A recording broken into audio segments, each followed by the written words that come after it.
Chapter 1. Our Society. In the first place, Cranford is in possession of the Amazons. All the holders of houses above a certain rent are women. If a married couple come to settle in the town, somehow the gentleman disappears. He is either fairly frightened to death by being the only man in the Cranford evening parties, or he is accounted for by being with his regiment, his ship, or closely engaged in business all the week in the great neighboring commercial town of Drumble, distant only 20 miles on a railroad. In short, whatever does become of the gentlemen, they are not at Cranford. What could they do if they were there?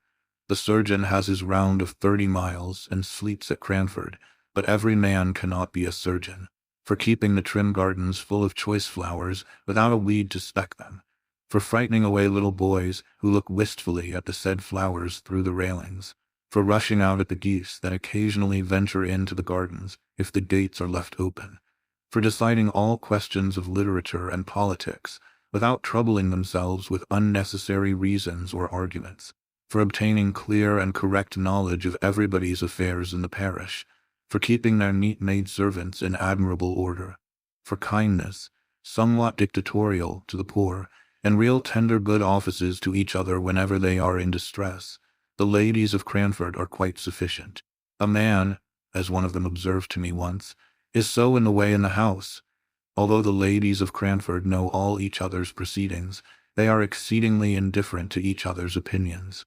Indeed, as each has her own individuality, not to say eccentricity, pretty strongly developed, nothing is so easy as verbal retaliation. But somehow, goodwill reigns among them to a considerable degree. The Cranford ladies have only an occasional little quarrel, spirited out in a few peppery words and angry jerks of the head, just enough to prevent the even tenor of their lives from becoming too flat. Their dress is very independent of fashion. As they observe, what does it signify how we dress here at Cranford where everybody knows us? And if they go from home, their reason is equally cogent. What does it signify how we dress here where nobody knows us? The materials of their clothes are, in general, good and plain, and most of them are nearly as scrupulous as Miss Tyler, of cleanly memory. But I will answer for it, the last gigot, the last tight and scanty petticoat in wear in England, was seen in Cranford, and seen without a smile. I can testify to a magnificent family red silk umbrella, under which a gentle little spinster, left alone of many brothers and sisters, used to patter to church on rainy days. Have you any red silk umbrellas in London? We had a tradition of the first that had ever been seen in Cranford, and the little boys mobbed it, and called it a stick in petticoats. It might have been the very red silk one I have described, held by a strong father over a troop of little ones. The poor little lady, the survivor of all, could scarcely carry it. Then there were rules and regulations for visiting and calls, and they were announced to any young people who might be staying in the town, with all the solemnity with which the old Manx laws were read once a year on the Tinwold Mount. Our friends have sent to inquire how you are after your journey tonight, my dear. 15 miles in a gentleman's carriage. They will give you some rest tomorrow, but the next day, I have no doubt, they will call. So be at liberty after 12. From 12 to 3 are our calling hours. Then, after they had called, it is the third day. I dare say your mamma has told you, my dear, never to let more than 3 days elapse between receiving a call and returning it, and also that you are never to stay longer than a quarter of an hour. But am I to look at my watch? How am I to find out when a quarter of an hour has passed? You must keep thinking about the time, my dear, and not allow yourself to forget it in conversation. As everybody had this rule in their minds, whether they received or paid a call, of course no absorbing subject was ever spoken about. We kept ourselves to short sentences of small talk, and were punctual to our time. I imagine that a few of the gentlefolks of Cranford were poor, and had some difficulty in making both ends meet, but they were like the Spartans, and concealed their smart under a smiling face. We none of us spoke of money, because that subject savored of commerce and trade, and though some might be poor, we were all aristocratic. The Cranfordians had that kindly esprit de corps, which made them overlook all deficiencies in success, when some among them tried to conceal their poverty. When Mrs. Forrester, for instance, gave a party in her baby house of a dwelling, and the little maiden disturbed the ladies on the sofa by a request that she might get the tea tray out from underneath. Everyone took this novel proceeding as the most natural thing in the world, and talked on about household forms and ceremonies, as if we all believed that our hostess had a regular servants' hall, second table, with housekeeper and steward, instead of the one little charity school maiden, whose short ruddy arms could never have been strong enough to carry the tray upstairs, if she had not been assisted in private by her mistress, who now sat in state, pretending not to know what cakes were sent up, though she knew, and we knew, and she knew that we knew, and we knew that she knew that we knew. She had been busy all the morning making Thai bread and sponge cakes.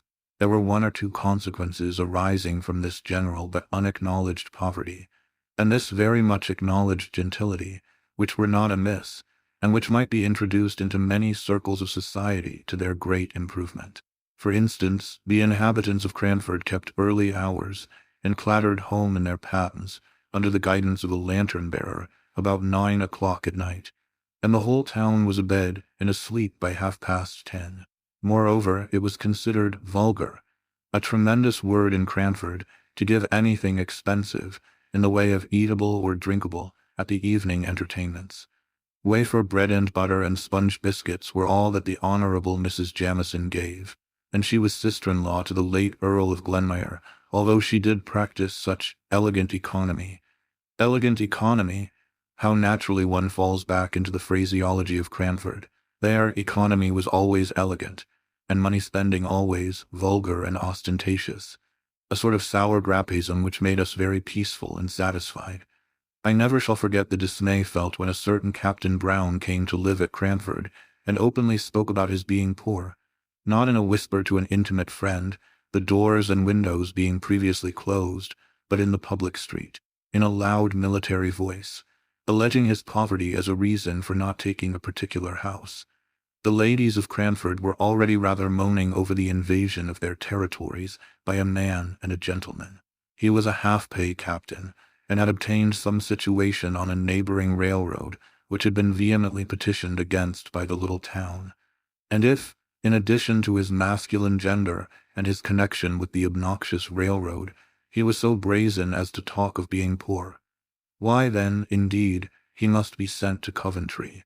Death was as true and as common as poverty, yet people never spoke about that, loud out in the streets.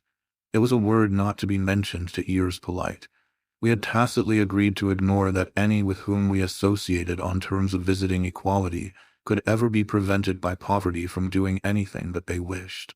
If we walked to or from a party, it was because the night was so fine, or the air so refreshing, not because sedan chairs were expensive. If we wore prints instead of summer silks, it was because we preferred a washing material, and so on, till we blinded ourselves to the vulgar fact that we were, all of us, people of very moderate means. Of course, then, we did not know what to make of a man who could speak of poverty as if it was not a disgrace. Yet somehow, Captain Brown made himself respected in Cranford, and was called upon, in spite of all resolutions to the contrary. I was surprised to hear his opinions quoted as authority at a visit which I paid to Cranford about a year after he had settled in the town. My own friends had been among the bitterest opponents of any proposal to visit the captain and his daughters, only 12 months before, and now he was even admitted in the tabooed hours before 12. True, it was to discover the cause of a smoking chimney before the fire was lighted, but still Captain Brown walked upstairs, nothing daunted, spoke in a voice too large for the room, and joked quite in the way of a tame man about the house. He had been blind to all the small slights and omissions of trivial ceremonies with which he had been received.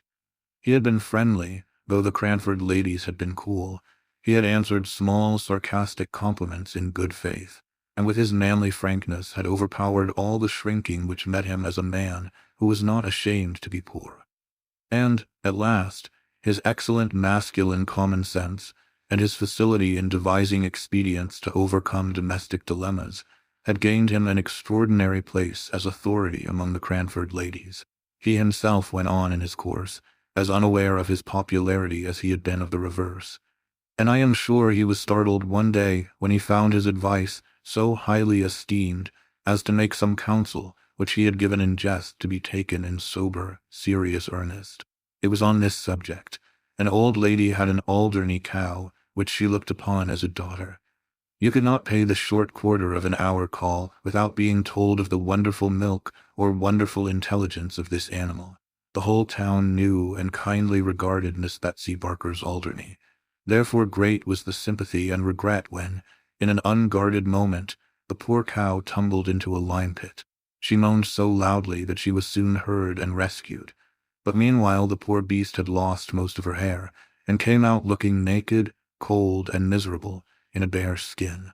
Everybody pitied the animal, though a few could not restrain their smiles at her droll appearance.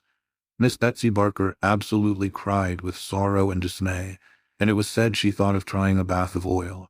This remedy, perhaps, was recommended by some one of the number whose advice she asked.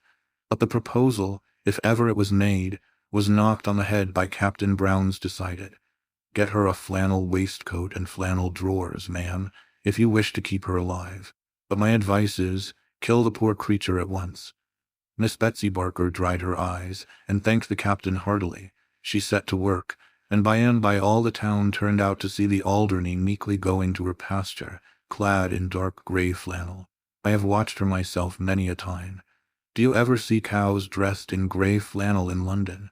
Captain Brown had taken a small house on the outskirts of the town, where he lived with his 2 daughters. He must have been upwards of 60 at the time of the first visit I paid to Cranford after I had left it as a residence. But he had a wiry, well-trained, elastic figure, a stiff military throwback of his head, and a springing step, which made him appear much younger than he was. His eldest daughter looked almost as old as himself, and betrayed the fact that his real was more than his apparent age. Miss Brown must have been 40. She had a sickly, pained, careworn expression on her face, and looked as if the gaiety of youth had long faded out of sight. Even when young she must have been plain and hard-featured. Miss Jessie Brown was 10 years younger than her sister, and 20 shades prettier. Her face was round and dimpled. Miss Jenkins once said, in a passion against Captain Brown, the cause of which I will tell you presently, that she thought it was time for Miss Jessie to leave off her dimples, and not always to be trying to look like a child. It was true there was something childlike in her face, and there will be, I think, till she dies, though she should live to 100. Her eyes were large blue wondering eyes, looking straight at you. Her nose was unformed and snub, and her lips were red and dewy. She wore her hair, too, in little rows of curls, which heightened this appearance. I do not know whether she was pretty or not, but I liked her face, and so did everybody, and I do not think she could help her dimples. She had something of her father's jauntiness of gait and manner, and any female observer might detect a slight difference in the attire of the 2 sisters, that of Miss Jessie being about £2 per annum more expensive than Miss Brown's. £2 was a large sum in Captain Brown's annual disbursements. Such was the impression made upon me by the Brown family when I first saw them all together in Cranford Church. The captain I had met before, on the occasion of the smoky chimney, which he had cured by some simple alteration in the flue.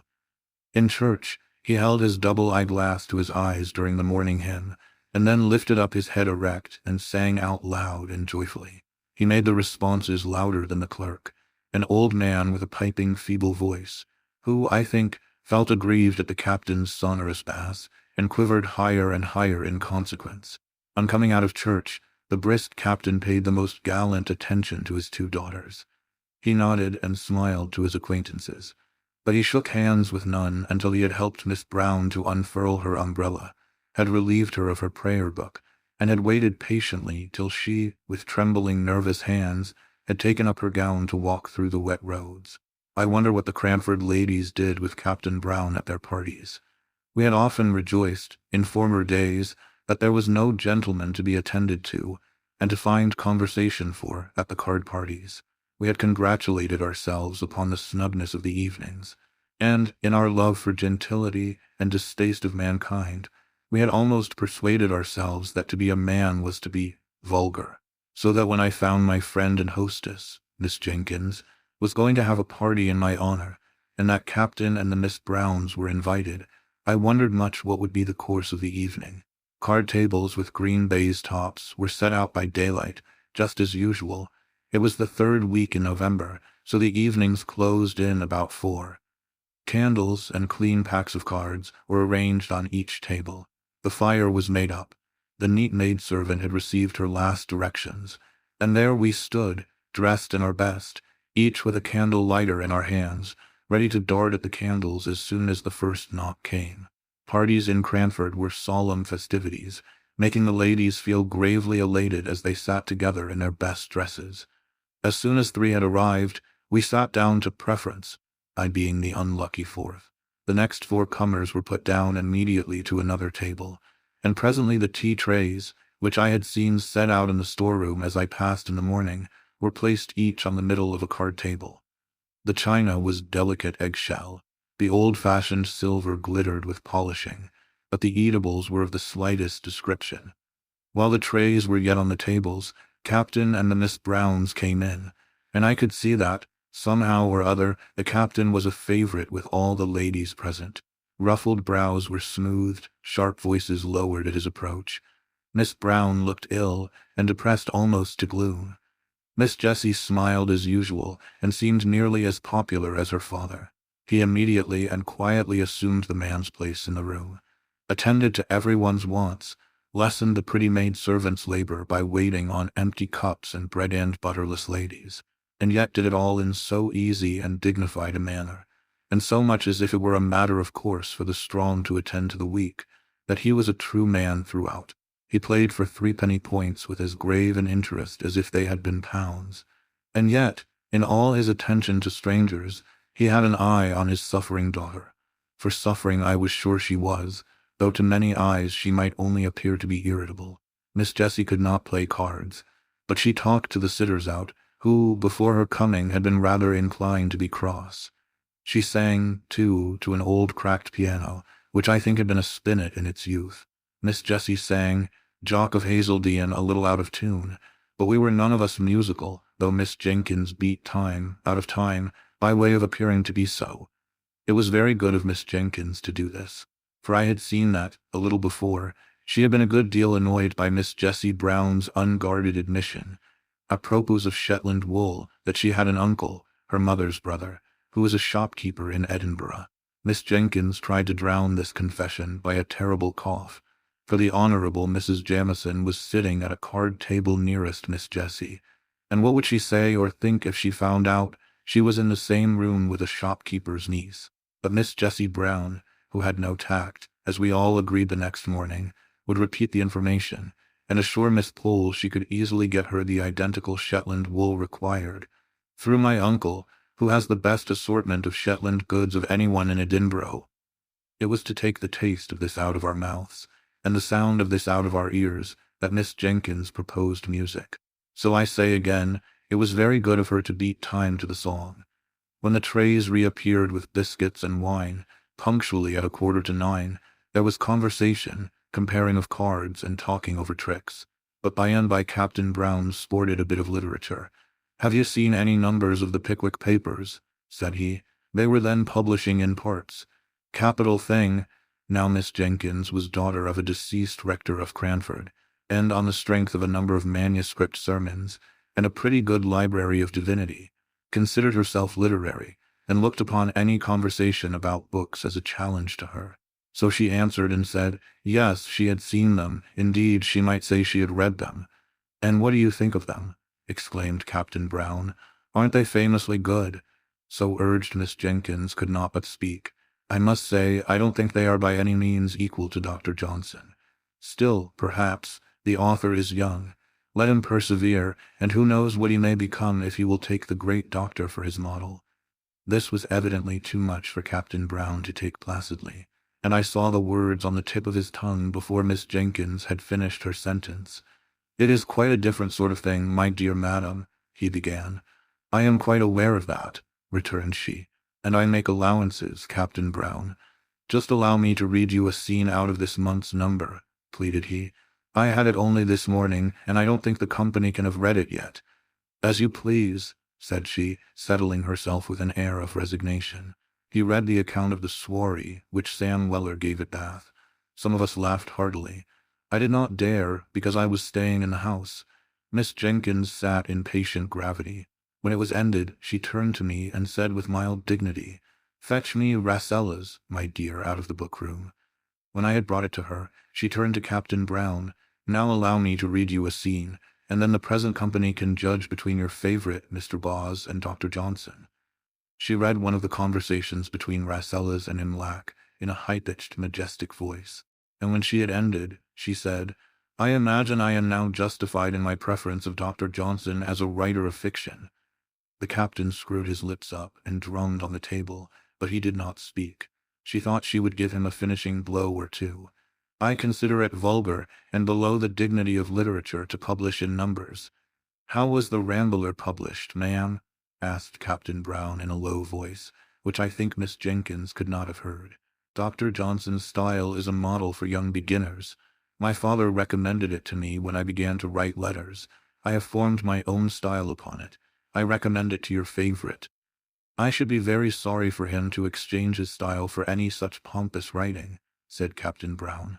Miss Jenkins felt this as a personal affront, in a way of which the captain had not dreamed. Epistolary writing she and her friends considered as her forte. Many a copy of many a letter have I seen written and corrected on the slate, before she seized the half-hour just previous to post-time to assure her friends of this or of that. And Dr. Johnson was, as she said, her model in these compositions. She drew herself up with dignity, and only replied to Captain Brown's last remark by saying, with marked emphasis on every syllable, I prefer Dr. Johnson to Mr. Boz. It is said, I won't vouch for the fact, that Captain Brown was heard to say sotto voce, D.N. Dr. Johnson. If he did, he was penitent afterwards, as he showed by going to stand near Miss Jenkins' armchair, and endeavoring to beguile her into conversation on some more pleasing subject. But she was inexorable. The next day she made the remark I have mentioned about Miss Jessie's dimples. Chapter 2. The Captain. It was impossible to live a month at Cranford and not know the daily habits of each resident, and long before my visit was ended I knew much concerning the whole Brown trio. There was nothing new to be discovered respecting their poverty, for they had spoken simply and openly about that from the very first. They made no mystery of the necessity for their being economical. All that remained to be discovered was the captain's infinite kindness of heart, and the various modes in which, unconsciously to himself, he manifested it. Some little anecdotes were talked about for some time after they occurred. As we did not read much, and as all the ladies were pretty well suited with servants, there was a dearth of subjects for conversation. We therefore discussed the circumstance of the captain taking a poor old woman's dinner out of her hands one very slippery Sunday. He had met her returning from the bakehouse as he came from church, and noticed her precarious footing, and with the grave dignity with which he did everything, he relieved her of her burden, and steered along the street by her side, carrying her baked mutton and potatoes safely home. This was thought very eccentric, and it was rather expected that he would pay a round of calls on the Monday morning to explain and apologize to the Cranford sense of propriety. But he did no such thing, and then it was decided that he was ashamed and was keeping out of sight. In a kindly pity for him, we began to say, after all, the Sunday morning's occurrence showed great goodness of heart, and it was resolved that he should be comforted on his next appearance amongst us. But lo, he came down upon us, untouched by any sense of shame, speaking loud and bass as ever, his head thrown back, his wig as jaunty and well curled as usual, and we were obliged to conclude he had forgotten all about Sunday. Miss Pole and Miss Jessie Brown had set up a kind of intimacy on the strength of the Shetland wool and the new knitting stitches. So it happened that, when I went to visit Miss Pole, I saw more of the Browns than I had done while staying with Miss Jenkins, who had never got over what she called Captain Brown's disparaging remarks upon Dr. Johnson as a writer of light and agreeable fiction. I found that Miss Brown was seriously ill of some lingering, incurable complaint, the pain occasioned by which gave the uneasy expression to her face that I had taken for unmitigated crossness.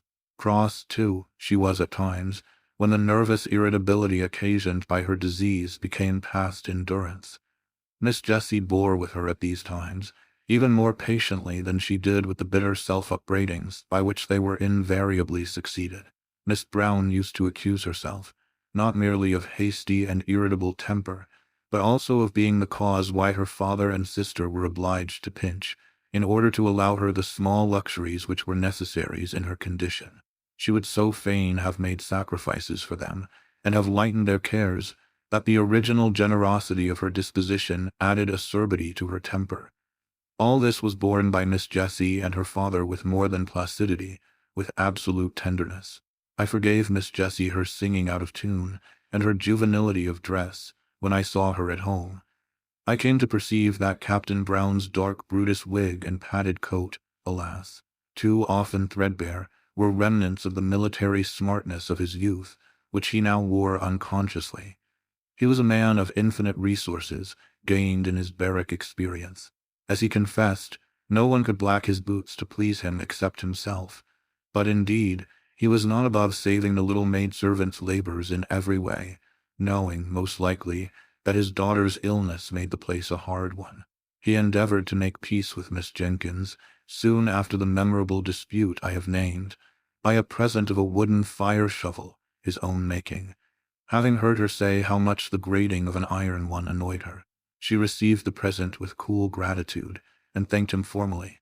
When he was gone, she bade me put it away in the lumber-room, feeling, probably, that no present from a man who preferred Mr. Boz to Dr. Johnson could be less jarring than an iron fire-shovel.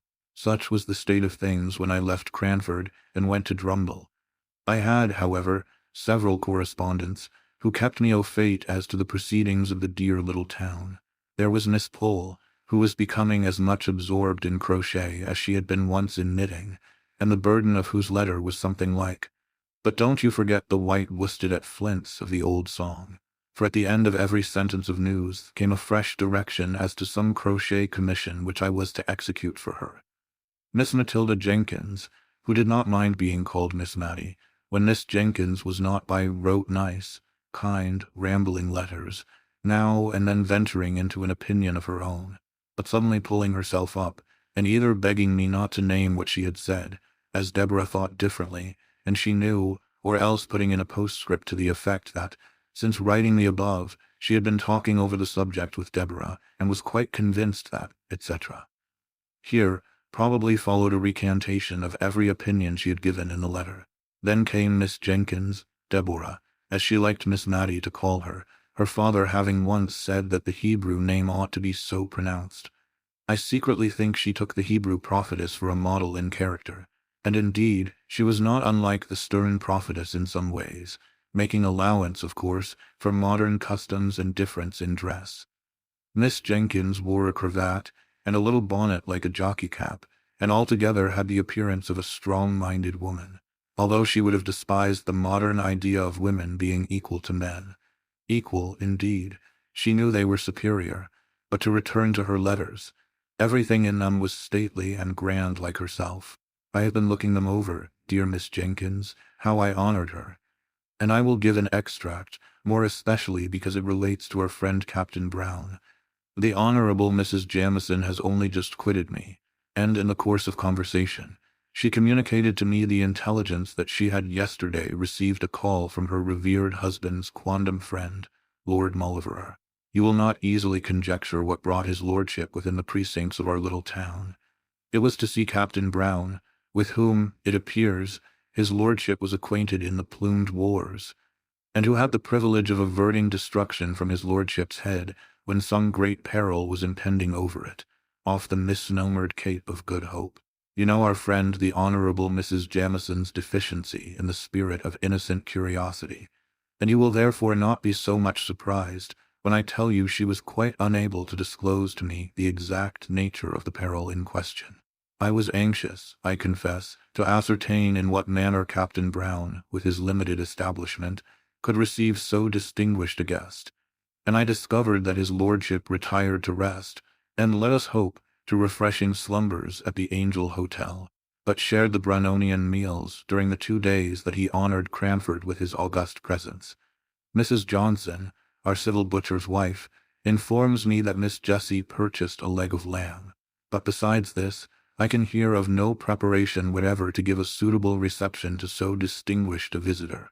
Perhaps they entertained him with the feast of reason and the flow of soul, and to us, who are acquainted with Captain Brown's sad want of relish for the pure wells of English undefiled, It may be matter for congratulation that he has had the opportunity of improving his taste by holding converse with an elegant and refined member of the British aristocracy, but from some mundane failings who is altogether free.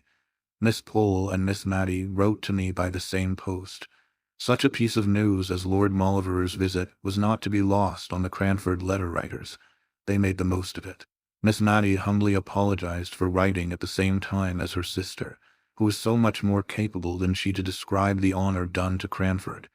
But in spite of a little bad spelling, Miss Matty's account gave me the best idea of the commotion occasioned by his lordship's visit, after it had occurred.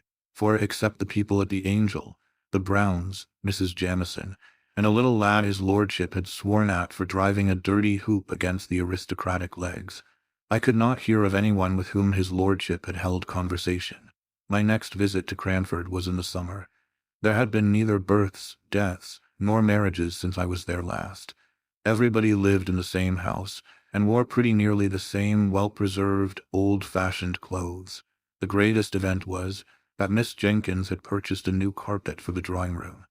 Oh, the busy work Miss Matty and I had in chasing the sunbeams, as they fell in an afternoon right down on this carpet through the blindless window. We spread newspapers over the places and sat down to our book or our work, and lo, in a quarter of an hour the sun had moved and was blazing away on a fresh spot, and down again we went on our knees to alter the position of the newspapers. We were very busy, too, one whole morning, before Miss Jenkins gave her party, in following her directions, and in cutting out and stitching together pieces of newspaper so as to form little paths to every chair set for the expected visitors, lest their shoes might dirty or defile the purity of the carpet. Do you make paper paths for every guest to walk upon in London? Captain Brown and Miss Jenkins were not very cordial to each other. The literary dispute, of which I had seen the beginning, was a raw, the slightest touch on which made them wince. It was the only difference of opinion they had ever had, but that difference was enough. Miss Jenkins could not refrain from talking at Captain Brown, and though he did not reply, he drummed with his fingers, which action she felt and resented as very disparaging to Dr. Johnson. He was rather ostentatious in his preference of the writings of Mr. Boz, would walk through the streets so absorbed in them that he all but ran against Miss Jenkins. And though his apologies were earnest and sincere, and though he did not, in fact, do more than startle her and himself, she owned to me she had rather he had knocked her down, if he had only been reading a higher style of literature. The poor, brave captain, he looked older and more worn, and his clothes were very threadbare, but he seemed as bright and cheerful as ever, unless he was asked about his daughter's health. She suffers a great deal, and she must suffer more. We do what we can to alleviate her pain. God's will be done. He took off his hat at these last words. I found from Miss Matty that everything had been done, in fact. A medical man, of high repute in that country neighborhood, had been sent for, and every injunction he had given was attended to, regardless of expense. Miss Matty was sure they denied themselves many things in order to make the invalid comfortable, but they never spoke about it, and as for Miss Jessie, I really think she's an angel, said poor Miss Matty, quite overcome. To see her way of bearing with Miss Brown's crossness, and the bright face she puts on after she's been sitting up a whole night and scolded above half of it, is quite beautiful. Yet she looks as neat, and as ready to welcome the captain at breakfast time as if she had been asleep in the Queen's bed all night. My dear, you could never laugh at her prim little curls or her pink bows again if you saw her as I have done. I could only feel very penitent, and greet Miss Jessie with double respect when I met her next. She looked faded and pinched, and her lips began to quiver as if she was very weak when she spoke of her sister. But she brightened, and sent back the tears that were glittering in her pretty eyes, as she said, "But, to be sure, what a town Cranford is for kindness. I don't suppose anyone has a better dinner than usual cooked, but the best part of all comes in a little covered basin for my sister. The poor people will leave their earliest vegetables at our door for her. They speak short and gruff, as if they were ashamed of it, but I am sure it often goes to my heart to see their thoughtfulness." The tears now came back and overflowed, but after a minute or two she began to scold herself, and ended by going away the same cheerful Miss Jessie as ever. But why does not this Lord Mauleverer do something for the man who saved his life? said I. Why, you see, unless Captain Brown has some reason for it, he never speaks about being poor. And he walked along by his lordship looking as happy and cheerful as a prince. And as they never called attention to their dinner by apologies, and as Miss Brown was better that day, and all seemed bright, I dare say his lordship never knew how much care there was in the background. He did send game in the winter pretty often, but now he has gone abroad. I had often occasion to notice the use that was made of fragments and small opportunities in Cranford, the rose leaves that were gathered ere they fell to make into a potpourri for someone who had no garden, the little bundles of lavender flowers sent to strew the drawers of some town dweller, or to burn in the chamber of some invalid, things that many would despise, and actions which it seemed scarcely worth while to perform, were all attended to in Cranford. Miss Jenkins stuck an apple full of cloves, to be heated and smell pleasantly in Miss Brown's room, and as she put in each clove she uttered a Johnsonian sentence. Indeed, she never could think of the Browns without talking Johnson, and as they were seldom absent from her thoughts just then, I heard many a rolling, three-piled sentence. Captain Brown called one day to thank Miss Jenkins for many little kindnesses, which I did not know until then that she had rendered. He had suddenly become like an old man. His deep bass voice had a quavering in it, his eyes looked dim, and the lines on his face were deep. He could not speak cheerfully of his daughter's state, but he talked with manly, pious resignation, and not much. Twice over he said, "What Jessie has been to us, God only knows." And after the second time, he got up hastily, shook hands all round without speaking, and left the room. That afternoon we perceived little groups in the street, all listening with faces aghast to some tale or other. Miss Jenkins wondered what could be the matter for some time, before she took the undignified step of sending Jenny out to inquire. Jenny came back with a white face of terror. "Oh, ma'am! Oh, Miss Jenkins, ma'am! Captain Brown is killed by them nasty, cruel railroads." And she burst into tears. She, along with many others, had experienced the poor captain's kindness. How, where? Good God! Jenny, don't waste time in crying, but tell us something. Miss Mattie rushed out into the street at once, and collared the man who was telling the tale. Come to my sister at once, Miss Jenkins, the rector's daughter." "Oh, man, say it is not true," she cried, as she brought the affrighted Carter, sleeking down his hair, into the drawing-room, where he stood with his wet boots on the new carpet, and no one regarded it. "Please, mum, it is true. I seed it myself," and he shuddered at the recollection. The captain was a-reading some new book as he was deep in, a-waiting for the down train, and there was a little lass as wanted to come to its mammy, and gave its sister the slip, and came toddling across the line. And he looked up sudden, at the sound of the train coming, and seed the child, and he darted on the line and cotched it up, and his foot slipped, and the train came over him in no time. "Oh, Lord, mum, it's quite true, and they've come over to tell his daughters. The child's safe, though, with only a bang on its shoulder as he threw it to its mammy. Poor captain would be glad of that, mum, wouldn't he? God bless him." The great rough Carter puckered up his manly face, and turned away to hide his tears. I turned to Miss Jenkins. She looked very ill, as if she were going to faint, and signed to me to open the window. "Matilda, bring me my bonnet. I must go to those girls. God pardon me, if ever I have spoken contemptuously to the captain." Miss Jenkins arrayed herself to go out, telling Miss Matilda to give the man a glass of wine. While she was away, Miss Mattie and I huddled over the fire, talking in a low and awestruck voice. I know we cried quietly all the time. Miss Jenkins came home in a silent mood, and we durst not ask her many questions. She told us that Miss Jessie had fainted, and that she and Miss Pole had had some difficulty in bringing her round, but that, as soon as she recovered, she begged one of them to go and sit with her sister. "Mr. Hoggins says she cannot live many days, and she shall be spared this shock," said Miss Jessie, shivering with feelings to which she dared not give way. "But how can you manage, my dear?" asked Miss Jenkins. "You cannot bear up, she must see your tears." "God will help me. I will not give way. She was asleep when the news came. She may be asleep yet. She would be so utterly miserable, not merely at my father's death, but to think of what would become of me. She is so good to me."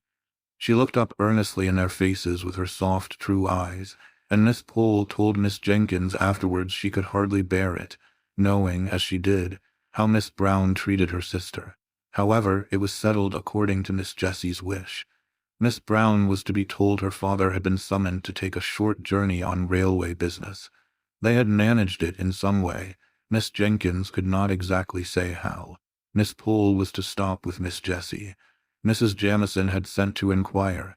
And this was all we heard that night, and a sorrowful night it was. The next day a full account of the fatal accident was in the county paper which Miss Jenkins took in. Her eyes were very weak, she said, and she asked me to read it. When I came to the gallant gentleman was deeply engaged in the perusal of a number of Pickwick, which he had just received. Miss Jenkins shook her head long and solemnly, and then sighed out, "Poor, dear, infatuated man." The corpse was to be taken from the station to the parish church, there to be interred. Miss Jessie had set her heart on following it to the grave, and no dissuasives could alter her resolve. Her restraint upon herself made her almost obstinate. She resisted all Miss Pole's entreaties and Miss Jenkins' advice. At last Miss Jenkins gave up the point, and after a silence, which I feared portended some deep displeasure against Miss Jessie, Miss Jenkins said she should accompany the latter to the funeral. "It is not fit for you to go alone. It would be against both propriety and humanity were I to allow it." Miss Jessie seemed as if she did not half like this arrangement, but her obstinacy, if she had any, had been exhausted in her determination to go to the interment. She longed, poor thing, I have no doubt, to cry alone over the grave of the dear father to whom she had been all in all, and to give way, for one little half-hour, uninterrupted by sympathy and unobserved by friendship. But it was not to be. That afternoon Miss Jenkins sent out for a yard of black crape, and employed herself busily in trimming the little black silk bonnet I have spoken about. When it was finished she put it on, and looked at us for approbation. Admiration she despised. I was full of sorrow, but, by one of those whimsical thoughts which come unbidden into our heads in times of deepest grief, I no sooner saw the bonnet than I was reminded of a helmet. And in that hybrid bonnet, half helmet, half jockey cap, did Miss Jenkins attend Captain Brown's funeral, and I believe supported Miss Jessie with a tender, indulgent firmness which was invaluable, allowing her to weep her passionate fill before they left. Miss Pole, Miss Mattie, and I, meanwhile attended to Miss Brown, and hard work we found it to relieve her querulous and never-ending complaints. But if we were so weary and dispirited, what must Miss Jessie have been? Yet she came back almost calm, as if she had gained a new strength. She put off her morning dress, and came in, looking pale and gentle, thanking us each with a soft, long pressure of the hand. She could even smile, a faint, sweet, wintry smile, as if to reassure us of her power to endure. But her look made our eyes fill suddenly with tears, more than if she had cried outright. It was settled that Miss Pole was to remain with her all the watching livelong night, and that Miss Mattie and I were to return in the morning to relieve them, and give Miss Jessie the opportunity for a few hours of sleep. But when the morning came, Miss Jenkins appeared at the breakfast table, equipped in her helmet bonnet, and ordered Miss Mattie to stay at home, as she meant to go and help to nurse. She was evidently in a state of great friendly excitement, which she showed by eating her breakfast standing, and scolding the household all round. No nursing, no energetic, strong-minded woman could help Miss Brown now.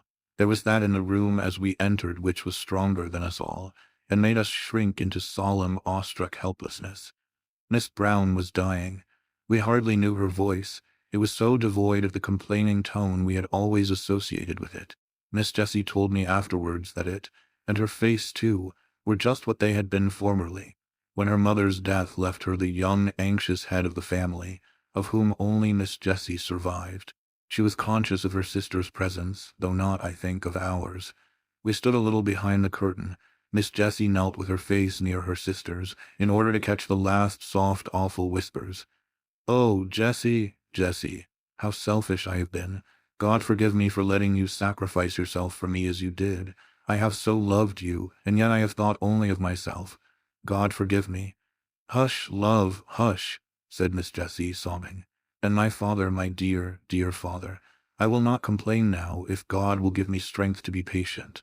But oh, Jessie, tell my father how I longed and yearned to see him at last, and to ask his forgiveness. He can never know now how I loved him. Oh, if I might but tell him before I die, what a life of sorrow his has been, and I have done so little to cheer him. A light came into Miss Jessie's face.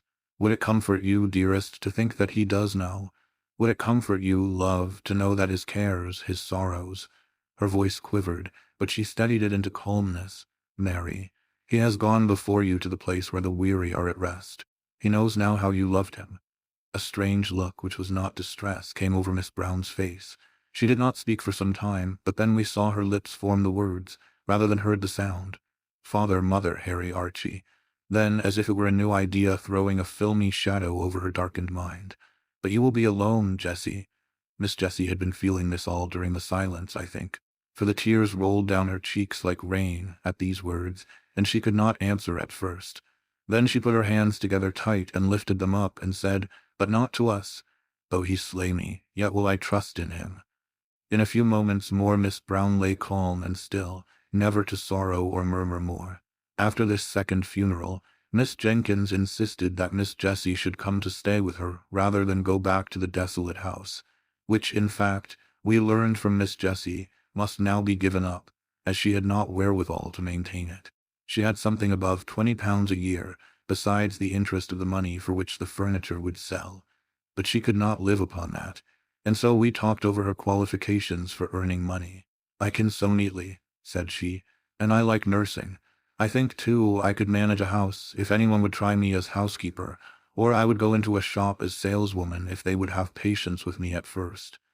Miss Jenkins declared in an angry voice that she should do no such thing, and talked to herself about some people having no idea of their rank as a captain's daughter. Nearly an hour afterwards, when she brought Miss Jessie up a basin of delicately made arrowroot, and stood over her like a dragoon until the last spoonful was finished. Then she disappeared. Miss Jessie began to tell me some more of the plans which had suggested themselves to her, and insensibly fell into talking of the days that were past and gone, and interested me so much I neither knew nor heeded how time passed. We were both startled when Miss Jenkins reappeared, and caught us crying. I was afraid lest she would be displeased, as she often said that crying hindered digestion, and I knew she wanted Miss Jessie to get strong. But instead she looked queer and excited, and fidgeted round us without saying anything. At last she spoke. "I have been so much startled." "No, I've not been at all startled. Don't mind me, my dear Miss Jessie. I've been very much surprised. In fact, I've had a caller whom you knew once, my dear Miss Jessie." Miss Jessie went very white, then flushed scarlet, and looked eagerly at Miss Jenkins. "A gentleman, my dear, who wants to know if you would see him." "Is it?" "It is not," stammered out Miss Jessie, and got no farther. "This is his card," said Miss Jenkins, giving it to Miss Jessie, and while her head was bent over it, Miss Jenkins went through a series of winks and odd faces to me, and formed her lips into a long sentence, of which, of course, I could not understand a word. "May he come up?" asked Miss Jenkins at last. "Oh, yes, certainly," said Miss Jessie, as much as to say, "This is your house. You may show any visitor where you like." She took up some knitting of Miss Mattie's and began to be very busy, though I could see how she trembled all over.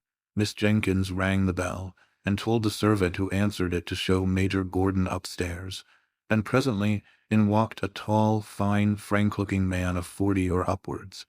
He shook hands with Miss Jessie, but he could not see her eyes. She kept them so fixed on the ground. Miss Jenkins asked me if I would come and help her to tie up the preserves in the storeroom, and though Miss Jessie plucked at my gown, and even looked up at me with begging eye, I durst not refuse to go where Miss Jenkins asked.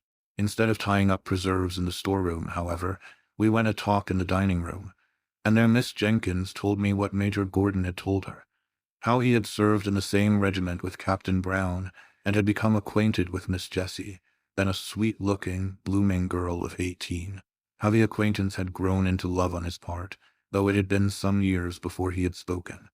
How, on becoming possessed, through the will of an uncle, of a good estate in Scotland, he had offered and been refused, though with so much agitation and evident distress that he was sure she was not indifferent to him, and how he had discovered that the obstacle was the fell disease which was, even then, too surely threatening her sister. She had mentioned that the surgeons foretold intense suffering, and there was no one but herself to nurse her poor Mary, or cheer and comfort her father during the time of illness.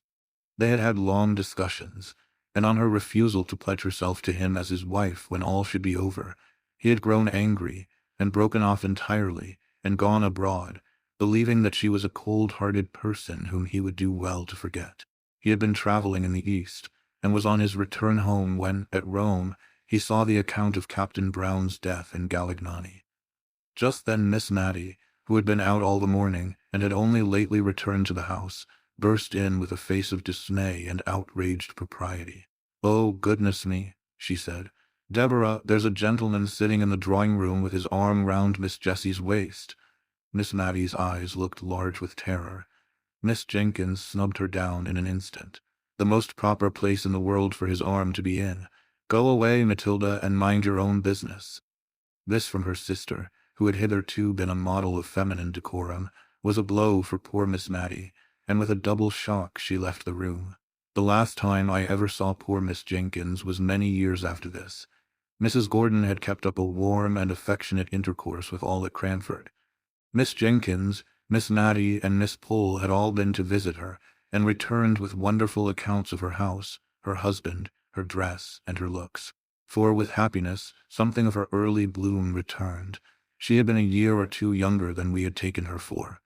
Her eyes were always lovely, and, as Mrs. Gordon, her dimples were not out of place. At the time to which I have referred, when I last saw Miss Jenkins, that lady was old and feeble, and had lost something of her strong mind. Little Flora Gordon was staying with the Misses Jenkins, and when I came in she was reading aloud to Miss Jenkins, who lay feeble and changed on the sofa. Flora put down the Rambler when I came in. "Ah," said Miss Jenkins, "you find me changed, my dear. I can't see as I used to do. If Flora were not here to read to me, I hardly know how I should get through the day. Did you ever read the Rambler? It's a wonderful book, wonderful, and the most improving reading for Flora, which I dare say it would have been, if she could have read half the words without spelling, and could have understood the meaning of a third. Better than that strange old book, with the queer name, Poor Captain Brown Was Killed for Reading, that book by Mr. Boz, you know, Old Paws.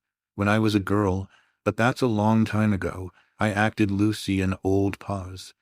She babbled on long enough for Flora to get a good long spell at the Christmas Carol, which Miss Mattie had left on the table. Chapter 3. A Love Affair of Long Ago. I thought that probably my connection with Cranford would cease after Miss Jenkins's death.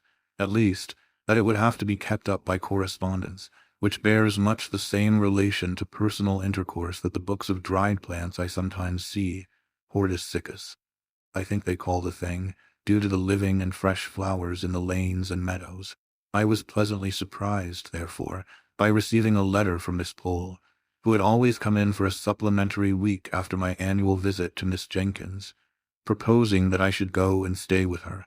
And then, in a couple of days after my acceptance, came a note from Miss Mattie, in which, in a rather circuitous and very humble manner, she told me how much pleasure I should confer if I could spend a week or two with her, either before or after I had been at Miss Pole's.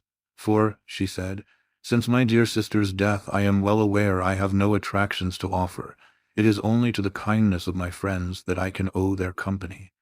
Of course, I promised to come to dear Miss Mattie as soon as I had ended my visit to Miss Pole, and the day after my arrival at Cranford I went to see her, much wondering what the house would be like without Miss Jenkins, and rather dreading the changed aspect of things. Miss Mattie began to cry as soon as she saw me. She was evidently nervous from having anticipated my call. I comforted her as well as I could, and I found the best consolation I could give was the honest praise that came from my heart as I spoke of the deceased. Miss Mattie slowly shook her head over each virtue as it was named and attributed to her sister, and at last she could not restrain the tears which had long been silently flowing, but hid her face behind her handkerchief and sobbed aloud. "Dear Miss Mattie," said I, taking her hand, for indeed I did not know in what way to tell her how sorry I was for her, left deserted in the world. She put down her handkerchief and said, "My dear, I'd rather you did not call me Mattie." She did not like it, but I did many a thing she did not like, I'm afraid, and now she's gone. If you please, my love, will you call me Matilda? I promised faithfully, and began to practice the new name with Miss Pole that very day. and by degrees, Miss Matilda's feeling on the subject was known through Cranford, and we all tried to drop the more familiar name, but with so little success that by and by we gave up the attempt. My visit to Miss Pole was very quiet. Miss Jenkins had so long taken the lead in Cranford that now she was gone, they hardly knew how to give a party. The Honorable Mrs. Jamison, to whom Miss Jenkins herself had always yielded the post of honor, was fat and inert, and very much at the mercy of her old servants. If they chose that she should give a party, they reminded her of the necessity for so doing. If not, she let it alone.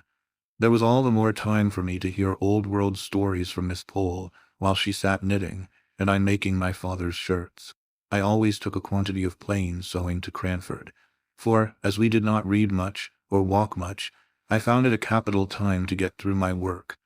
One of Miss Pole's stories related to a shadow of a love affair that was dimly perceived or suspected long years before. Presently, the time arrived when I was to remove to Miss Matilda's house. I found her timid and anxious about the arrangements for my comfort.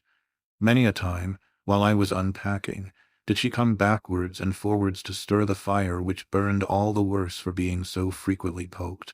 "Have you drawers enough, dear?" asked she. I don't know exactly how my sister used to arrange them. She had capital methods. I am sure she would have trained a servant in a week to make a better fire than this, and Fanny has been with me 4 months. This subject of servants was a standing grievance, and I could not wonder much at it, for if gentlemen were scarce, and almost unheard of in the genteel society of Cranford, they or their counterparts, handsome young men, abounded in the lower classes. The pretty neat servant maids had their choice of desirable followers, and their mistresses, without having the sort of mysterious dread of men and matrimony that Miss Matilda had, might well feel a little anxious lest the heads of their comely maids should be turned by the joiner, or the butcher, or the gardener, who were obliged, by their callings, to come to the house, and who, as ill luck would have it, were generally handsome and unmarried. Fanny's lovers, if she had any, and Miss Matilda suspected her of so many flirtations that, if she had not been very pretty, I should have doubted her having one, were a constant anxiety to her mistress.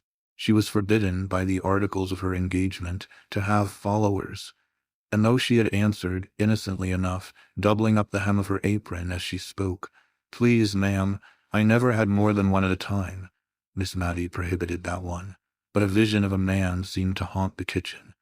Fanny assured me that it was all fancy, or else I should have said myself that I had seen a man's coat-tails whisk into the scullery once, when I went on an errand into the storeroom at night.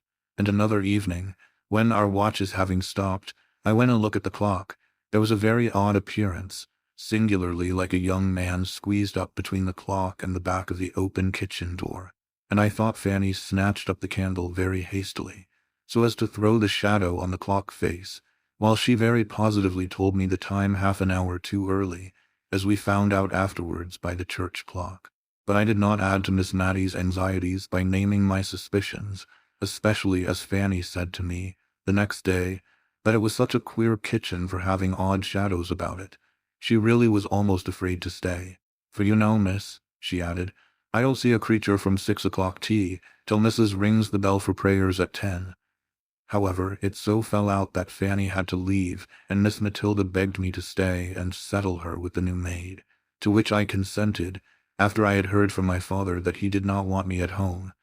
The new servant was a rough, honest-looking country girl who had only lived in a farm place before, but I liked her looks when she came to be hired, and I promised Miss Matilda to put her in the ways of the house. The said ways were religiously such as Miss Matilda thought her sister would approve.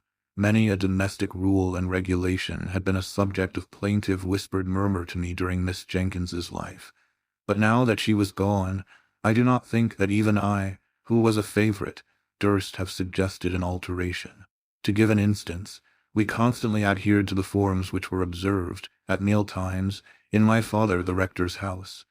Accordingly, we had always wine and dessert, but the decanters were only filled when there was a party, and what remained was seldom touched, though we had 2 wine-glasses apiece every day after dinner, until the next festive occasion arrived, when the state of the remainder wine was examined into in a family council.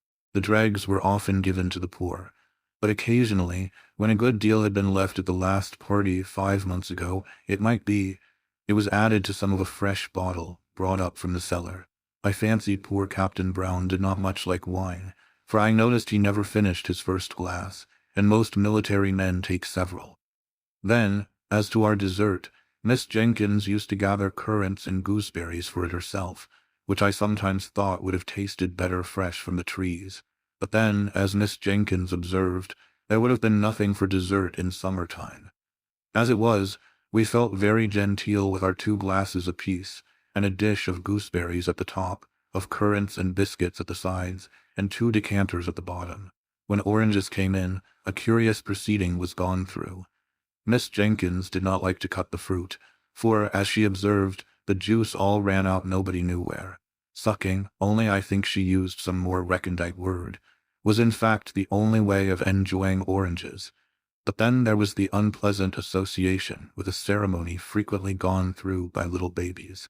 And so, after dessert, in orange season, Miss Jenkins and Miss Mattie used to rise up, possess themselves each of an orange in silence, and withdraw to the privacy of their own rooms to indulge in sucking oranges.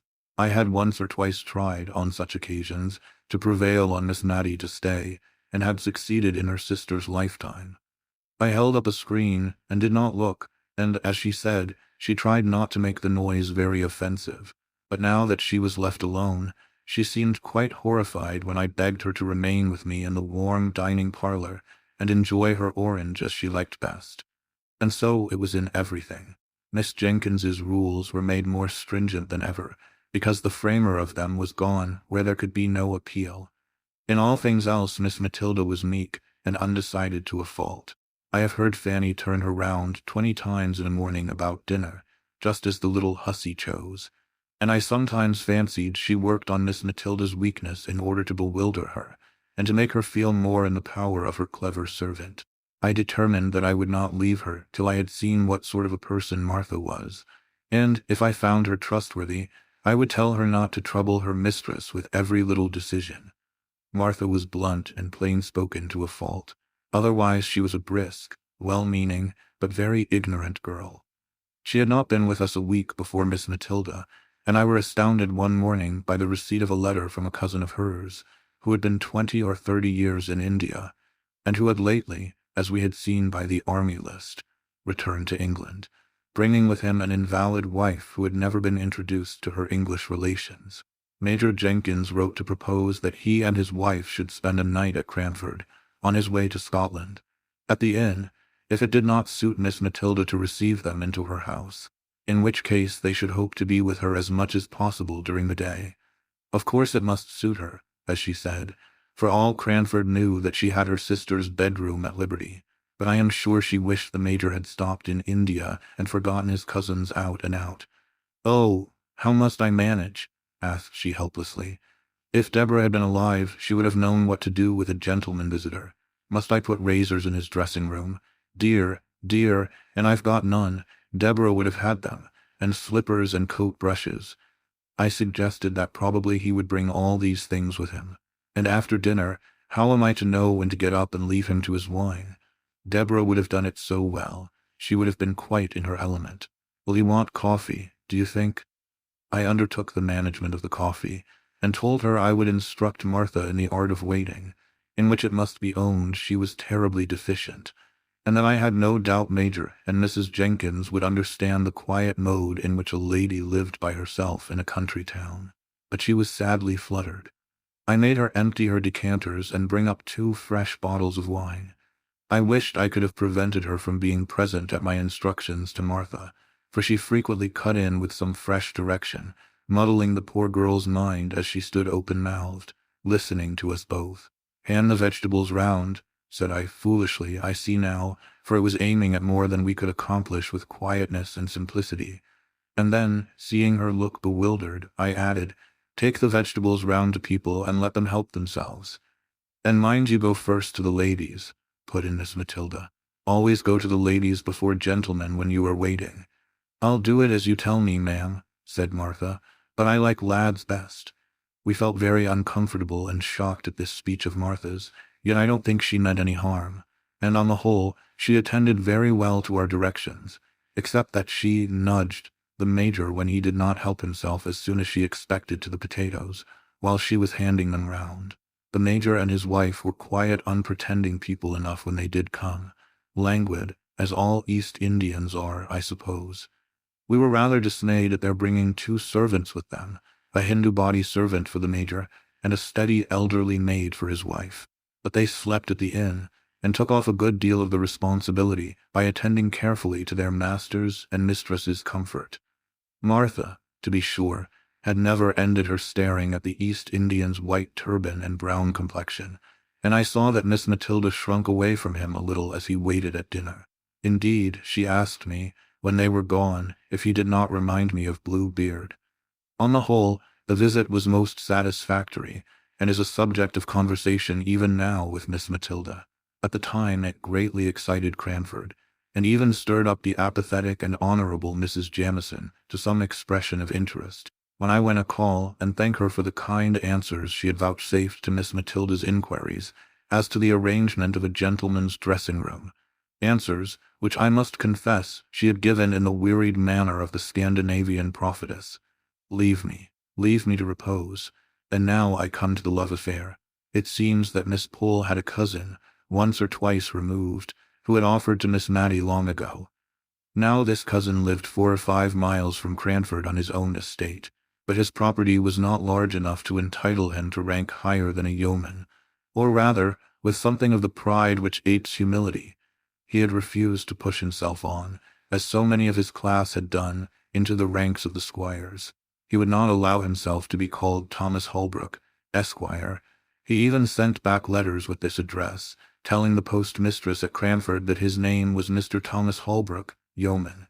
He rejected all domestic innovations. He would have the house door stand open in summer and shut in winter, without knocker or bell to summon a servant. The closed fist or the knob of a stick did this office for him if he found the door locked. He despised every refinement which had not its root deep down in humanity. If people were not ill, he saw no necessity for moderating his voice. He spoke the dialect of the country in perfection, and constantly used it in conversation, although Miss Pole, who gave me these particulars, added that he read aloud more beautifully and with more feeling than anyone she had ever heard, except the late rector. "Then how came Miss Matilda not to marry him?" asked I. "Oh, I don't know. She was willing enough, I think, but you know Cousin Thomas would not have been enough of a gentleman for the rector and Miss Jenkins." "Well, but they were not to marry him," said I impatiently. "No, but they did not like Miss Natty to marry below her rank. You know she was the rector's daughter, and somehow they are related to Sir Peter Arley. Miss Jenkins thought a deal of that." "Poor Miss Natty," said I. "Nay, now, I don't know anything more than that he offered and was refused. Miss Natty might not like him, and Miss Jenkins might never have said a word. It is only a guess of mine." "Has she never seen him since?" I inquired. "No, I think not. You see, Woodley, Cousin Thomas's house, lies halfway between Cranford and Misselton, and I know he made Misselton his market town very soon after he had offered to Miss Matty, and I don't think he has been into Cranford above once or twice since. Once, when I was walking with Miss Matty in High Street, and suddenly she darted from me and went up Shire Lane. A few minutes after I was startled by meeting Cousin Thomas. "How old is he?" I asked, after a pause of castle building. "He must be about 70, I think, my dear," said Miss Pole, blowing up my castle as if by gunpowder into small fragments. "Very soon after, at least during my long visit to Miss Matilda, I had the opportunity of seeing Mr. Holbrook, seeing, too, his first encounter with his former love, after 30 or 40 years' separation. I was helping to decide whether any of the new assortment of colored silks which they had just received at the shop would do to match a gray and black mousseline delaine that wanted a new breadth, when a tall, thin, Don Quixote-looking old man came into the shop for some woolen gloves. I had never seen the person, who was rather striking, before, and I watched him rather attentively while Miss Matty listened to the shopman. The stranger wore a blue coat with brass buttons, drab breeches and gaiters, and drummed with his fingers on the counter until he was attended to. When he answered the shop-boy's question, "What can I have the pleasure of showing you today, sir?" I saw Miss Matilda start, and then suddenly sit down, and instantly I guessed who it was. She had made some inquiry which had to be carried round to the other shopman. Miss Jenkins wants the black sarcenet 2 and 2pence the yard, and Mr. Holbrook had caught the name, and was across the shop in 2 strides. Maddie, Miss Matilda, Miss Jenkins, God bless my soul, I should not have known you. How are you? How are you? He kept shaking her hand in a way which proved the warmth of his friendship, but he repeated so often, as if to himself, I should not have known you, that any sentimental romance which I might be inclined to build was quite done away with by his manner. However, he kept talking to us all the time we were in the shop, and then waving the shopman with the unpurchased gloves on one side, with another time, sir, another time. He walked home with us. I am happy to say my client, Miss Matilda, also left the shop in an equally bewildered state, not having purchased either green or red silk. Mr. Holbrook was evidently full with honest, loud-spoken joy at meeting his old love again. He touched on the changes that had taken place. He even spoke of Miss Jenkins as your poor sister. Well, well, we have all our faults, and bade us good-bye with many a hope that he should soon see Miss Mattie again. She went straight to her room, and never came back till our early tea-time, when I thought she looked as if she had been crying. Chapter 4. A Visit to an Old Bachelor. A few days after, a note came from Mr. Holbrook, asking us, impartially asking both of us, in a formal, old-fashioned style, to spend a day at his house, a long June day, for it was June now. He named that he had also invited his cousin, Miss Pole, so that we might join in a fly, which could be put up at his house. I expected Miss Mattie to jump at this invitation, but no, Miss Pole and I had the greatest difficulty in persuading her to go. She thought it was improper, and was even half annoyed when we utterly ignored the idea of any impropriety in her going with 2 other ladies to see her old lover. Then came a more serious difficulty. She did not think Deborah would have liked her to go. This took us half a day's good hard talking to get over, but at the first sentence of relenting, I seized the opportunity, and wrote and dispatched an acceptance in her name, fixing day and hour, that all might be decided and done with. The next morning she asked me if I would go down to the shop with her. And there, after much hesitation, we chose out 3 caps to be sent home and tried on, that the most becoming might be selected to take with us on Thursday. She was in a state of silent agitation all the way to Woodley. She had evidently never been there before, and, although she little dreamt I knew anything of her early story, I could perceive she was in a tremor at the thought of seeing the place which might have been her home, and round which it is probable that many of her innocent girlish imaginations had clustered. It was a long drive there, through paved, jolting lanes. Miss Matilda sat bolt upright, and looked wistfully out of the windows as we drew near the end of our journey. The aspect of the country was quiet and pastoral. Woodley stood among fields, and there was an old-fashioned garden, where roses and currant bushes touched each other, and where the feathery asparagus formed a pretty background to the pinks and gillyflowers. There was no drive up to the door. We got out at a little gate and walked up a straight box-edged path. My cousin might make a drive, I think, said Miss Pole, who was afraid of earache, and had only her cap on. I think it is very pretty, said Miss Mattie, with a soft plaintiveness in her voice, and almost in a whisper, for just then Mr. Holbrook appeared at the door, rubbing his hands in very effervescence of hospitality. He looked more like my idea of Don Quixote than ever, and yet the likeness was only external. His respectable housekeeper stood modestly at the door to bid us welcome, and while she led the elder ladies upstairs to a bedroom, I begged to look about the garden.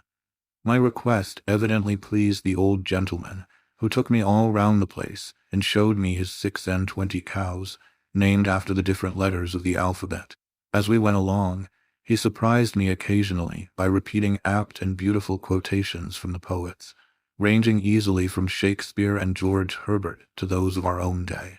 He did this as naturally as if he were thinking aloud, and their true and beautiful words were the best expression he could find for what he was thinking or feeling. To be sure, he called Byron, my Lord Byron, and pronounced the name of Goethe strictly in accordance with the English sound of the letters. As Goethe says, ye ever verdant palaces, and see. Altogether, I never met with a man, before or since, who had spent so long a life in a secluded and not impressive country.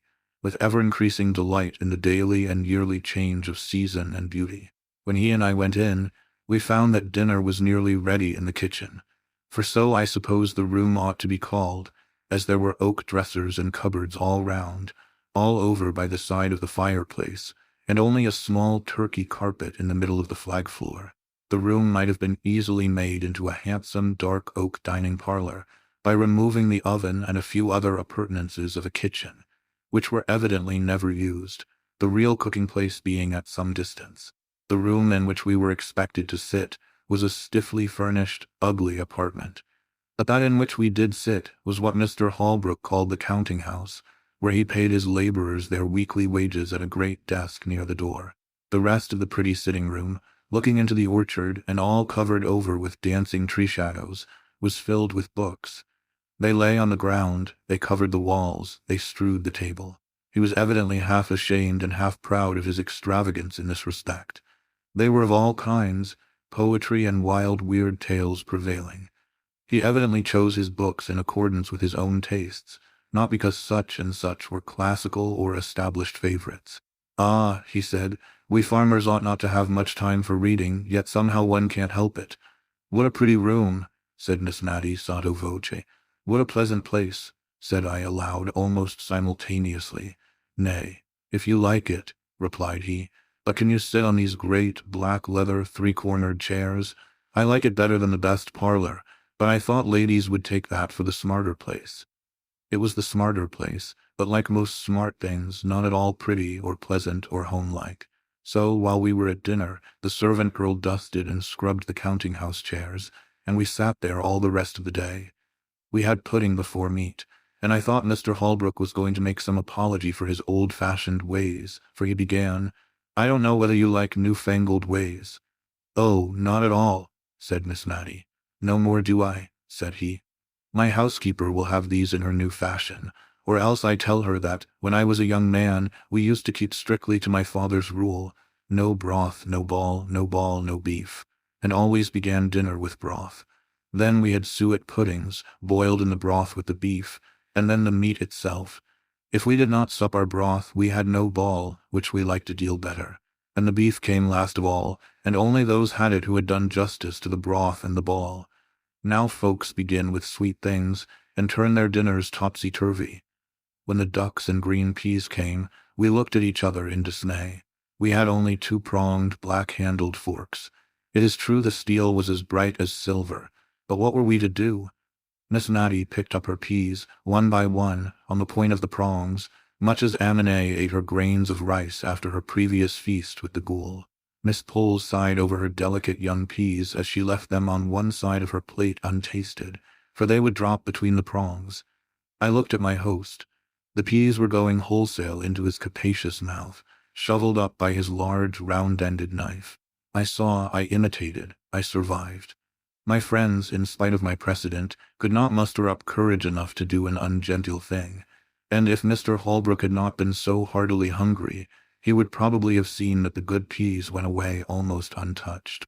After dinner, a clay pipe was brought in, and a spittoon, and asking us to retire to another room, where he would soon join us, if we disliked tobacco smoke, he presented his pipe to Miss Matty, and requested her to fill the bowl.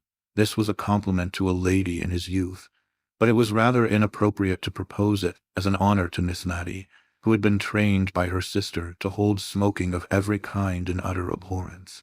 But if it was a shock to her refinement, it was also a gratification to her feelings to be thus selected. So she daintily stuffed the strong tobacco into the pipe, and then we withdrew. "It is very pleasant dining with a bachelor," said Miss Matty softly, as we settled ourselves in the counting-house. "I only hope it is not improper. So many pleasant things are. What a number of books he has," said Miss Pole, looking round the room, "and how dusty they are. I think it must be like one of the great Dr. Johnson's rooms," said Miss Matty. "What a superior man your cousin must be." "Yes," said Miss Pole, "he's a great reader, but I am afraid he has got into very uncouth habits with living alone." "Oh, uncouth is too hard a word. I should call him eccentric. Very clever people always are," replied Miss Matty. When Mr. Holbrook returned, he proposed a walk in the fields, but the two elder ladies were afraid of damp, and dirt, and had only very unbecoming calashes to put on over their caps. So they declined, and I was again his companion in a turn which he said he was obliged to take to see after his men. He strode along, either wholly forgetting my existence, or soothed into silence by his pipe, and yet it was not silence exactly. He walked before me with a stooping gait, his hands clasped behind him, and as some tree or cloud or glimpse of distant upland pastures struck him, he quoted poetry to himself, saying it out loud in a grand sonorous voice, with just the emphasis that true feeling and appreciation give. We came upon an old cedar tree, which stood at one end of the house. The cedar spreads his dark green layers of shade. Capital term, layers, wonderful man. I did not know whether he was speaking to me or not, but I put in an assenting wonderful, although I knew nothing about it, just because I was tired of being forgotten, and of being consequently silent. He turned sharp round. "Aye, you may say wonderful. Why, when I saw the review of his poems in Blackwood, I set off within an hour, and walked 7 miles to Misselton, for the horses were not in the way, and ordered them. Now what colour are ash-buds in March? Is the man going mad? Thought I he is very like Don Quixote. What colour are they, I say?" repeated he vehemently. "I am sure I don't know, sir," said I, with the meekness of ignorance. "I knew you didn't. No more did I, an old fool that I am, till this young man comes and tells me, black as ash-buds in March. And I've lived all my life in the country, more shame for me not to know. Black. They are jet black, madam." And he went off again, swinging along to the music of some rhyme he had got hold of. When we came back, nothing would serve him but he must read us the poems he had been speaking of. And Miss Pole encouraged him in his proposal, I thought, because she wished me to hear his beautiful reading, of which she had boasted. But she afterwards said it was because she had got to a difficult part of her crochet, and wanted to count her stitches without having to talk. Whatever he had proposed would have been right to Miss Matty, although she did fall sound asleep within 5 minutes after he had begun a long poem called Locksley Hall, and had a comfortable nap, unobserved, till he ended, when the cessation of his voice wakened her up, and she said, feeling that something was expected, and that Miss Pole was counting, "What a pretty book." "Pretty, madam, it's beautiful, pretty indeed." "Oh, yes, I meant beautiful," said she, fluttered at his disapproval of her word. "It is so like that beautiful poem of Dr. Johnson's my sister used to read. I forget the name of it. What was it, my dear?" turning to me. "Which do you mean, ma'am? What was it about?" "I don't remember what it was about, and I've quite forgotten what the name of it was, but it was written by Dr. Johnson, and was very beautiful, and very like what Mr. Holbrook has just been reading." "I don't remember it," said he reflectively, "but I don't know Dr. Johnson's poems well. I must read them." As we were getting into the fly to return, I heard Mr. Holbrook say he should call on the ladies soon, and inquire how they got home, and this evidently pleased and fluttered Miss Matty at the time he said it. But after we had lost sight of the old house among the trees, her sentiments towards the master of it were gradually absorbed into a distressing wonder as to whether Martha had broken her word, and seized on the opportunity of her mistress's absence to have a follower. Martha looked good and steady, and composed enough, as she came to help us out. She was always careful of Miss Matty, and tonight she made use of this unlucky speech. "Eh, dear ma'am, to think of your going out in an evening in such a thin shawl. It's no better than muslin. At your age, ma'am, you should be careful." "My age," said Miss Matty, almost speaking crossly for her, for she was usually gentle. "My age? Why, how old do you think I am, that you talk about my age?" "Well, ma'am, I should say you were not far short of 60, but folks' looks is often against them, and I'm sure I meant no harm." "Martha, I'm not yet 52, said Miss Matty, with grave emphasis, for probably the remembrance of her youth had come very vividly before her this day, and she was annoyed at finding that golden time so far away in the past. But she never spoke of any former and more intimate acquaintance with Mr. Holbrook. She had probably met with so little sympathy in her early love that she had shut it up close in her heart, and it was only by a sort of watching, which I could hardly avoid since Miss Pole's confidence, that I saw how faithful her poor heart had been in its sorrow and its silence. She gave me some good reason for wearing her best cap every day, and sat near the window, in spite of her rheumatism, in order to see, without being seen, down into the street. He came. He put his open palms upon his knees, which were far apart, as he sat with his head bent down, whistling, after we had replied to his inquiries about our safe return. Suddenly he jumped up. "Well, madam, have you any commands for Paris? I am going there in a week or two." "To Paris?" we both exclaimed. "Yes, madam, I've never been there and always had a wish to go, and I think if I don't go soon, I mayn't go at all.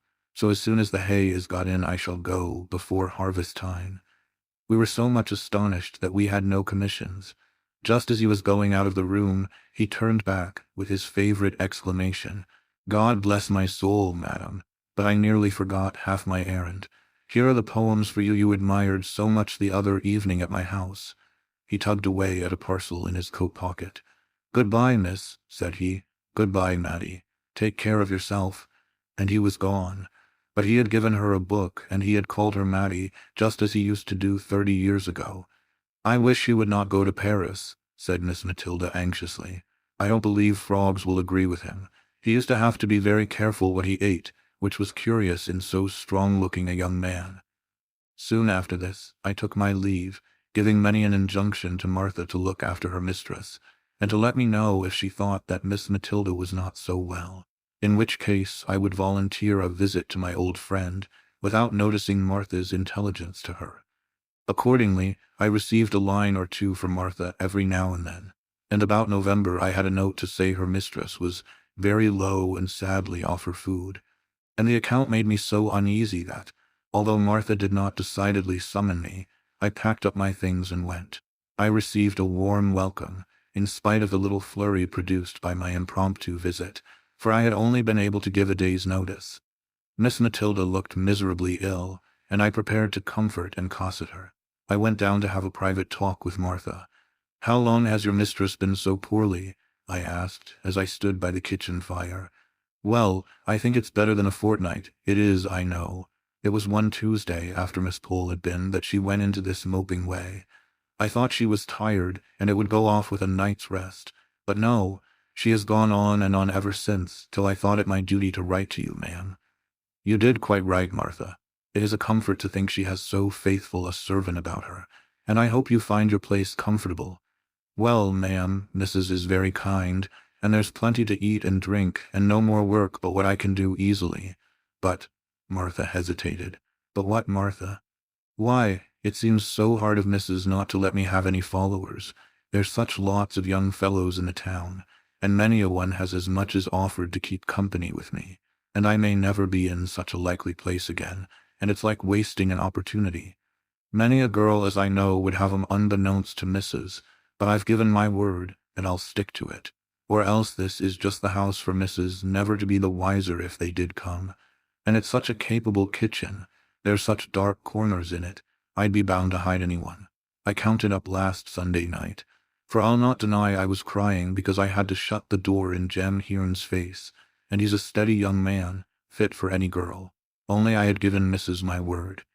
Martha was all but crying again, and I had little comfort to give her, for I knew, from old experience, of the horror with which both the Miss Jenkinses looked upon followers, and in Miss Mattie's present nervous state this dread was not likely to be lessened.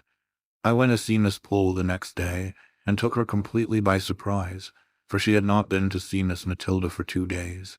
"And now I must go back with you, my dear, for I promised to let her know how Thomas Holbrook went on, and I'm sorry to say his housekeeper has sent me word today that he hasn't long to live. Poor Thomas. That journey to Paris was quite too much for him. His housekeeper says he has hardly ever been round his fields since, but just sits with his hands on his knees in the counting-house, not reading or anything, but only saying what a wonderful city Paris was. Paris has much to answer for if it's killed my cousin Thomas, for a better man never lived." "Does Miss Matilda know of his illness?" asked I, a new light as to the cause of her indisposition dawning upon me. "Dear, to be sure, yes.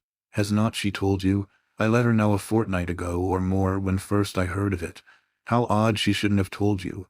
Not at all, I thought, but I did not say anything. I felt almost guilty of having spied too curiously into that tender heart, and I was not going to speak of its secrets. Hidden, Miss Mattie believed, from all the world. I ushered Miss Pole into Miss Matilda's little drawing room, and then left them alone. But I was not surprised when Martha came to my bedroom door to ask me to go down to dinner alone, for that missus had one of her bad headaches. She came into the drawing room at tea time, but it was evidently an effort to her, and as if to make up for some reproachful feeling against her late sister, Miss Jenkins, which had been troubling her all the afternoon, and for which she now felt penitent, she kept telling me how good and how clever Deborah was in her youth, how she used to settle what gowns they were to wear at all the parties, faint, ghostly ideas of grim parties, far away in the distance, when Miss Mattie and Miss Pole were young, and how Deborah and her mother had started the Benefit Society for the Poor, and taught girls cooking and plain sewing, and how Deborah had once danced with a lord, and how she used to visit at Sir Peter Arley's, and tried to remodel the quiet rectory establishment on the plans of Arley Hall, where they kept 30 servants, and how she had nursed Miss Mattie through a long, long illness, of which I had never heard before, but which I now dated in my own mind as following the dismissal of the suit of Mr. Holbrook. So we talked softly and quietly of old times through the long November evening. The next day Miss Pole brought us word that Mr. Holbrook was dead. Miss Mattie heard the news in silence. In fact, from the account of the previous day, it was only what we had to expect. Miss Pole kept calling upon us for some expression of regret, by asking if it was not sad that he was gone, and saying, "To think of that pleasant day last June, when he seemed so well, and he might have lived this dozen years if he had not gone to that wicked Paris, where they are always having revolutions." She paused for some demonstration on our part. I saw Miss Mattie could not speak. She was trembling so nervously. So I said what I really felt, and after a call of some duration, all the time of which I have no doubt Miss Pole thought Miss Mattie received the news very calmly, our visitor took her leave. Miss Mattie made a strong effort to conceal her feelings, a concealment she practiced even with me, for she has never alluded to Mr. Holbrook again, although the book he gave her lies with her Bible on the little table by her bedside. She did not think I heard her when she asked the little milliner of Cranford to make her caps something like the Honourable Mrs. Jamison's, or that I noticed the reply, "But she wears widow's caps, ma'am." Oh, I only meant something in that style, not widows, of course, but rather like Mrs. Jamison's.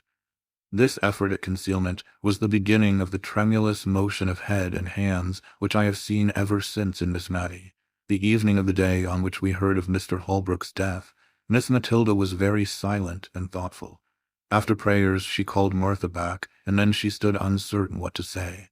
"Martha," she said at last, "you are young," and then she made so long a pause that Martha, to remind her of her half-finished sentence, dropped a curtsy and said, "Yes, please, Nan.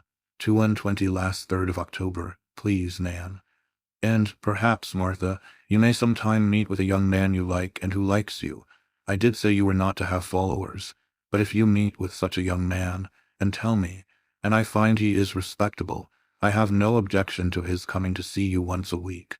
God forbid," said she in a low voice, "that I should grieve any young hearts."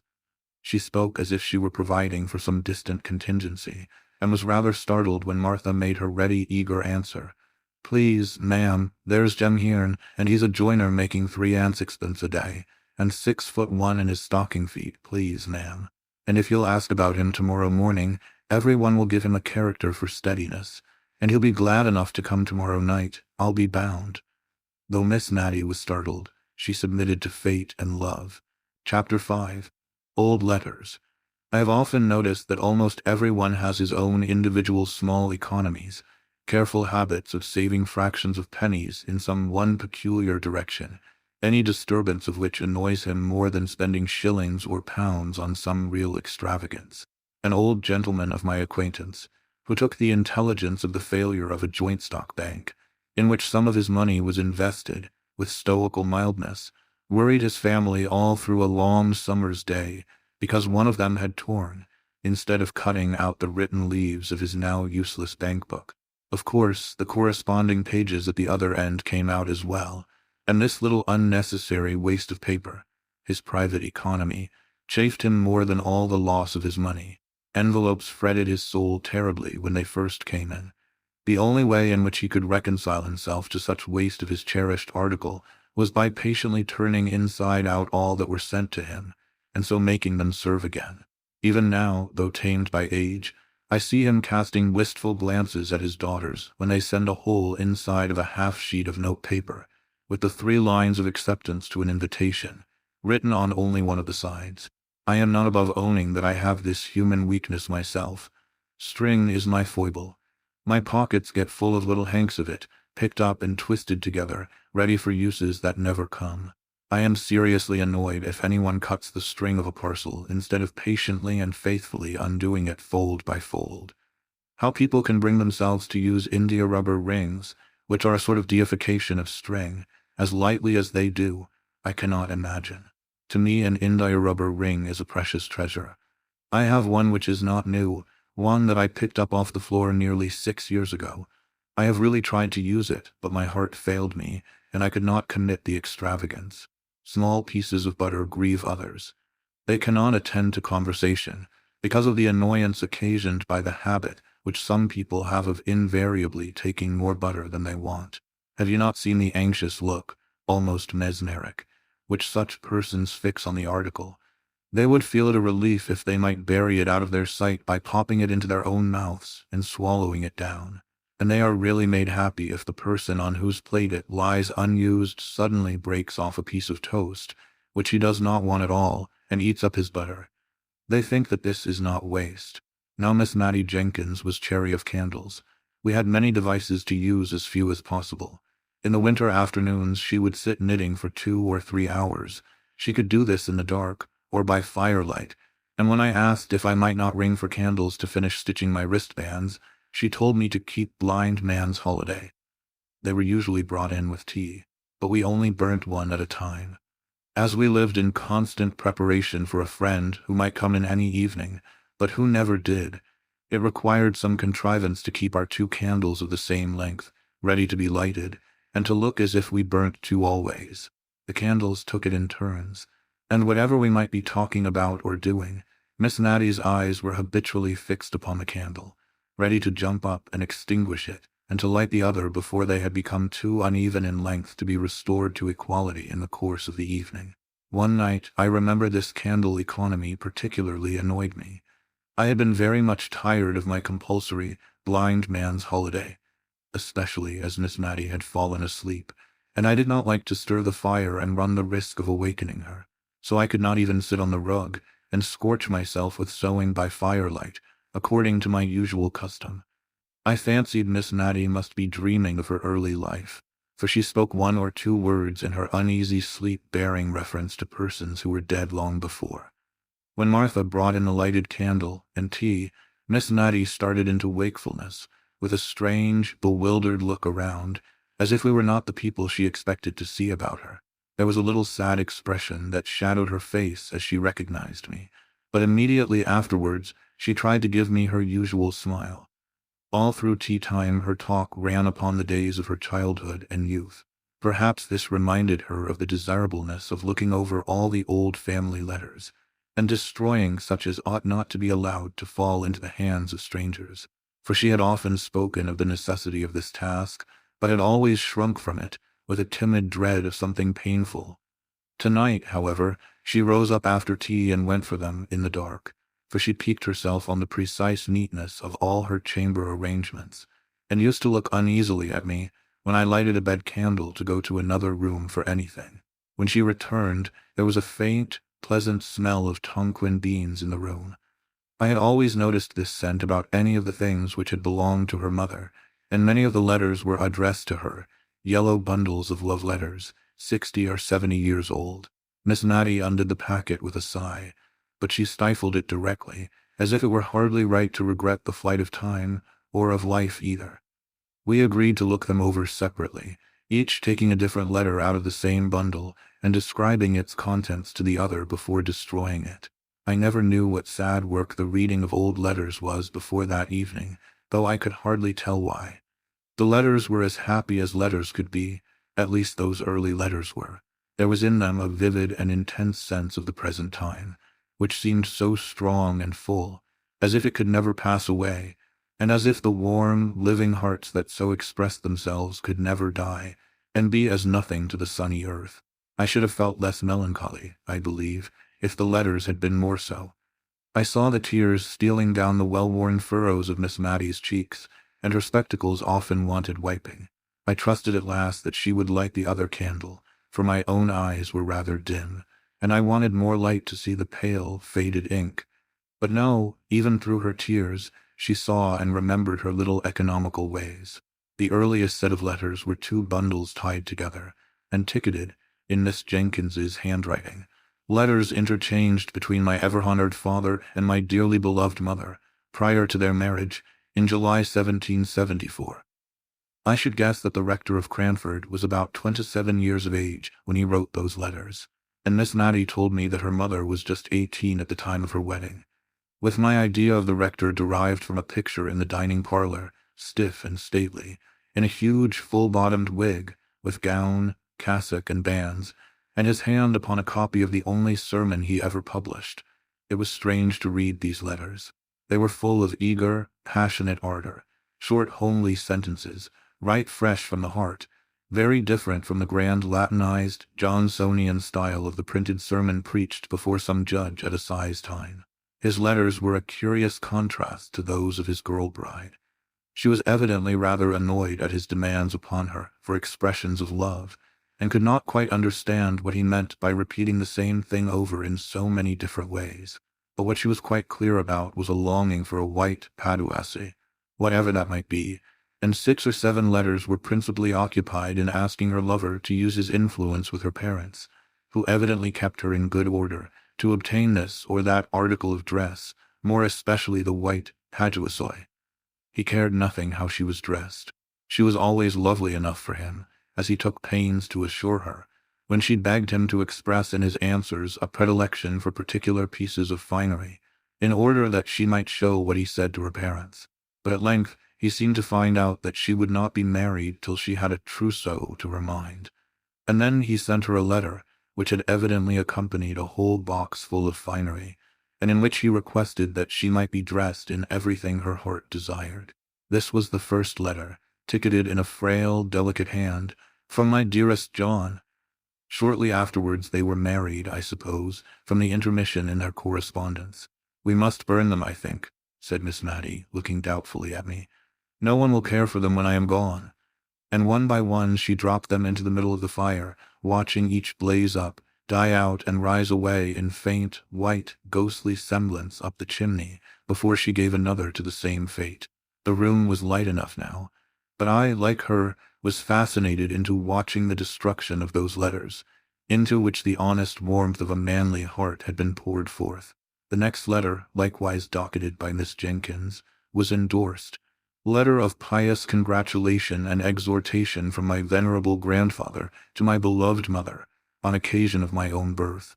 Also some practical remarks on the desirability of keeping warm the extremities of infants, from my excellent grandmother." The first part was, indeed, a severe and forcible picture of the responsibilities of mothers, and a warning against the evils that were in the world, and lying in ghastly wait for the little baby of 2 days old. His wife did not write, said the old gentleman, because he had forbidden it, she being indisposed with a sprained ankle, which, he said, quite incapacitated her from holding a pen. However, at the foot of the page was a small T.O., and on turning it over, sure enough, there was a letter to my dearest Molly, begging her, when she left her room, whatever she did, to go upstairs before going down, and telling her to wrap her baby's feet up in flannel, and keep it warm by the fire, although it was summer, for babies were so tender. It was pretty to see from the letters, which were evidently exchanged with some frequency between the young mother and the grandmother, how the girlish vanity was being weeded out of her heart by love for her baby. The white paduasoy figured again in the letters, with almost as much vigor as before. In one, it was being made into a christening cloak for the baby. It decked it when it went with its parents to spend a day or 2 at Arley Hall. It added to its charms when it was the prettiest little baby that ever was seen. Dear mother, I wish you could see her. Without any partiality, I do think she will grow up a regular beauty. I thought of Miss Jenkins, gray, withered, and wrinkled, and I wondered if her mother had known her in the courts of heaven. And then I knew that she had, and that they stood there in angelic guise. There was a great gap before any of the rector's letters appeared, and then his wife had changed her mode of her endorsement.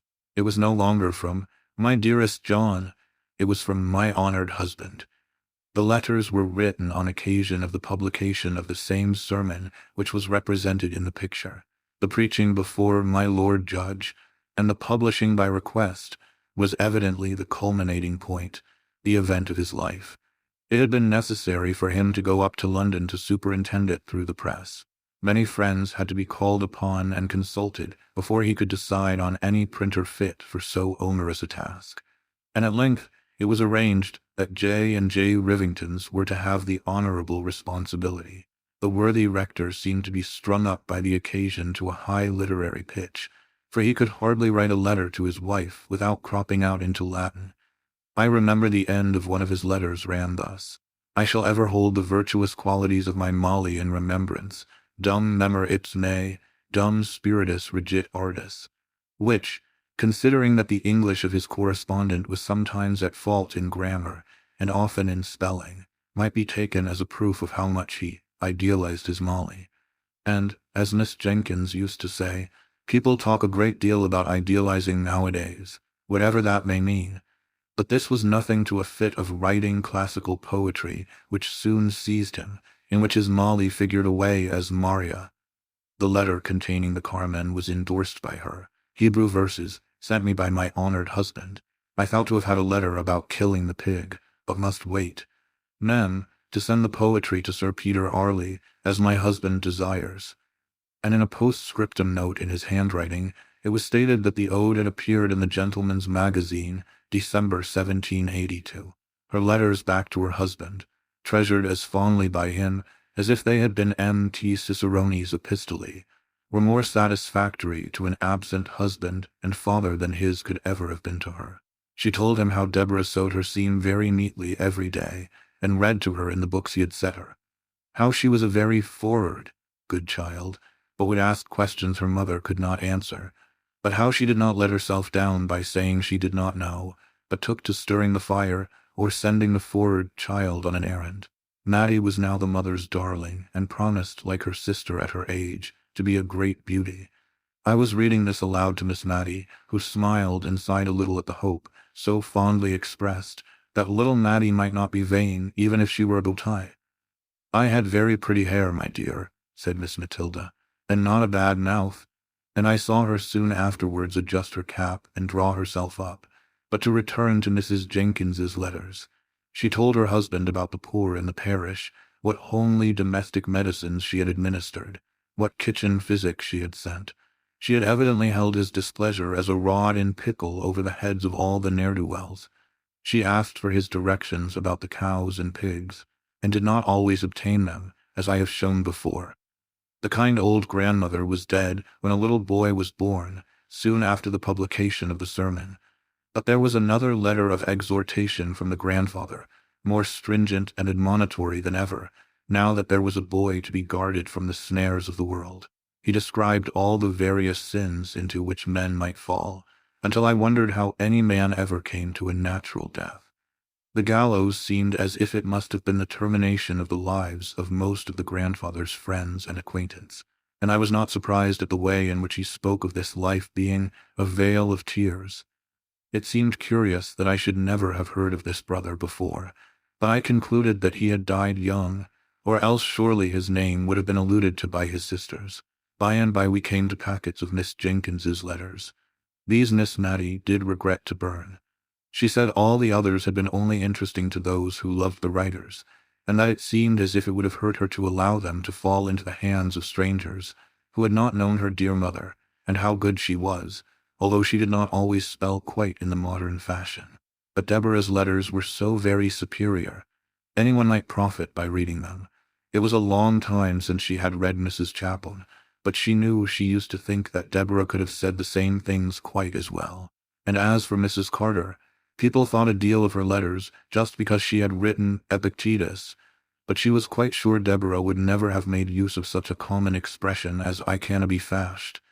Miss Mattie did grudge burning these letters, it was evident. She would not let them be carelessly passed over with any quiet reading, and skipping, to myself. She took them from me, and even lighted the second candle in order to read them aloud with a proper emphasis, and without stumbling over the big words. Oh dear, how I wanted facts instead of reflections, before those letters were concluded. They lasted us 2 nights, and I won't deny that I made use of the time to think of many other things, and yet I was always at my post at the end of each sentence. The rector's letters, and those of his wife and mother-in-law, had all been tolerably short and pithy, written in a straight hand, with the lines very close together. Sometimes the whole letter was contained on a mere scrap of paper. The paper was very yellow, and the ink very brown. Some of the sheets were, as Miss Mattie made me observe, the old original post, with the stamp in the corner representing a post-boy riding for life and twanging his horn. The letters of Mrs. Jenkins and her mother were fastened with a great round red wafer, for it was before Miss Edgeworth's patronage had banished wafers from polite society. It was evident, from the tenor of what was said, that francs were in great request, and were even used as a means of paying debts by needy members of Parliament. The rector sealed his epistles with an immense coat of arms, and showed by the care with which he had performed this ceremony that he expected they should be cut open, not broken by any thoughtless or impatient hand. Now Miss Jenkins's letters were of a later date in form and writing. She wrote on the square sheet which we have learned to call old-fashioned.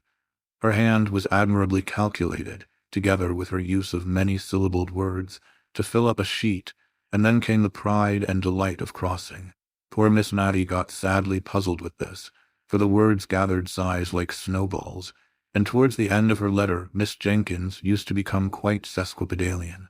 In one to her father, slightly theological and controversial in its tone, she had spoken of Herod, Tetrarch of Idumea. Miss Mattie read it Herod, Petrarch of Etruria, and was just as well pleased as if she had been right. I can't quite remember the date, but I think it was in 1805 that Miss Jenkins wrote the longest series of letters, on occasion of her absence on a visit to some friends near Newcastle upon Tyne.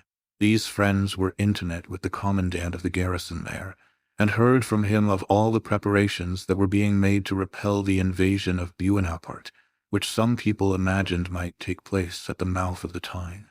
Miss Jenkins was evidently very much alarmed, and the first part of her letters was often written in pretty intelligible English, conveying particulars of the preparations which were made in the family with whom she was residing against the dreaded event. The bundles of clothes that were packed up ready for a flight to Alston Moor, a wild, hilly piece of ground between Northumberland and Cumberland. The signal that was to be given for this flight, and for the simultaneous turning out of the volunteers under arms, which said signal was to consist, if I remember rightly, in ringing the church bells in a particular and ominous manner. One day, when Miss Jenkins and her hosts were at a dinner party in Newcastle, this warning summons was actually given, not a very wise proceeding, if there be any truth in the moral attached to the fable of the boy and the wolf. But so it was, and Miss Jenkins, hardly recovered from her fright, wrote the next day to describe the sound, the breathless shock, the hurry and alarm, and then, taking breath, she added, "How trivial, my dear father, do all our apprehensions of the last evening appear at the present moment to calm and inquiring minds." And here Miss Mattie broke in with, "But, indeed, my dear, they were not at all trivial or trifling at the time. I know I used to wake up in the night many a time, and think I heard the tramp of the French entering Cranford. Many people talked of hiding themselves in the salt mines, and meat would have kept capitally down there, only perhaps we should have been thirsty. And my father preached a whole set of sermons on the occasion.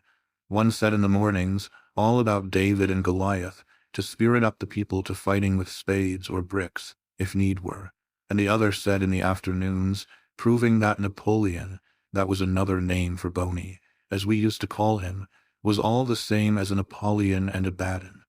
I remember my father rather thought he should be asked to print this last set, but the parish had perhaps had enough of them with hearing.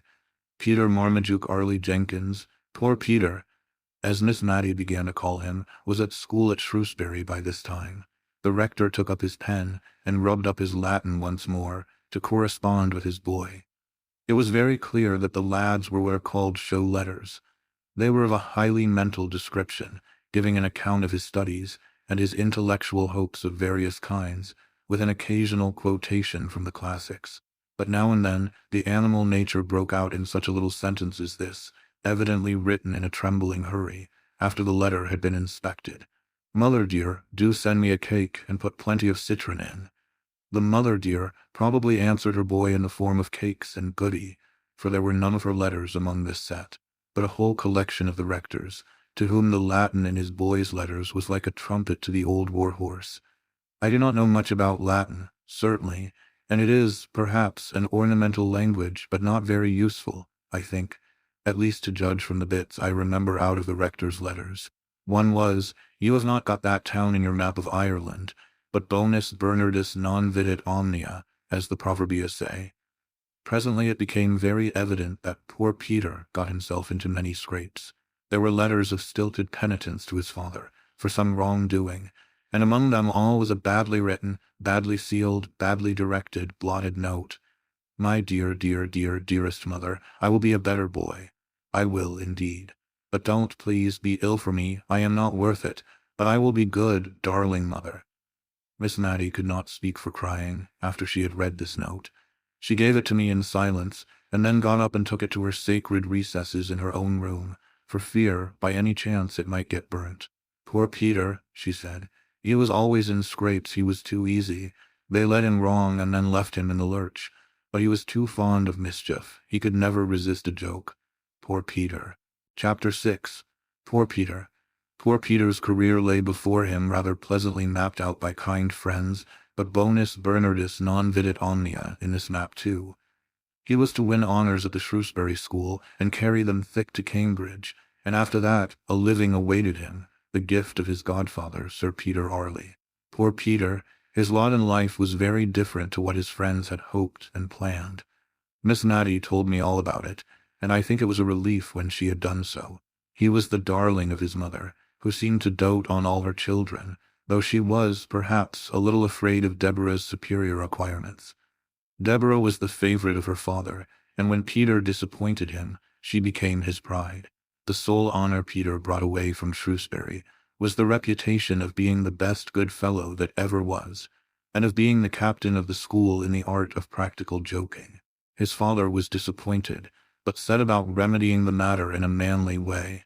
He could not afford to send Peter to read with any tutor, but he could read with him himself, and Miss Matty told me much of the awful preparations in the way of dictionaries and lexicons that were made in her father's study the morning Peter began. "My poor mother," said she.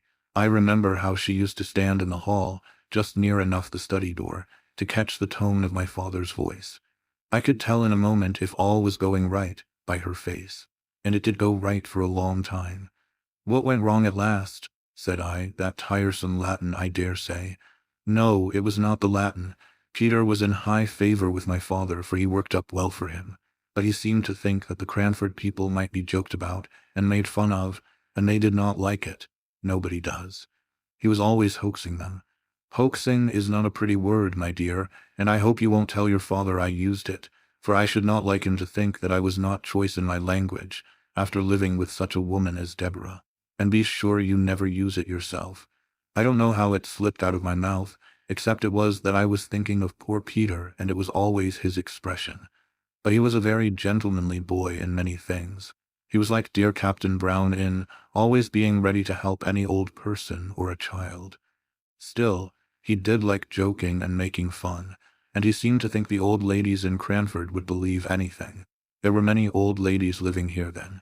We are principally ladies now, I know, but we are not so old as the ladies used to be when I was a girl. I could laugh to think of some of Peter's jokes.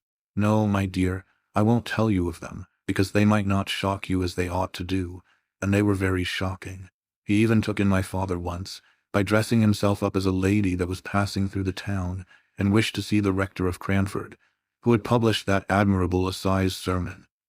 Peter said he was awfully frightened himself when he saw how my father took it all in, and even offered to copy out all his Napoleon Buonaparte sermons for her, her, for Peter was a lady then. He told me he was more terrified than he ever was before, all the time my father was speaking. He did not think my father would have believed him, and yet if he had not, it would have been a sad thing for Peter. As it was, he was none so glad of it, for my father kept him hard at work copying out all those 12 Buonaparte sermons for the lady. That was for Peter himself, you know. He was the lady. And once when he wanted to go fishing, Peter said, "Confound the woman." Very bad language, my dear, but Peter was not always so guarded as he should have been. My father was so angry with him, it nearly frightened me out of my wits. And yet I could hardly keep from laughing at the little curtsies Peter kept making, quite slyly, whenever my father spoke of the lady's excellent taste and sound discrimination. "Did Miss Jenkins know of these tricks?" said I. "Oh, no, Deborah would have been too much shocked. No, no one knew but me. I wish I had always known of Peter's plans, but sometimes he did not tell me. He used to say the old ladies in the town wanted something to talk about, but I don't think they did. They had the St. James's Chronicle 3 times a week, just as we have now, and we have plenty to say, and I remember the clacking noise there always was when some of the ladies got together. But probably schoolboys talk more than ladies.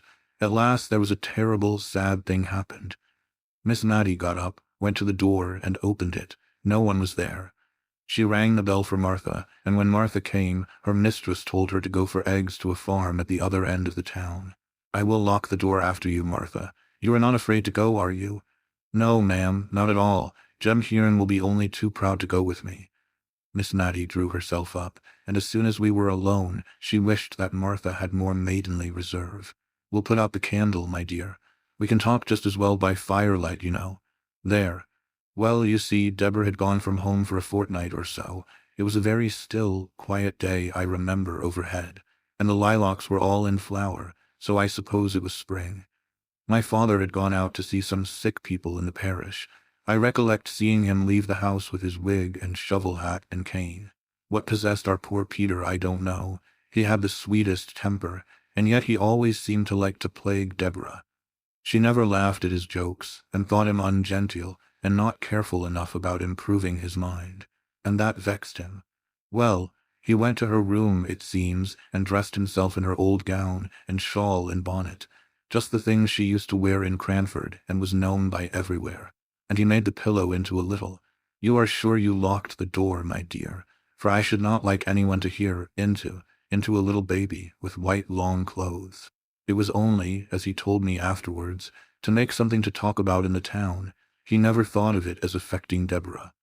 And he went and walked up and down in the Filbert walk, just half hidden by the rails and half seen, and he cuddled his pillow just like a baby and talked to it all the nonsense people do. Oh dear! And my father came stepping stately up the street, as he always did, and what should he see but a little black crowd of people, I dare say as many as 20, all peeping through his garden rails. So he thought, at first, they were only looking at a new rhododendron that was in full bloom, and that he was very proud of, and he walked slower, that they might have more time to admire, and he wondered if he could make out a sermon from the occasion, and thought, perhaps, there was some relation between the rhododendrons and the lilies of the field. My poor father, when he came nearer, he began to wonder that they did not see him, but their heads were all so close together, peeping and peeping. My father was amongst them, meaning, he said, to ask them to walk into the garden with him, and admire the beautiful vegetable production, when, oh, my dear, I tremble to think of it. He looked through the rails himself, and saw, I don't know what he thought he saw, but old Claire told me his face went quite grey-white with anger, and his eyes blazed out under his frowning black brows, and he spoke out, oh, so terribly, and bade them all stop where they were, not one of them to go, not one of them to stir a step, and swift as light, he was in at the garden door and down the Filbert walk and seized hold of poor Peter, and tore his clothes off his back, bonnet, shawl, gown, and all, and threw the pillow among the people over the railings. And then he was very, very angry indeed, and before all the people he lifted up his cane and flogged Peter. My dear, that boy's trick on that sunny day, when all seemed going straight and well, broke my mother's heart and changed my father for life. It did indeed. Old Claire said, Peter looked as white as my father and stood as still as a statue to be flogged, and my father struck hard. When my father stopped to take breath, Peter said, Have you done enough, sir? Quite hoarsely, and still standing quite quiet. I don't know what my father said, or if he said anything. But old Claire said, Peter turned to where the people outside the railing were, and made them a low bow, as grand and as grave as any gentleman, and then walked slowly into the house. I was in the storeroom helping my mother to make cowslip wine.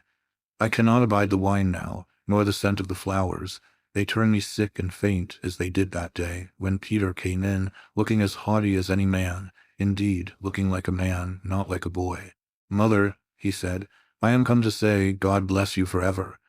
I saw his lips quiver as he spoke, and I think he durst not say anything more loving for the purpose that was in his heart. She looked at him rather frightened and wondering, and asked him what was to do.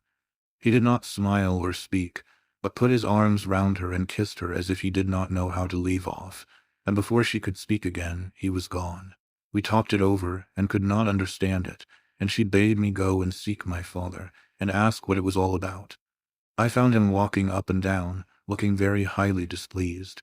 "Tell your mother I have flogged Peter, and that he richly deserved it." I durst not ask any more questions.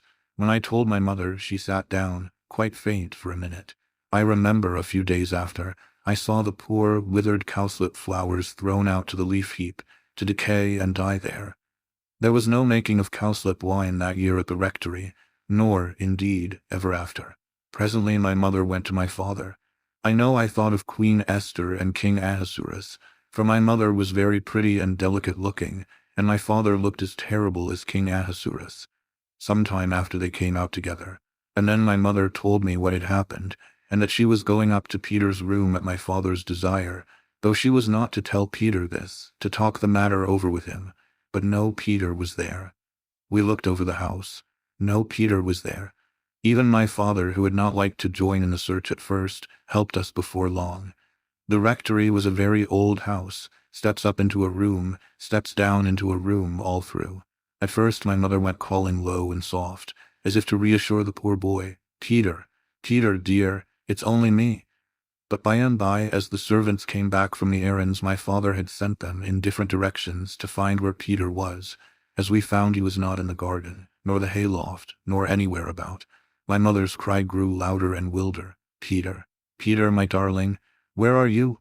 For then she felt and understood that that long kiss meant some sad kind of goodbye. The afternoon went on, my mother never resting, but seeking again and again in every possible place that had been looked into 20 times before, nay, that she had looked into over and over again herself. My father sat with his head in his hands, not speaking except when his messengers came in, bringing no tidings. Then he lifted up his face, so strong and sad, and told them to go again in some new direction. My mother kept passing from room to room, in and out of the house, moving noiselessly, but never ceasing. Neither she nor my father durst leave the house, which was the meeting place for all the messengers. At last, and it was nearly dark, my father rose up. He took hold of my mother's arm as she came with wild, sad pace through one door and quickly towards another. She started at the touch of his hand, for she had forgotten all in the world but Peter. "Molly," said he, "I did not think all this would happen." He looked into her face for comfort, her poor face all wild and white, for neither she nor my father had dared to acknowledge, much less act upon, the terror that was in their hearts, lest Peter should have made away with himself.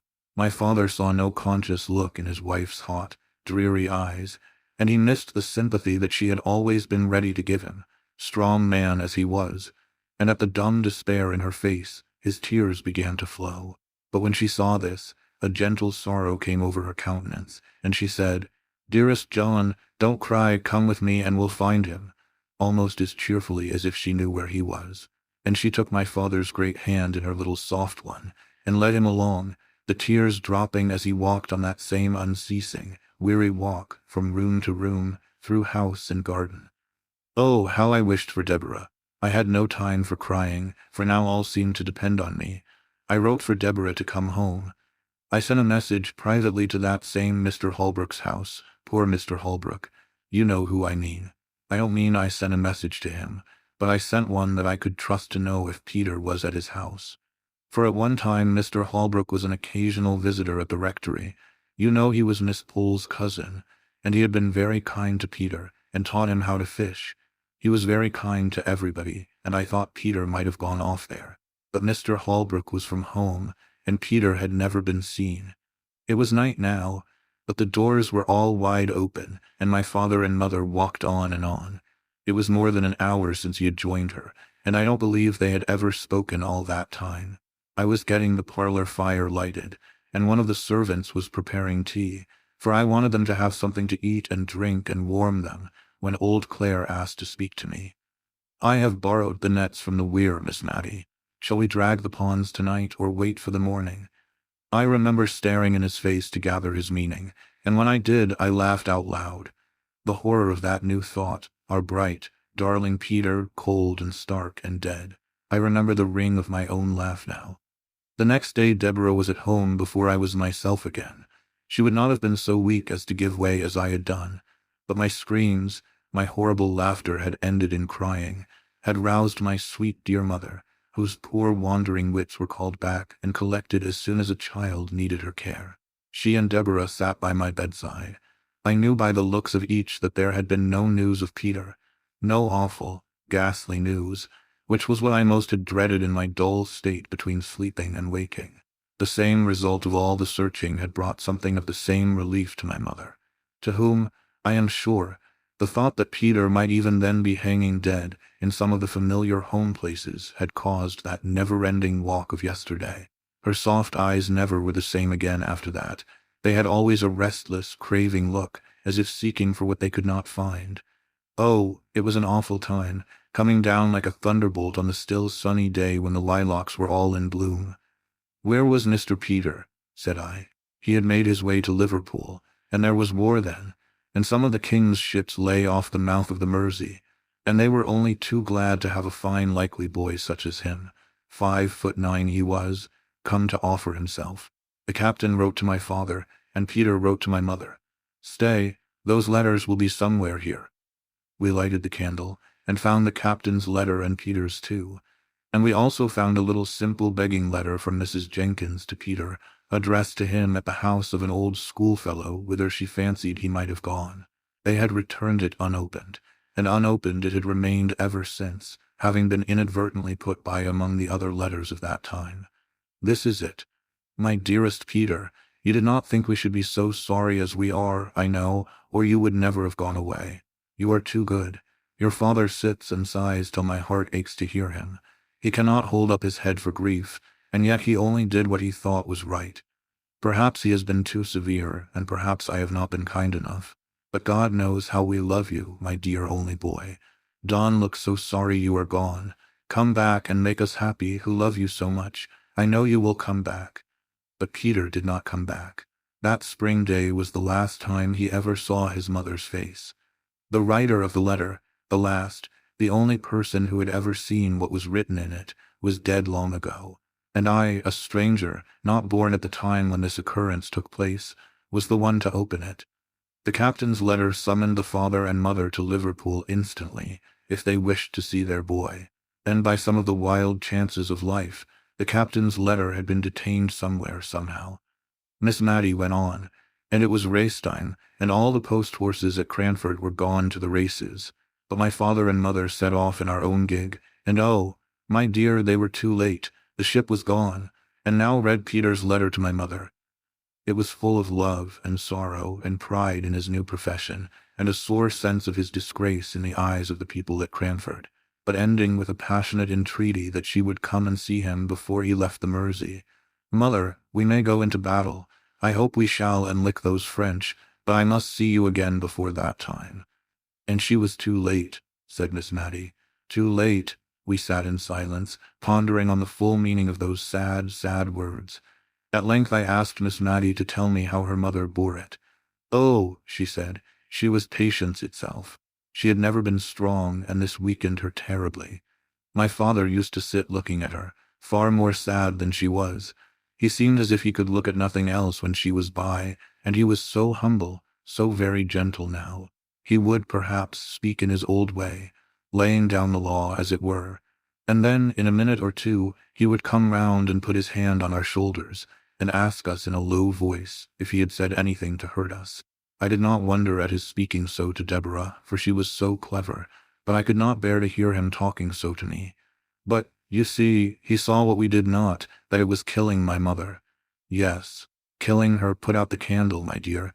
I can talk better in the dark. For she was but a frail woman, and ill-fitted to stand the fright and shock she had gone through.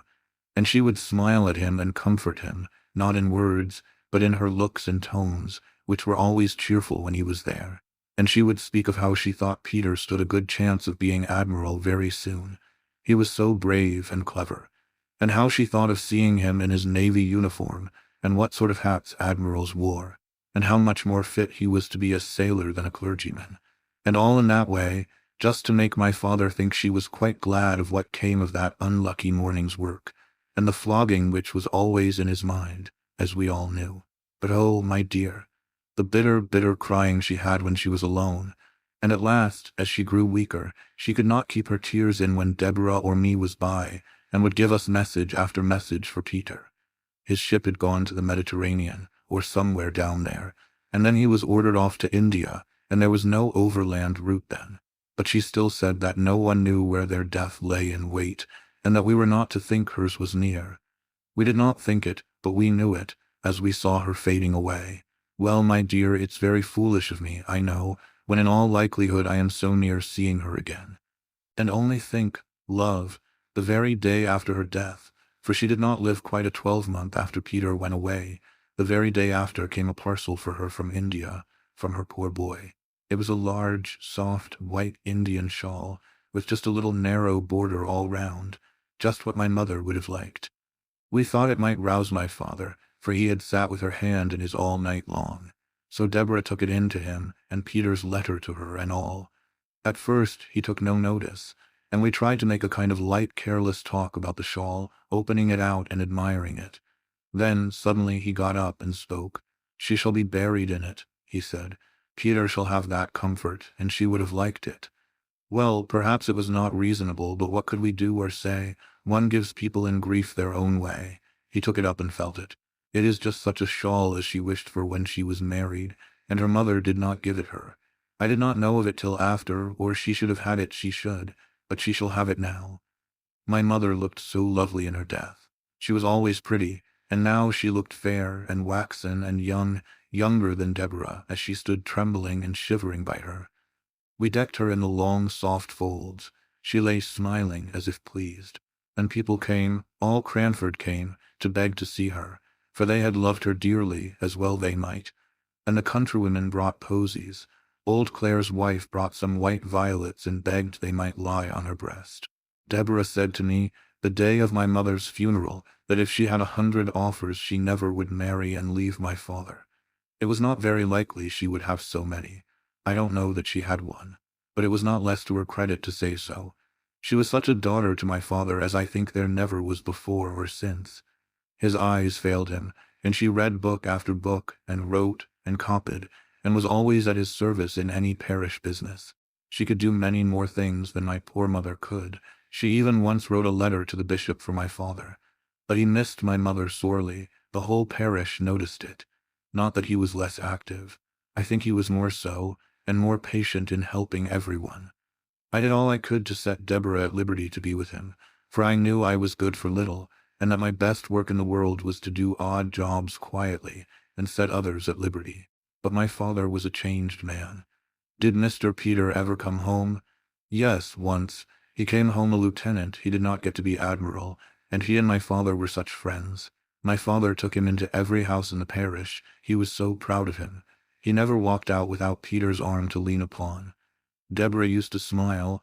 I don't think we ever laughed again after my mother's death, and say she was quite put in a corner. Not but what my father always wanted her when there was letter writing or reading to be done, or anything to be settled. And then, said I, after a pause, then Peter went to sea again, and by my father died, blessing us both, and thanking Deborah for all she had been to him. And of course our circumstances were changed, and instead of living at the rectory and keeping 3 maids and a man, we had to come to this small house and be content with a servant of all work. But as Deborah used to say, we have always lived genteelly, even if circumstances have compelled us to simplicity. Poor Deborah. And Mr. Peter? Asked I. Oh, there was some great war in India. I forget what they call it, and we have never heard of Peter since then. I believe he is dead myself, and it sometimes fidgets me that we have never put on mourning for him. And then again, When I sit by myself, and all the house is still, I think I hear his step coming up the street, and my heart begins to flutter and beat. But the sound always goes past, and Peter never comes. That's Martha back. No, I'll go, my dear. I can always find my way in the dark, you know. And a blow of fresh air at the door will do my head good, and it's rather got a trick of aching. So she pattered off. I had lighted the candle to give the room a cheerful appearance against her return. Was it Martha? Asked I. Yes, and I am rather uncomfortable, for I heard such a strange noise just as I was opening the door. Where? I asked, for her eyes were round with affright. In the street, just outside, it sounded like. Talking, I put in as she hesitated a little. No, kissing. Chapter 7. Visiting. One morning, as Miss Mattie and I sat at our work, it was before 12 o'clock, and Miss Mattie had not changed the cap with yellow ribbons that had been Miss Jenkins's best, and which Miss Mattie was now wearing out in private, putting on the one made in imitation of Mrs. Jamison's at all times when she expected to be seen. Martha came up, and asked if Miss Betty Barker might speak to her mistress. Miss Mattie assented, and quickly disappeared to change the yellow ribbons, while Miss Barker came upstairs. But, as she had forgotten her spectacles, and was rather flurried by the unusual time of the visit, I was not surprised to see her return with one cap on the top of the other. She was quite unconscious of it herself, and looked at us, with bland satisfaction. Nor do I think Miss Barker perceived it, for, putting aside the little circumstance that she was not so young as she had been, she was very much absorbed in her errand, which she delivered herself of with an oppressive modesty that found vent in endless apologies. Miss Betty Barker was the daughter of the old clerk at Cranford, who had officiated in Mr. Jenkins's time. She and her sister had had pretty good situations as ladies' maids, and had saved money enough to set up a milliner's shop, which had been patronized by the ladies in the neighborhood. Lady Arley, for instance, would occasionally give Miss Barker's the pattern of an old cap of hers, which they immediately copied and circulated among the elite of Cranford. I say the elite, for Miss Barker's had caught the trick of the place, and piqued themselves upon their aristocratic connection. They would not sell their caps and ribbons to anyone without a pedigree. Many a farmer's wife or daughter turned away huffed from Miss Barker's select millinery, and went rather to the universal shop, where the profits of brown soap and moist sugar enabled the proprietor to go straight to Paris, he said, until he found his customers too patriotic and John Bullish to wear what the Mounseers wore, London, where, as he often told his customers, Queen Adelaide had appeared only the very week before, in a cap exactly like the one he showed them, trimmed with yellow and blue ribbons, and had been complimented by King William on the becoming nature of her headdress. Miss Barkers, who confined themselves to truth, and did not approve of miscellaneous customers, throve notwithstanding. They were self-denying, good people. Many a time have I seen the eldest of them, she that had been maid to Mrs. Jamison, carrying out some delicate mess to a poor person. They only aped their betters in having nothing to do with the class immediately below theirs. And when Miss Barker died, their profits and income were found to be such that Miss Betty was justified in shutting up shop and retiring from business. She also, as I think I have before said, set up her cow, a mark of respectability in Cranford almost as decided as setting up a gig is among some people. She dressed finer than any lady in Cranford, and we did not wonder at it, for it was understood that she was wearing out all the bonnets and caps and outrageous ribbons which had once formed her stock in trade. It was 5 or 6 years since she had given up shop, so in any other place than Cranford her dress might have been considered passé. And now Miss Betty Barker had called to invite Miss Mattie to tea at her house on the following Tuesday.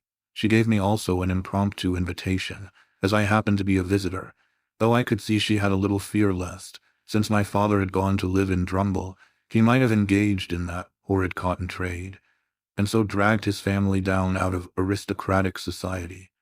She prefaced this invitation with so many apologies that she quite excited my curiosity. Her presumption was to be excused. What had she been doing? She seemed so overpowered by it, I could only think that she had been writing to Queen Adelaide to ask for a receipt for washing lace. But the act which she so characterized was only an invitation she had carried to her sister's former mistress, Mrs. Jamison. Her former occupation considered, could Miss Mattie excuse the liberty? Ah, Thought I, she has found out that double cap, and is going to rectify Miss Maddie's headdress. No, it was simply to extend her invitation to Miss Maddie and to me. Miss Maddie bowed acceptance, and I wondered that, in the graceful action, she did not feel the unusual weight and extraordinary height of her headdress. But I do not think she did, for she recovered her balance, and went on talking to Miss Betty in a kind, condescending manner, very different from the fidgety way she would have had if she had suspected how singular her appearance was. "Mrs. Jamieson is coming, I think you said?" asked Miss Maddie. "Yes, Mrs. Jamieson most kindly and condescendingly said she would be happy to come. One little stipulation she made, that she should bring Carlo. I told her that if I had a weakness it was for dogs." "And Miss Pole?" questioned Miss Maddie, who was thinking of her pool at preference, in which Carlo would not be available as a partner. "I am going to ask Miss Pole. Of course I could not think of asking her until I had asked you, madam, the rector's daughter, madam. Believe me, I do not forget the situation my father held under yours. And Mrs. Forrester, of course. And Mrs. Forrester. I thought, in fact, of going to her before I went to Miss Pole. Although her circumstances are changed, madam, she was born a Tyrrell, and we can never forget her alliance to the Bigges, of Bigelow Hall." Miss Maddie cared much more for the little circumstance of her being a very good card-player. "Mrs. Fitzadam, I suppose." "No, madam, I must draw a line somewhere. Mrs. Jamieson would not, I think, like to meet Mrs. Fitzadam. I have the greatest respect for Mrs. Fitzadam, but I cannot think her fit society for such ladies as Mrs. Jamieson and Miss Matilda Jenkins." Miss Betty Barker bowed low to Miss Maddie and pursed up her mouth. She looked at me with sidelong dignity, as much as to say, although a retired milliner, she was no democrat, and understood the difference of ranks. "May I beg you to come as near 6:30 to my little dwelling as possible, Miss Matilda? Mrs. Jamieson dines at 5, but has kindly promised not to delay her visit beyond that time, 6:30. And with a swimming curtsy, Miss Betty Barker took her leave. My prophetic soul foretold a visit that afternoon from Miss Pole, who usually came to call on Miss Matilda after any event, or indeed in sight of any event, to talk it over with her. "Miss Betty told me it was to be a choice and select few," said Miss Pole, as she and Miss Maddie compared notes. "Yes, so she said, not even Mrs. Fitzadam." Now Mrs. Fitzadam was the widowed sister of the Cranford surgeon, whom I have named before. Their parents were respectable farmers, content with their station. The name of these good people was Hoggins. Mr. Hoggins was the Cranford doctor now. We disliked the name and considered it coarse. But as Miss Jenkins said, if he changed it to Piggins, it would not be much better. We had hoped to discover a relationship between him and that Marchioness of Exeter whose name was Molly Hoggins. But the man, careless of his own interests, utterly ignored and denied any such relationship. Although, as dear Miss Jenkins had said, he had a sister called Mary, and the same Christian names were very apt to run in families. Soon after Miss Mary Hoggins married Mr. Fitzadam, she disappeared from the neighborhood for many years. She did not move in a sphere in Cranford society sufficiently high to make any of us care to know what Mr. Fitzadam was. He died, and was gathered to his fathers, without our ever having thought about him at all.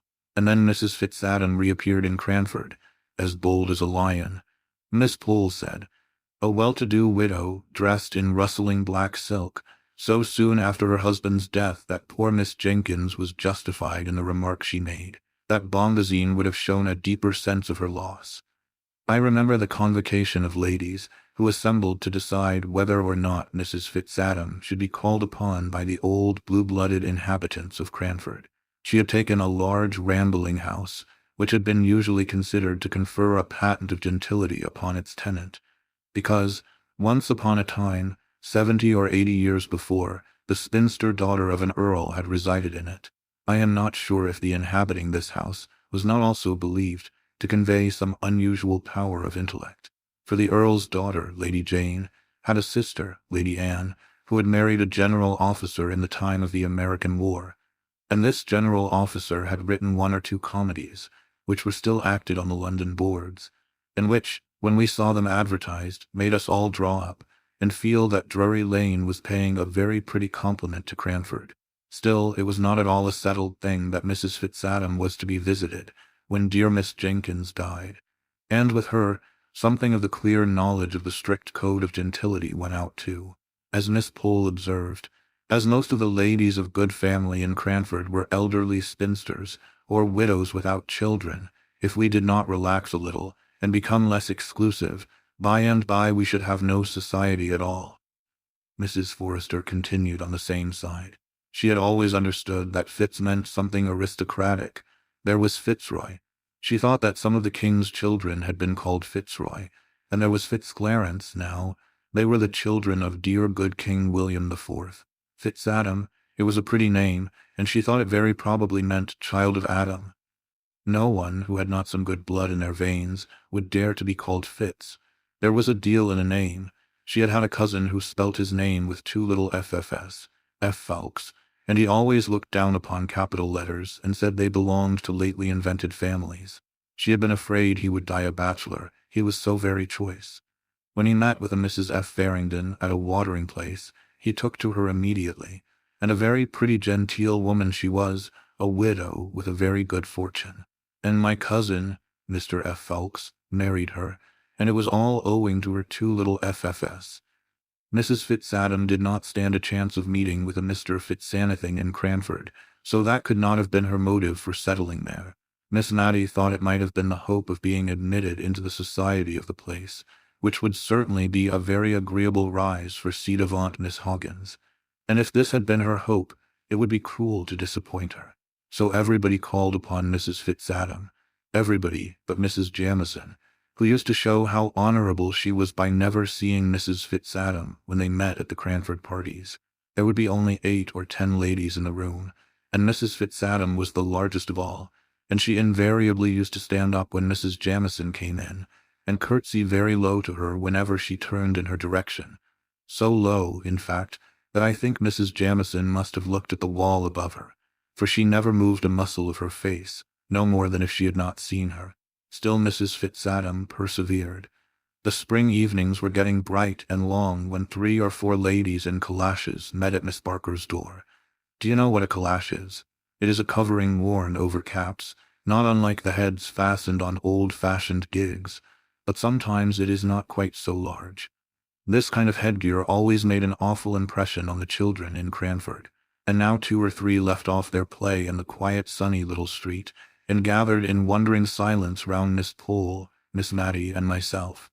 We were silent, too, so that we could hear loud, suppressed whispers inside Miss Barker's house. "Wait, Peggy, wait till I've run upstairs and washed my hands. When I cough, open the door, I'll not be a minute." And true enough, it was not a minute before we heard a noise, between a sneeze and a crow, on which the door flew open. Behind it stood a roundied maiden, all aghast at the honorable company of calashes, who marched in without a word.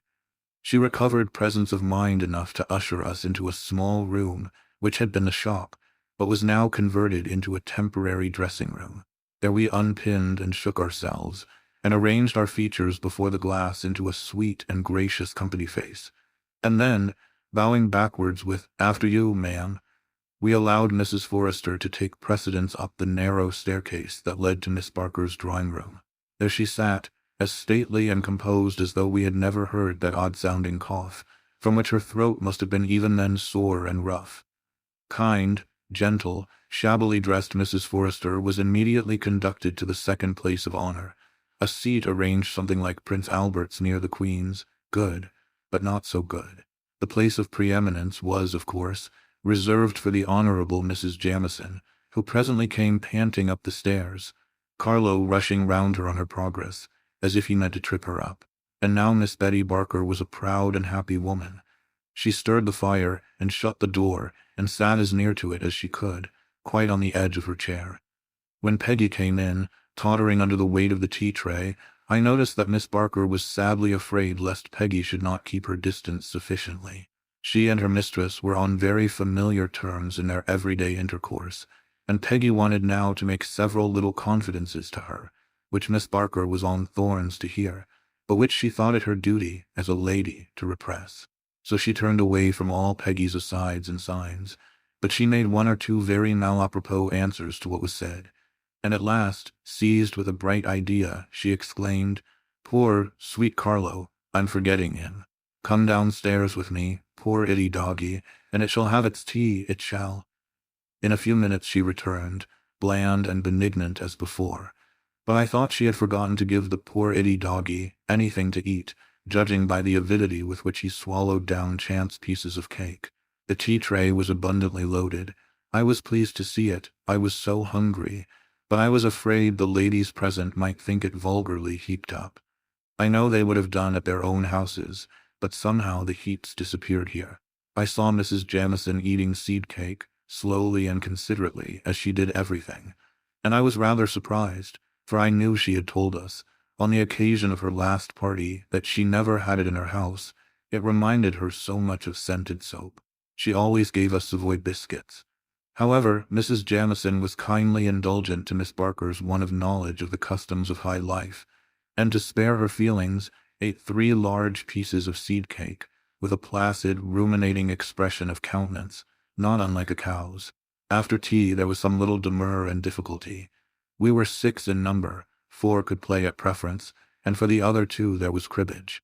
But all, except myself, I was rather afraid of the Cranford ladies at cards, for it was the most earnest and serious business they ever engaged in, were anxious to be of the pool. Even Miss Barker, while declaring she did not know Spadille from Menil, was evidently hankering to take a hand. The dilemma was soon put an end to by a singular kind of noise.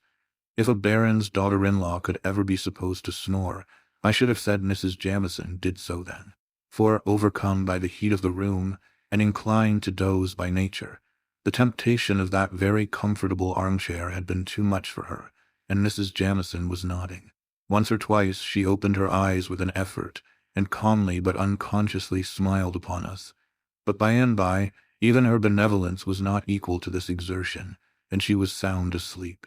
"It is very gratifying to me," whispered Miss Barker at the card table to her 3 opponents, whom, notwithstanding her ignorance of the game, she was basting most unmercifully. "Very gratifying indeed, to see how completely Mrs. Jamison feels at home in my poor little dwelling. She could not have paid me a greater compliment."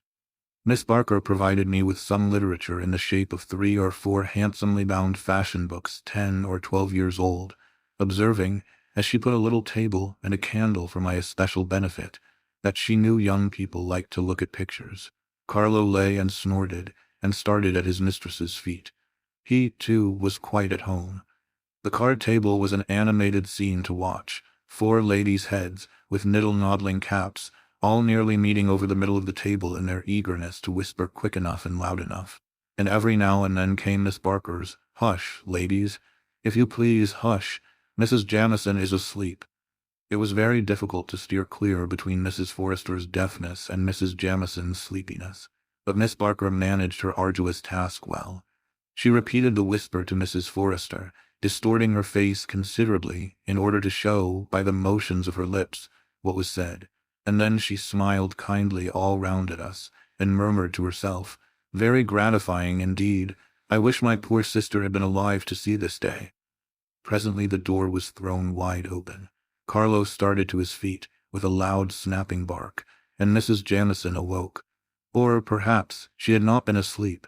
As she said almost directly, the room had been so light she had been glad to keep her eyes shut, but had been listening with great interest to all our amusing and agreeable conversation. Peggy came in once more, red with importance. Another tray. "Oh, gentility," thought I, "can you endure this last shock?" For Miss Barker had ordered, nay, I doubt not prepared, although she did say, "Why, Peggy, what have you brought us?" and looked pleasantly surprised at the unexpected pleasure. All sorts of good things for supper, scalloped oysters, potted lobsters, jelly, a dish called Little Cupids, which was in great favor with the Cranford ladies, although too expensive to be given, except on solemn and state occasions. Macaroons sopped in brandy, I should have called it, if I had not known its more refined and classical name. In short, we were evidently to be feasted with all that was sweetest and best, and we thought it better to submit graciously, even at the cost of our gentility, which never ate suppers in general, but which, like most non-supper eaters, was particularly hungry on all special occasions. Miss Barker, in her former sphere, had, I dare say, been made acquainted with the beverage they call cherry brandy. We none of us had ever seen such a thing, and rather shrank back when she proffered it us. Just a little glass, ladies. After the oysters and lobsters, you know. Shellfish are sometimes thought not very wholesome. We all shook our heads like female mandarins. But at last, Mrs. Jamison suffered herself to be persuaded, and we followed her lead. It was not exactly unpalatable, though so hot and so strong that we thought ourselves bound to give evidence that we were not accustomed to such things by coughing terribly, almost as strangely as Miss Barker had done, before we were admitted by Peggy. "It's very strong," said Miss Pole as she put down her empty glass. "I do believe there's spirit in it." "Only a little drop, just necessary to make it keep," said Miss Barker. "You know we put brandy pepper over our preserves to make them keep. I often feel tipsy myself from eating damson tart." I question whether damson tart would have opened Mrs. Jamison's heart as the cherry brandy did, but she told us of a coming event, respecting which she had been quite silent till that moment. "My sister-in-law, Lady Glenmire, is coming to stay with me." There was a chorus of "indeed," and then a pause. Each one rapidly reviewed her wardrobe, as to its fitness to appear in the presence of a baron's widow. For of course, a series of small festivals were always held in Cranford on the arrival of a visitor at any of our friends' houses. We felt very pleasantly excited on the present occasion. Not long after this, the maids and the lanterns were announced. Mrs. Jamison had the sedan chair, which had squeezed itself into Miss Barker's narrow lobby with some difficulty, and most literally stopped the way. It required some skillful maneuvering on the part of the old chairmen, shoemakers by day, but when summoned to carry, the sedan dressed up in a strange old livery, long greatcoats, with small capes, coeval with the sedan, and similar to the dress of the class in Hobarth's pictures, to edge and back and try at it again, and finally to succeed in carrying their burden out of Miss Barker's front door. Then we heard their quick pit-a-pat along the quiet little street as we put on our calashes and pinned up our gowns, Miss Barker hovering about us with offers of help, which, if she had not remembered her former occupation and wished us to forget it, would have been much more pressing. Chapter 8. Your Ladyship. Early the next morning, directly after 12, Miss Pole made her appearance at Miss Mattie's. Some very trifling piece of business was alleged as a reason for the call, but there was evidently something behind. At last out it came. "By the way, you'll think I'm strangely ignorant, but do you really know I am puzzled how we ought to address Lady Glenmire? Do you say, 'Your Ladyship,' where you would say, 'you' to a common person? I have been puzzling all morning, and are we to say, 'my lady,' instead of 'ma'am'? Now you knew Lady Arley, will you kindly tell me the most correct way of speaking to the peerage?" Poor Miss Mattie. She took off her spectacles and she put them on again, but how Lady Arley was addressed she could not remember. "It is so long ago," she said. "Dear, dear, how stupid I am. I don't think I ever saw her more than twice. I know we used to call Sir Peter, but he came much oftener to see us than Lady Arley did. Deborah would have known in a minute. 'My lady, your ladyship.' It sounds very strange, and as if it was not natural. I never thought of it before, but now you have named it, I am all in a puzzle." It was very certain Miss Pole would obtain no wise decision from Miss Mattie, who got more bewildered every moment, and more perplexed as to etiquettes of address. "Well, I really think," said Miss Pole, "I had better just go and tell Mrs. Forrester about our little difficulty. One sometimes grows nervous, and yet one would not have Lady Glenmire think we were quite ignorant of the etiquettes of high life in Cranford.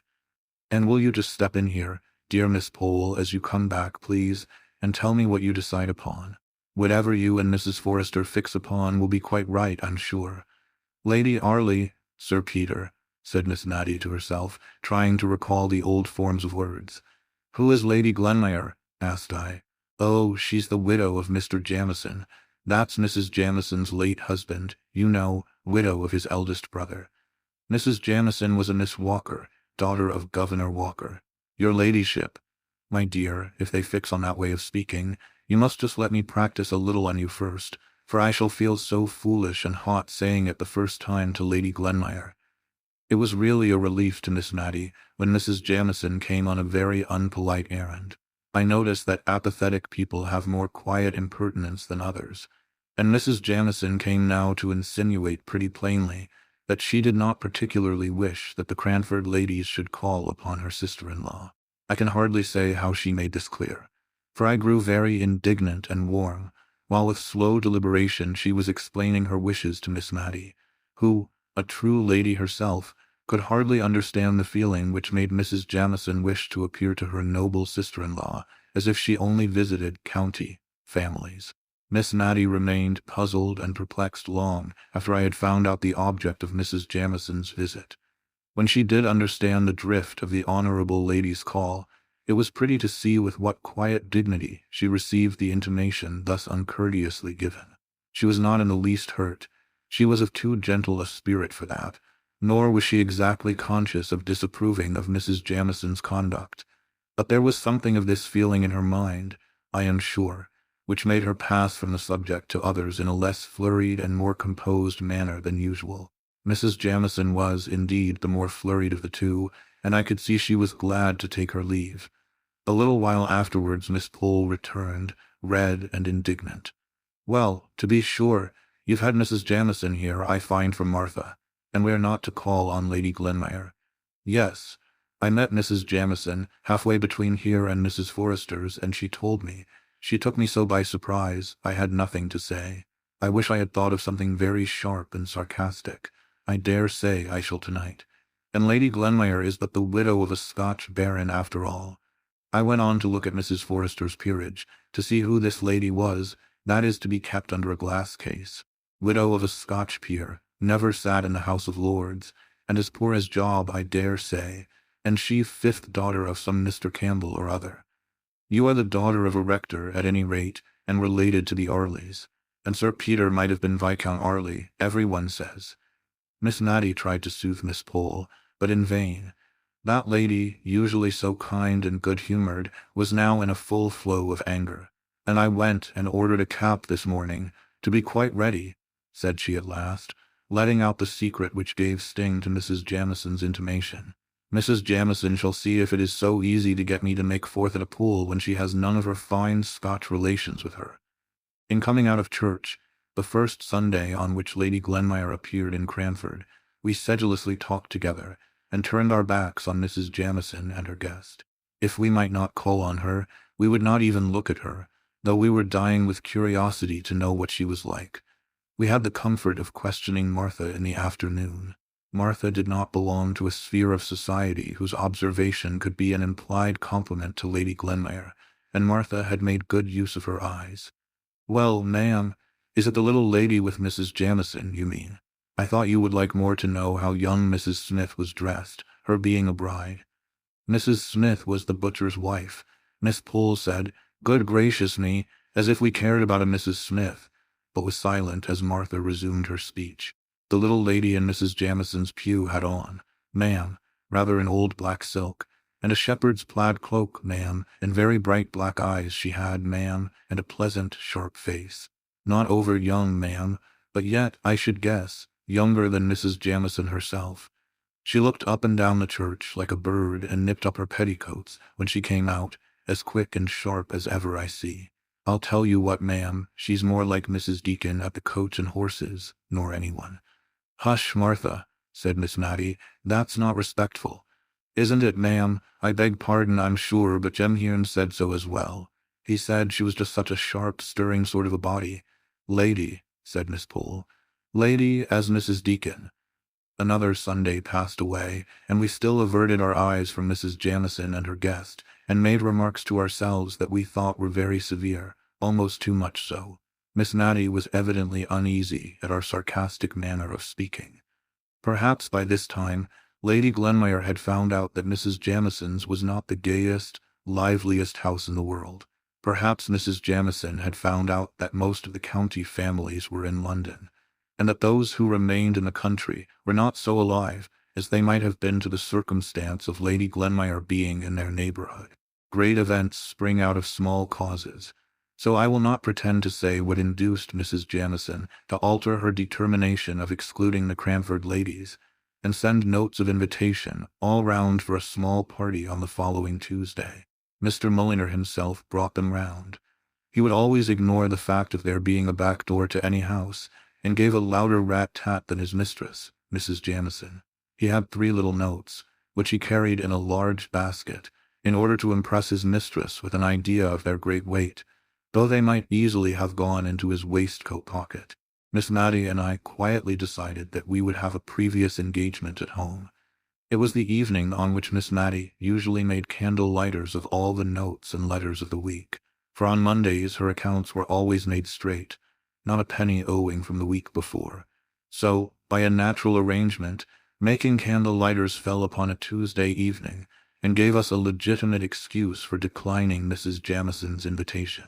But before our answer was written, in came Miss Pole with an open note in her hand. "So," she said, "ah, I see you have got your note too. Better late than never. I could have told my Lady Glenmire she would be glad enough of our society before a fortnight was over." "Yes," said Miss Mattie, "we're asked for Tuesday evening, and perhaps you would just kindly bring your work across and drink tea with us that night. It is my usual regular time for looking over the last week's bills, and notes, and letters, and making candle lighters of them. But that does not seem quite reason enough for saying I have a previous engagement at home, though I meant to make it do. Now, if you would come, my conscience would be quite at ease, and luckily the note is not written yet." I saw Miss Pole's countenance change while Miss Mattie was speaking. "Don't you mean to go then?" asked she. "Oh, no," said Miss Mattie quietly. "You don't either, I suppose?" "I don't know," replied Miss Pole. "Yes, I think I do," said she rather briskly, and on seeing Miss Mattie look surprised, she added, "You see, one would not like Mrs. Jamieson to think that anything she could do, or say, was of consequence enough to give offense. It would be a kind of letting down of ourselves, that I, for one, should not like. It would be too flattering to Mrs. Jamieson if we allowed her to suppose that what she had said affected us a week, nay 10 days afterwards. Well, I suppose it is wrong to be hurt and annoyed so long about anything, and perhaps, after all, she did not mean to vex us. But I must say, I could not have brought myself to say the things Mrs. Jamieson did about our not calling. I really don't think I shall go." "Oh, come, Miss Mattie, you must go. You know our friend Mrs. Jamieson is much more phlegmatic than most people, and does not enter into the little delicacies of feeling which you possess in so remarkable a degree." "I thought you possessed them, too, that day Mrs. Jamieson called to tell us not to go," said Miss Mattie innocently. But Miss Pole, in addition to her delicacies of feeling, possessed a very smart cap, which she was anxious to show to an admiring world. And so she seemed to forget all her angry words uttered not a fortnight before, and to be ready to act on what she called the great Christian principle of forgive and forget. And she lectured dear Miss Mattie so long on this head that she absolutely ended by assuring her it was her duty, as a deceased rector's daughter, to buy a new cap, and go to the party at Mrs. Jamison's. So we were most happy to accept, instead of regretting that we were obliged to decline. The expenditure on dress in Cranford was principally in that one article referred to. If the heads were buried in smart new caps, the ladies were like ostriches, and cared not what became of their bodies. Old gowns, white and venerable collars, any number of brooches, up and down and everywhere, some with dogs' eyes painted in them, some that were like small picture refrains with mausoleums and weeping willows neatly executed in hair inside. Some, again, with miniatures of ladies and gentlemen sweetly smiling out of a nest of stiff muslin, old brooches for permanent ornament, and new caps to suit the fashion of the day. The ladies of Cranford always dressed with chaste elegance and propriety, as Miss Barker once prettily expressed it, and with 3 new caps, and a greater array of brooches than had ever been seen together at one time, since Cranford was a town, did Mrs. Forrester, and Miss Mattie, and Miss Pole appear on that memorable Tuesday evening. I counted 7 brooches myself on Miss Pole's dress. 2 were fixed negligently in her cap. 1 was a butterfly made of Scotch pebbles, which a vivid imagination might believe to be the real insect. 1 fastened her net neckerchief. 1 her collar. 1 ornamented the front of her gown, midway between her throat and waist, and another adorned the point of her stomacher. Where the 7th was I have forgotten, but it was somewhere about her, I am sure. But I am getting on too fast in describing the dresses of the company. I should first relate the gathering on the way to Mrs. Jamison's. That lady lived in a large house just outside the town. A road which had known what it was to be a street ran right before the house, which opened out upon it without any intervening garden or court. Wherever the sun was about, he never shone on the front of that house. To be sure, the living rooms were at the back, looking on to a pleasant garden. The front windows only belonged to kitchens and housekeepers' rooms and pantries, and in one of them Mr. Mulliner was reported to sit. Indeed, looking askance, we often saw the back of a head covered with hair powder, which also extended itself over his coat collar down to his very waist, and this imposing back was always engaged in reading the St. James's Chronicle, opened wide, which, in some degree, accounted for the length of time the said newspaper was in reaching us. Equal subscribers with Mrs. Jamieson, though, in right of her honorableness, she always had the reading of it first. This very Tuesday, the delay in forwarding the last number had been particularly aggravating. Just when both Miss Pole and Miss Mattie, the former more especially, had been wanting to see it, in order to coach up the court news ready for the evening's interview with aristocracy. Miss Pole told us she had absolutely taken time by the forelock, and been dressed by 5 o'clock, in order to be ready if the St. James's Chronicle should come in at the last moment. The very St. James's Chronicle, which the powdered head was tranquilly and composedly reading, as we passed the accustomed window this evening. "The impudence of the man," said Miss Pole, in a low, indignant whisper. "I should like to ask him whether his mistress pays her quarter share for his exclusive use." We looked at her in admiration of the courage of her thought, for Mr. Mulliner was an object of great awe to all of us. He seemed never to have forgotten his condescension in coming to live at Cranford.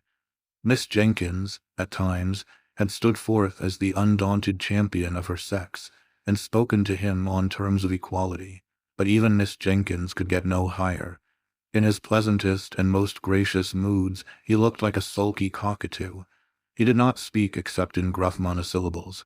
He would wait in the hall when we begged him not to wait, and then look deeply offended because we had kept him there, while, with trembling, hasty hands we prepared ourselves for appearing in company.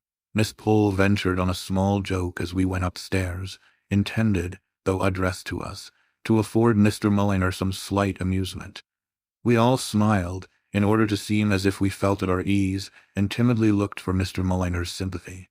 Not a muscle of that wooden face had relaxed, and we were grave in an instant. Mrs. Jamison's drawing-room was cheerful. The evening sun came streaming into it, and the large square window was clustered round with flowers. The furniture was white and gold, not the later style, Louis XIV's, I think they call it, all shells and twirls. No, Mrs. Jamison's chairs and tables had not a curve or bend about them. The chair and table legs diminished as they neared the ground, and were straight and square in all their corners. The chairs were all a row against the walls, with the exception of 4 or 5 which stood in a circle round the fire. They were railed with white bars across the back and knobbed with gold. Neither the railings nor the knobs invited to ease. There was a Japan table devoted to literature, on which lay a Bible, a peerage, and a prayer book. There was another square Pembroke table dedicated to the fine arts, on which were a kaleidoscope, conversation cards, puzzle cards, tied together to an interminable length with faded pink satin ribbon, and a box painted in fond imitation of the drawings which decorate tea-chests. Carlo lay on the worsted-worked rug and ungraciously barked at us as we entered. Mrs. Jamison stood up, giving us each a torpid smile of welcome, and looking helplessly beyond us at Mr. Mulliner, as if she hoped he would place us in chairs, for, if he did not, she never could.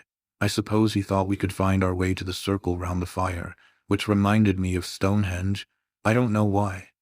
Lady Glenmire came to the rescue of our hostess, and somehow or other we found ourselves for the first time placed agreeably, and not formally, in Mrs. Jamison's house. Lady Glenmire, now we had time to look at her, proved to be a bright little woman of middle age, who had been very pretty in the days of her youth, and who was even yet very pleasant-looking.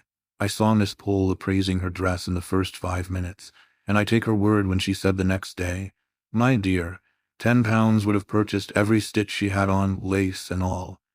It was pleasant to suspect that a peeress could be poor, and partly reconciled us to the fact that her husband had never sat in the House of Lords, which, when we first heard of it, seemed a kind of swindling us out of our prospects on false pretenses. a sort of a lord and no lord business. We were all very silent at first. We were thinking what we could talk about. That should be high enough to interest my lady. There had been a rise in the price of sugar, which, as preserving time was near, was a piece of intelligence to all our housekeeping hearts, and would have been the natural topic if Lady Glenmire had not been by. But we were not sure if the peerage ate preserves, much less knew how they were made. At last, Miss Pole, who had always a great deal of courage and savoir-faire, spoke to Lady Glenmire, who on her part had seemed just as much puzzled to know how to break the silence as we were. "Has your ladyship been to court lately?" asked she, and then gave a little glance round at us, half timid and half triumphant, as much as to say, "See how judiciously I have chosen a subject befitting the rank of the stranger." "I never was there in my life," said Lady Glenmire, with a broad Scotch accent, but in a very sweet voice. And then, as if she had been too abrupt, she added, "We very seldom went to London, only twice, in fact, during all my married life, and before I was married my father had far too large a family. Fifth daughter of Mr. Campbell was in all our minds, I am sure, to take us often from our home, even to Edinburgh. Ye'll have been in Edinburgh, maybe?" said she, suddenly brightening up with the hope of a common interest. We had none of us been there, but Miss Pole had an uncle who once had passed a night there, which was very pleasant. Mrs. Jamieson, meanwhile, was absorbed in wonder why Mr. Mullinger did not bring the tea, and at length the wonder oozed out of her mouth. "I had better ring the bell, my dear, had not I?" said Lady Glenmire briskly. "No, I think not. Mullinger does not like to be hurried. We should have liked our tea, for we dined at an earlier hour than Mrs. Jamieson. I suspect Mr. Mullinger had to finish the St. James's Chronicle before he chose to trouble himself about tea. His mistress fidgeted and kept saying, 'I can't think why Mullinger does not bring tea. I can't think what he can be about.' And Lady Glenmire at last grew quite impatient, but it was a pretty kind of impatience after all, and she rang the bell rather sharply, on receiving a half-permission from her sister-in-law to do so. Mr. Mullinger appeared in dignified surprise. "Oh," said Mrs. Jamieson, "Lady Glenmire rang the bell. I believe it was for tea." In a few minutes tea was brought. Very delicate was the china, very old the plate, very thin the bread and butter, and very small the lumps of sugar. Sugar was evidently Mrs. Jamieson's favorite economy.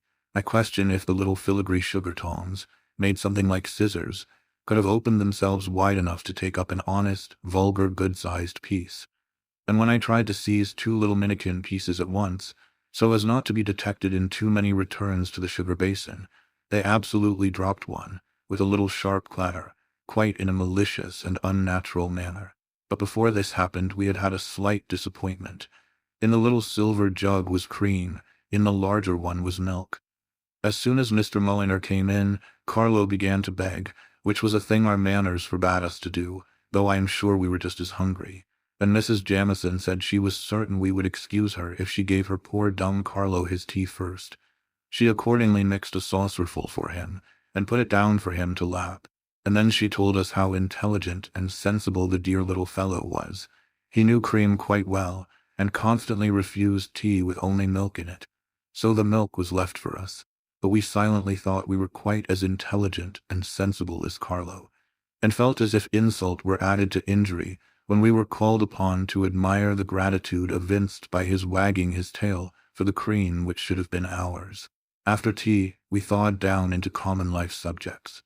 We were thankful to Lady Glenmire for having proposed some more bread and butter, and this mutual want made us better acquainted with her than we should ever have been with talking about the court, though Miss Pole did say she had hoped to know how the dear Queen was from someone who had seen her.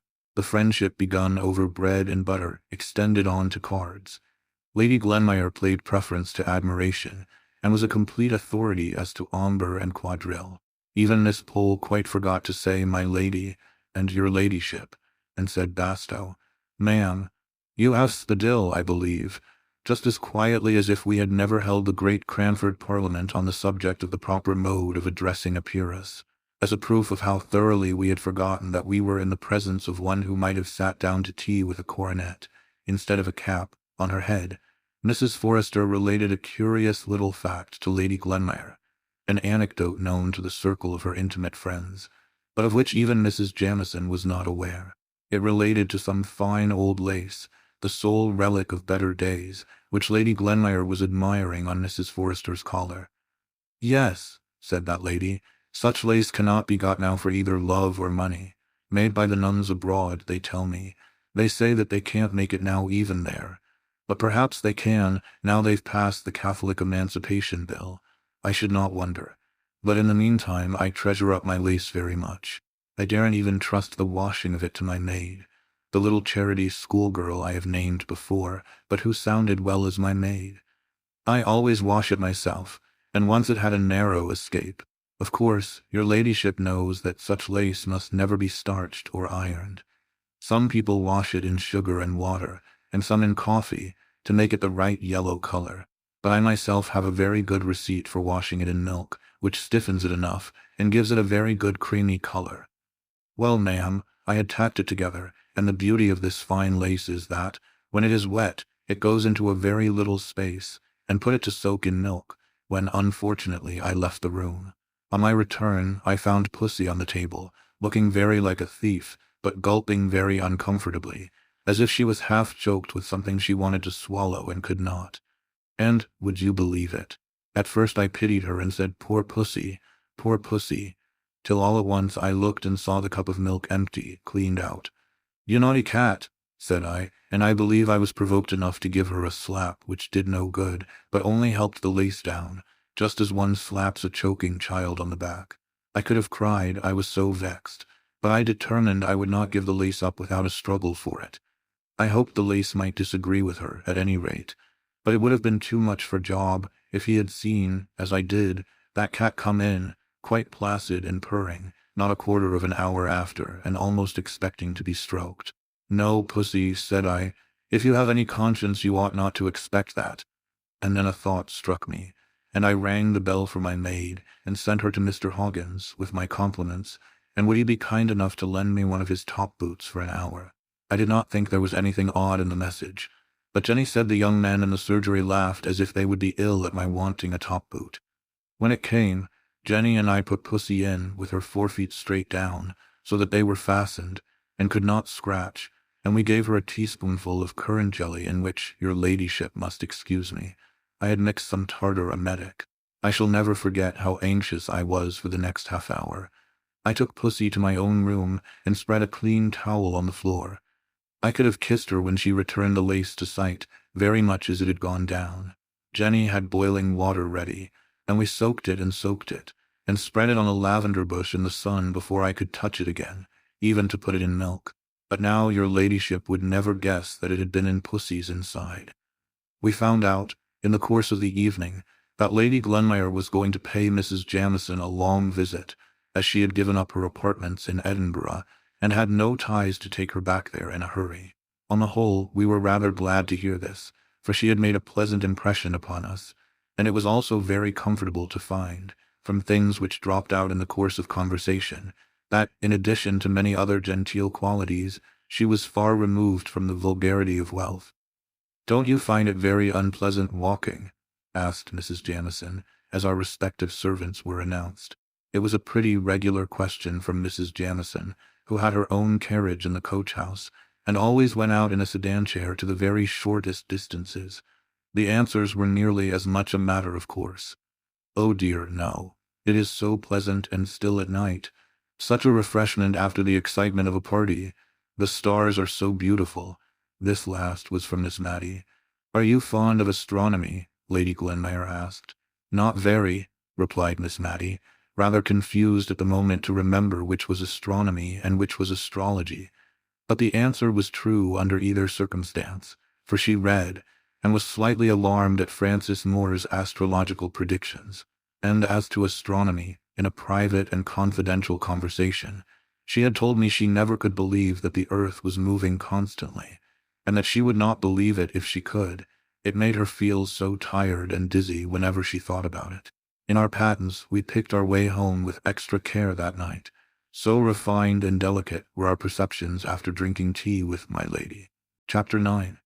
Signor Brunoni. Soon after the events of which I gave an account in my last paper, I was summoned home by my father's illness, and for a time I forgot, in anxiety about him, to wonder how my dear friends at Cranford were getting on, or how Lady Glenmire could reconcile herself to the dullness of the long visit which she was still paying to her sister-in-law, Mrs. Jamieson. When my father grew a little stronger, I accompanied him to the seaside, so that altogether I seemed banished from Cranford, and was deprived of the opportunity of hearing any chance intelligence of the dear little town for the greater part of that year.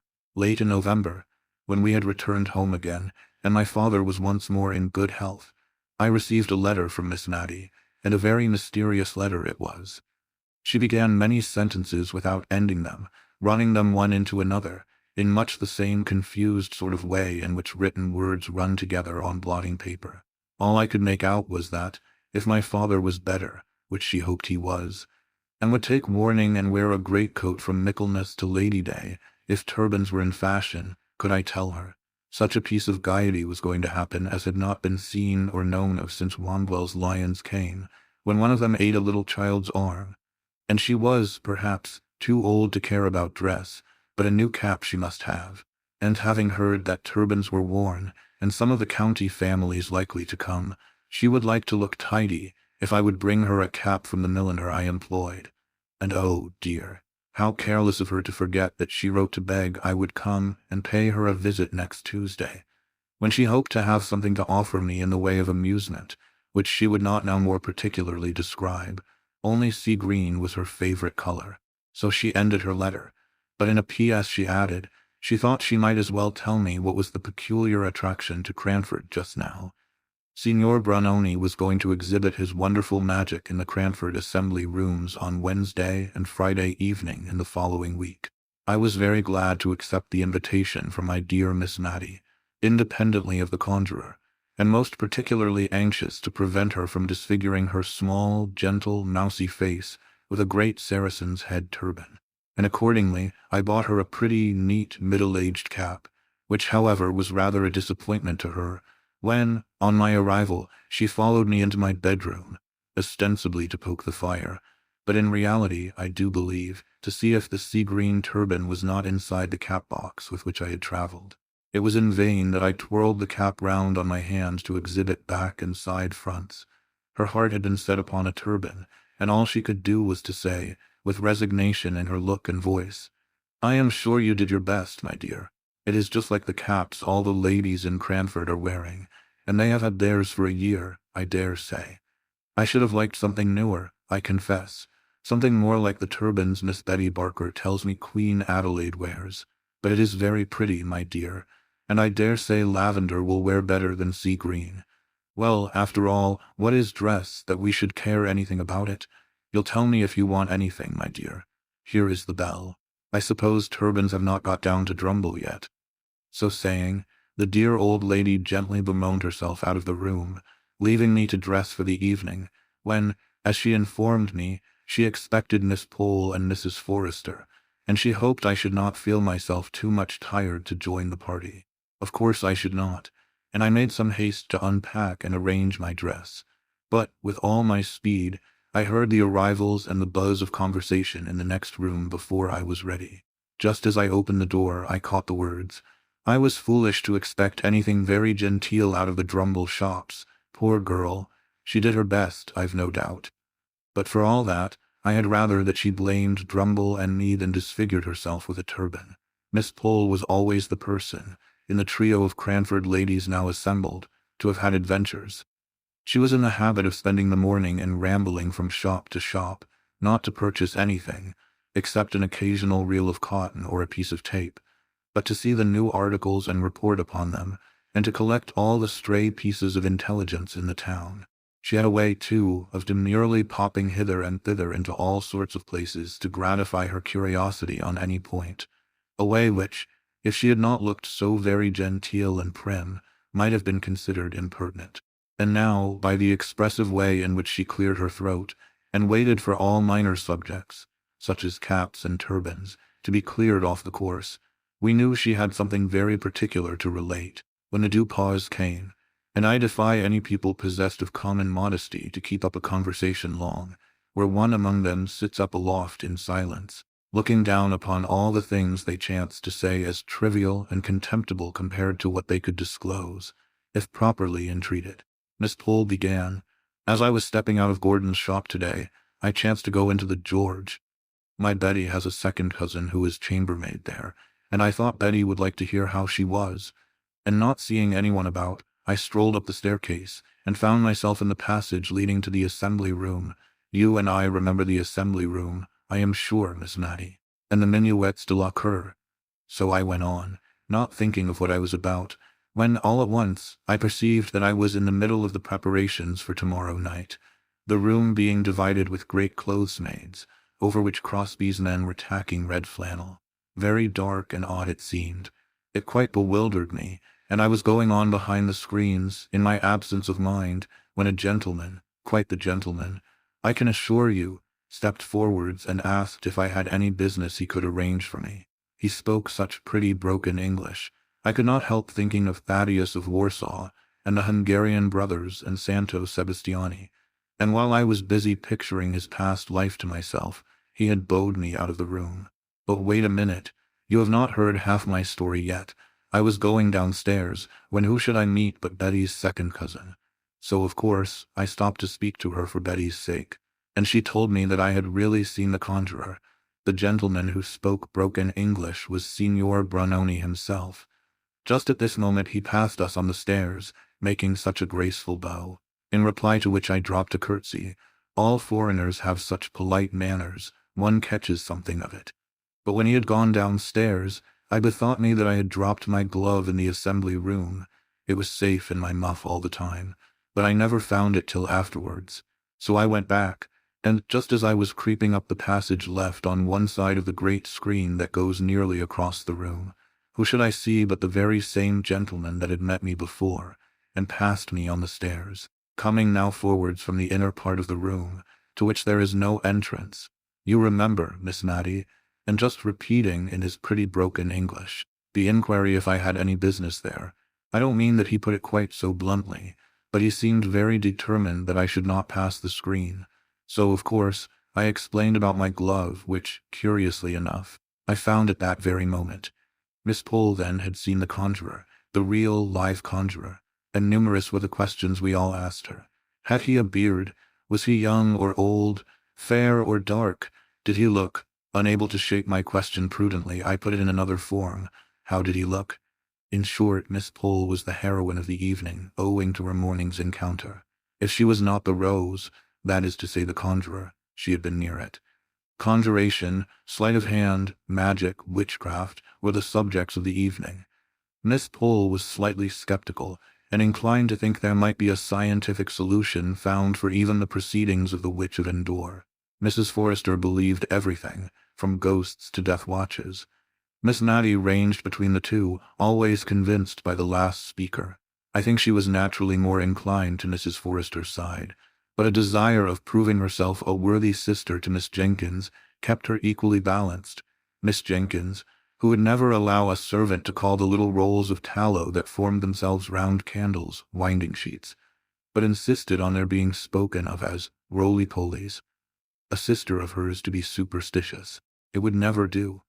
After tea, I was dispatched downstairs into the dining parlor for that volume of the old encyclopedia which contained the nouns beginning with C, in order that Miss Pole might prime herself with scientific explanations for the tricks of the following evening.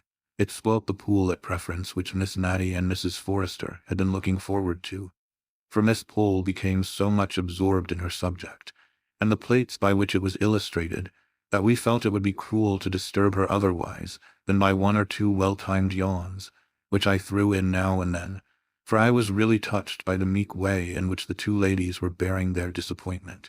But Miss Pole only read the more zealously, imparting to us no more information than this. "Ah, I see, I comprehend perfectly.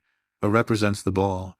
Put A between B and D, no, between C and F, and turn the second joint of the third finger of your left hand over the wrist of your right H, very clear indeed. My dear Mrs. Forrester, conjuring and witchcraft is a mere affair of the alphabet. Do let me read you this one passage." Mrs. Forrester implored Miss Pole to spare her, saying, from a child upwards, she never could understand being read aloud to, and I dropped the pack of cards, which I had been shuffling very audibly. and by this discreet movement I obliged Miss Pole to perceive that preference was to have been the order of the evening, and to propose, rather unwillingly, that the pool should commence. The pleasant brightness that stole over the other two ladies' faces on this.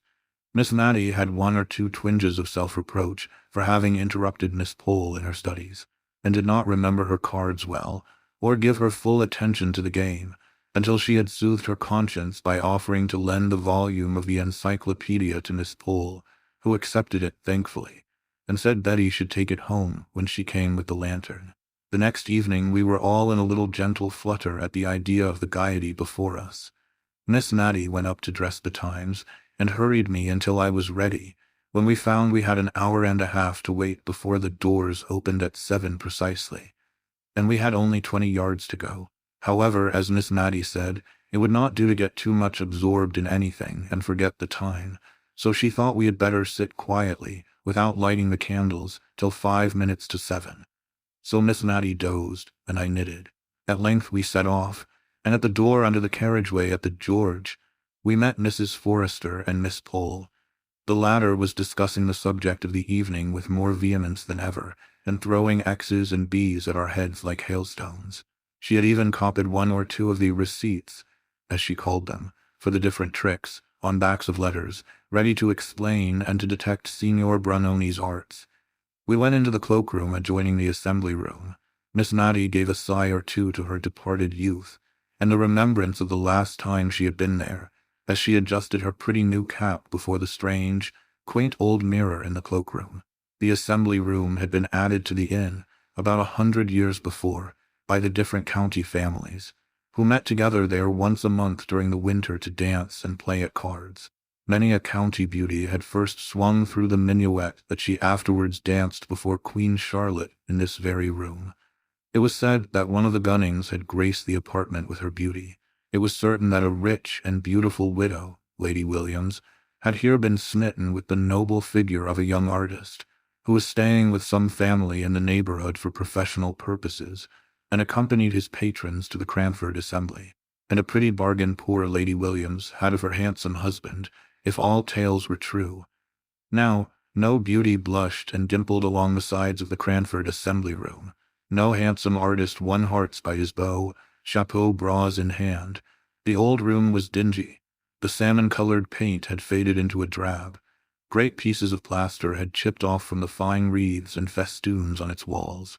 But still a mouldy odor of aristocracy lingered about the place, and a dusty recollection of the days that were gone made Miss Matty and Mrs. Forrester bridle up as they entered, and walk mincingly up the room, as if there were a number of genteel observers, instead of two little boys with a stick of toffee between them with which to beguile the time.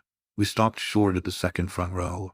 I could hardly understand why, until I heard Miss Pole ask a stray waiter if any of the county families were expected, and when he shook his head, and believed not, Mrs. Forrester and Miss Matty moved forwards, and our party represented a conversational square. The front row was soon augmented and enriched by Lady Glenmire and Mrs. Jamieson. We 6 occupied the 2 front rows, and our aristocratic seclusion was respected by the groups of shopkeepers who strayed in from time to time and huddled together on the back benches. At least I conjectured so, from the noise they made, and the sonorous bumps they gave in sitting down. But when, in weariness of the obstinate green curtain that would not draw up, but would stare at me with 2 odd eyes, seen through holes, as in the old tapestry story, I would fain have looked round at the merry chattering people behind me, Miss Pole clutched my arm, and begged me not to turn, for it was not the thing. What the thing was I never could find out, but it must have been something eminently dull and tiresome. However, we all sat eyes right, square front, gazing at the tantalizing curtain, and hardly speaking intelligibly. We were so afraid of being caught in the vulgarity of making any noise in a place of public amusement. Mrs. Jamieson was the most fortunate, for she fell asleep. At length the eyes disappeared, the curtain quivered, one side went up before the other which stuck fast. It was dropped again, and with a fresh effort and a vigorous pull from some unseen hand, it flew up, revealing to our sight a magnificent gentleman in the Turkish costume, seated before a little table, gazing at us. I should have said with the same eyes that I had last seen through the hole in the curtain, with calm and condescending dignity, like a being of another sphere, as I heard a sentimental voice ejaculate behind me. "That's not Signor Brunoni," said Miss Pole decidedly, and so audibly that I am sure he heard, for he glanced down over his flowing beard at our party with an air of mute reproach. Signor Brunoni had no beard, but perhaps he'll come soon. So she lulled herself into patience. Meanwhile, Miss Mattie had reconnoitred through her eyeglass, wiped it, and looked again.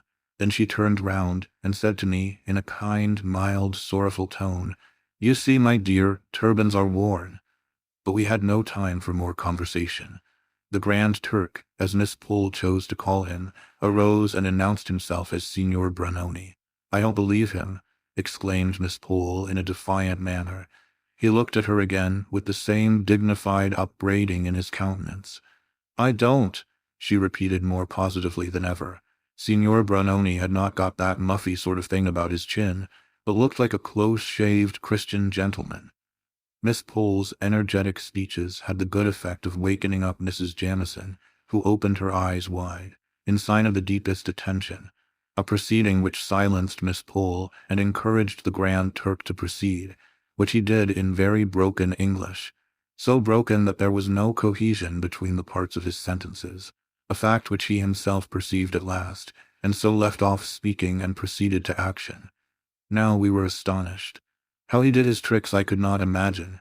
No, not even when Miss Pole pulled out her pieces of paper and began reading aloud, or at least in a very audible whisper, the separate receipts for the most common of his tricks. If ever I saw a man frown and look enraged, I saw the Grand Turk frown at Miss Pole.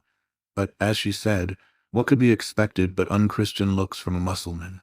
If Miss Pole were skeptical, and more engrossed with her receipts and diagrams than with his tricks, Miss Mattie and Mrs. Forrester were mystified and perplexed to the highest degree. Mrs. Jamieson kept taking her spectacles off and wiping them, as if she thought it was something defective in them which made the legerdemain.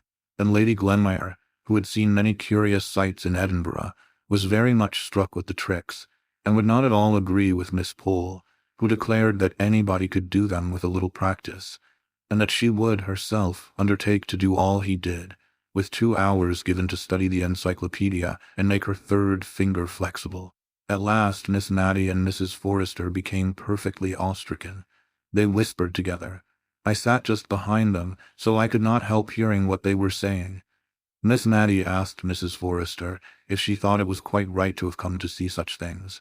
She could not help fearing they were lending encouragement to something that was not quite. A little shake of the head filled up the blank. Mrs. Forrester replied that the same thought had crossed her mind. She too was feeling very uncomfortable. It was so very strange. She was quite certain that it was her pocket handkerchief which was in that loaf just now, and it had been in her own hand not 5 minutes before. She wondered who had furnished the bread. She was sure it could not be Dakin, because he was the churchwarden. Suddenly Miss Mattie half turned towards me. "Will you look, my dear? You are a stranger in the town, and it won't give rise to unpleasant reports. Will you just look round and see if the rector is here? If he is, I think we may conclude that this wonderful man is sanctioned by the church, and that will be a great relief to my mind."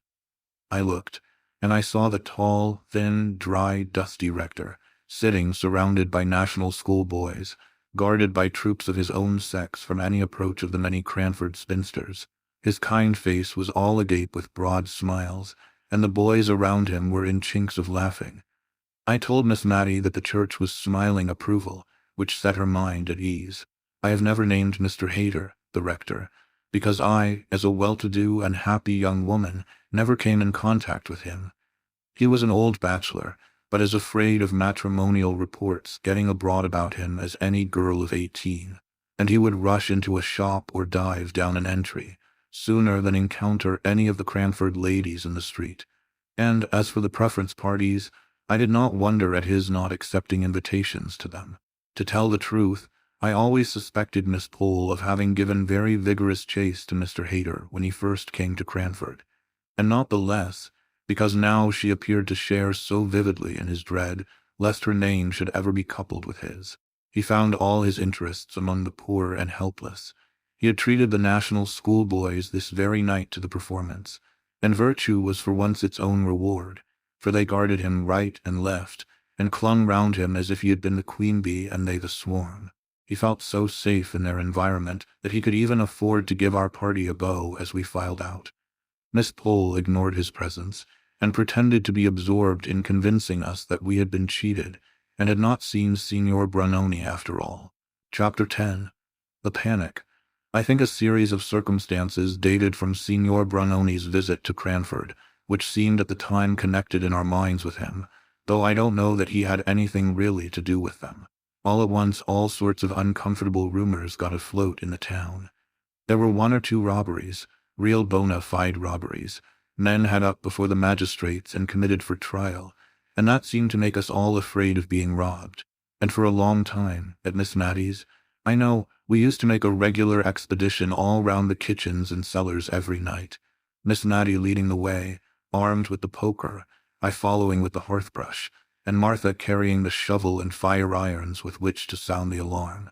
And by the accidental hitting together of them, she often frightened us so much that we bolted ourselves up, all 3 together, in the back kitchen or storeroom, or wherever we happened to be, till, when our affright was over, we recollected ourselves and set out afresh with double valiance. By day we heard strange stories from the shopkeepers and cottagers, of carts that went about in the dead of night, drawn by horses shod with felt, and guarded by men in dark clothes, going round the town, no doubt in search of some unwatched house or some unfastened door. Miss Pole, who affected great bravery herself, was the principal person to collect and arrange these reports so as to make them assume their most fearful aspect. But we discovered that she had begged one of Mr. Hoggins's worn-out hats to hang up in her lobby, and we, at least I, had doubts as to whether she really would enjoy the little adventure of having her house broken into, as she protested she should. Miss Mattie made no secret of being an arrant coward, but she went regularly through her housekeeper's duty of inspection. Only the hour for this became earlier and earlier, till at last we went the rounds at 6:30, and Miss Mattie adjourned to bed soon after 7, in order to get the night over the sooner. Cranford had so long piqued itself on being an honest and moral town that it had grown to fancy itself too genteel and well-bred to be otherwise, and felt the stain upon its character at this time doubly. But we comforted ourselves with the assurance which we gave to each other that the robberies could never have been committed by any Cranford person. It must have been a stranger or strangers who brought this disgrace upon the town, and occasioned as many precautions as if we were living among the Red Indians or the French. This last comparison of our nightly state of defense and fortification was made by Mrs. Forrester, whose father had served under General Bergen in the American War, and whose husband had fought the French in Spain.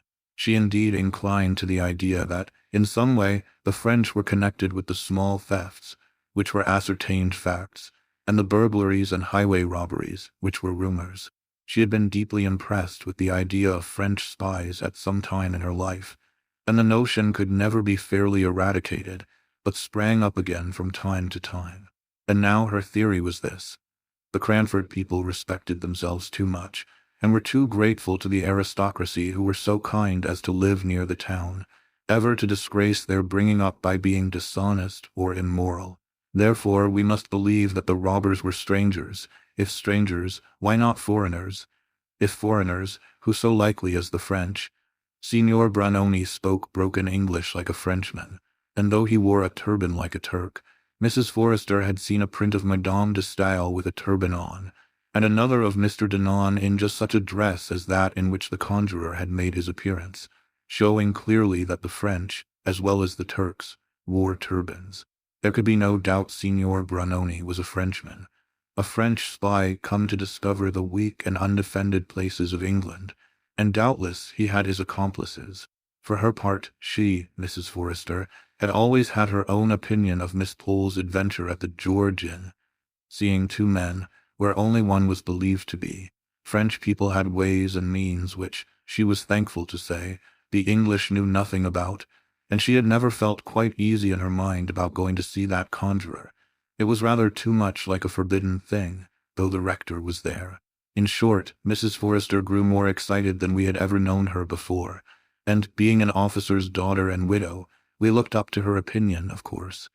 Really, I do not know how much was true or false in the reports which flew about like wildfire just at this time, but it seemed to me then that there was every reason to believe that at Marden, a small town about 8 miles from Cranford, houses and shops were entered by holes made in the walls, the bricks being silently carried away in the dead of the night, and all done so quietly that no sound was heard either in or out of the house.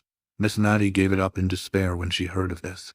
What was the use, said she, of locks and bolts and bells to the windows and going round the house every night? That last trick was fit for a conjurer. Now she did believe that Signor Brunoni was at the bottom of it. One afternoon, about 5 o'clock, we were startled by a hasty knock at the door. Miss Matty bade me run and tell Martha on no account to open the door till she, Miss Matty, had reconnoitred through the window, and she armed herself with a footstool to drop down on the head of the visitor, in case he should show a face covered with black crape, as he looked up in answer to her inquiry of who was there. But it was nobody but Miss Pole and Betty. The former came upstairs, carrying a little hand-basket, and she was evidently in a state of great agitation. "Take care of that," said she to me, as I offered to relieve her of her basket. "It's my plate. I am sure there is a plan to rob my house tonight. I am come to throw myself on your hospitality, Miss Matty. Betty is going to sleep with her cousin at the George. I can sit up here all night if you will allow me, but my house is so far from any neighbors, and I don't believe we could be heard if we screamed ever so." "But," said Miss Matty, "what has alarmed you so much? Have you seen any men lurking about the house?" "Oh, yes," answered Miss Pole. "Two very bad-looking men have gone 3 times past the house, very slowly, and an Irish beggar woman came not half an hour ago, and all but forced herself in past Betty, saying her children were starving, and she must speak to the mistress. You see, she said mistress, though there was a hat hanging up in the hall, and it would have been more natural to have said master. But Betty shut the door in her face, and came up to me, and we got the spoons together, and sat in the parlor window watching till we saw Thomas Jones going from his work, when we called to him and asked him to take care of us into the town. We might have triumphed over Miss Pole, who had professed such bravery, until she was frightened, but we were too glad to perceive that she shared in the weaknesses of humanity to exult over her, and I gave up my room to her very willingly, and shared Miss Matty's bed for the night. But before we retired, the two ladies rummaged up, out of the recesses of their memory, such horrid stories of robbery and murder that I quite quaked in my shoes. Miss Pole was evidently anxious to prove that such terrible events had occurred within her experience that she was justified in her sudden panic, and Miss Matty did not like to be outdone, and capped every story with one yet more horrible, till it reminded me, oddly enough, of an old story I had read somewhere, of a nightingale and a musician, who strove one against the other which could produce the most admirable music, till poor Philomel dropped down dead. One of the stories that haunted me for a long time afterwards was of a girl who was left in charge of a great house in Cumberland on some particular fair day, when the other servants all went off to the gaieties. The family were away in London, and a peddler came by and asked to leave his large and heavy pack in the kitchen, saying he would call for it again at night. And the girl, the gamekeeper's daughter, roaming about in search of amusement, chanced to hit upon a gun hanging up in the hall, and took it down to look at the chasing, and it went off through the open kitchen door, hit the pack, and a slow dark thread of blood came oozing out. How Miss Pole enjoyed this part of the story, dwelling on each word as if she loved it. She rather hurried over the further account of the girl's bravery, and I have but a confused idea that, somehow, she baffled the robbers with Italian irons, heated red-hot, and then restored to blackness by being dipped in grease. We parted for the night with an awe-stricken wonder as to what we should hear of in the morning, and, on my part, with a vehement desire for the night to be over and gone. I was so afraid lest the robbers should have seen, from some dark lurking-place, that Miss Pole had carried off her plate, and thus have a double motive for attacking our house. But until Lady Glenmire came to call next day, we heard of nothing unusual. The kitchen fire-irons were in exactly the same position against the back door as when Martha and I had skillfully piled them up, like spillikins, ready to fall with an awful clatter if only a cat had touched the outside panels.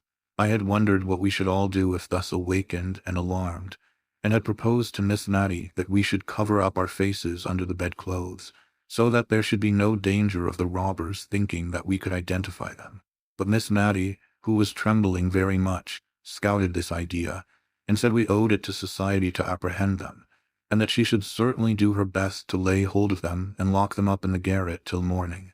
When Lady Glenmire came, we almost felt jealous of her. Mrs. Jamison's house had really been attacked. At least there were men's footsteps to be seen on the flower borders underneath the kitchen windows, where nay men should be, and Carlo had barked all through the night as if strangers were abroad. Mrs. Jamison had been awakened by Lady Glenmire, and they had rung the bell which communicated with Mr. Mulliner's room in the third story, and when his night-capped head had appeared over the banisters, in answer to the summons, they had told him of their alarm and the reasons for it, whereupon he retreated into his bedroom and locked the door for fear of draughts, as he informed them in the morning, and opened the window and called out valiantly to say, if the supposed robbers would come to him, he would fight them. But as Lady Glenmire observed, that was but poor comfort, since they would have to pass by Mrs. Jamison's room and her own before they could reach him, and must be of a very pugnacious disposition indeed if they neglected the opportunities of robbery presented by the unguarded lower stories, to go up to a garret, and there force a door in order to get at the champion of the house. Lady Glenmire, after waiting and listening for some time in the drawing-room, had proposed to Mrs. Jamison that they should go to bed, but that lady said she should not feel comfortable unless she sat up and watched, and accordingly she packed herself warmly up on the sofa, where she was found by the housemaid, when she came into the room at 6 o'clock, fast asleep. But Lady Glenmire went to bed, and kept awake all night. When Miss Pole heard of this, she nodded her head in great satisfaction. She had been sure we should hear of something happening in Cranford that night, and we had heard. It was clear enough they had first proposed to attack her house, but when they saw that she and Betty were on their guard, and had carried off the plate, they had changed their tactics and gone to Mrs. Jamison's, and no one knew what might have happened if Carlo had not barked, like a good dog as he was. Poor Carlo, his barking days were nearly over. Whether the gang who infested the neighborhood were afraid of him, or whether they were revengeful enough, for the way in which he had baffled them on the night in question, to poison him, or whether, as some among the more uneducated people thought, he died of apoplexy, brought on by too much feeding and too little exercise. At any rate, it is certain that, 2 days after this eventful night, Carlo was found dead, with his poor legs stretched out stiff in the attitude of running, as if by such unusual exertion he could escape the sure pursuer, death.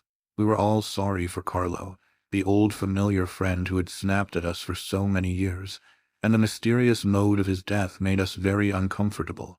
Could Signor Brunoni be at the bottom of this?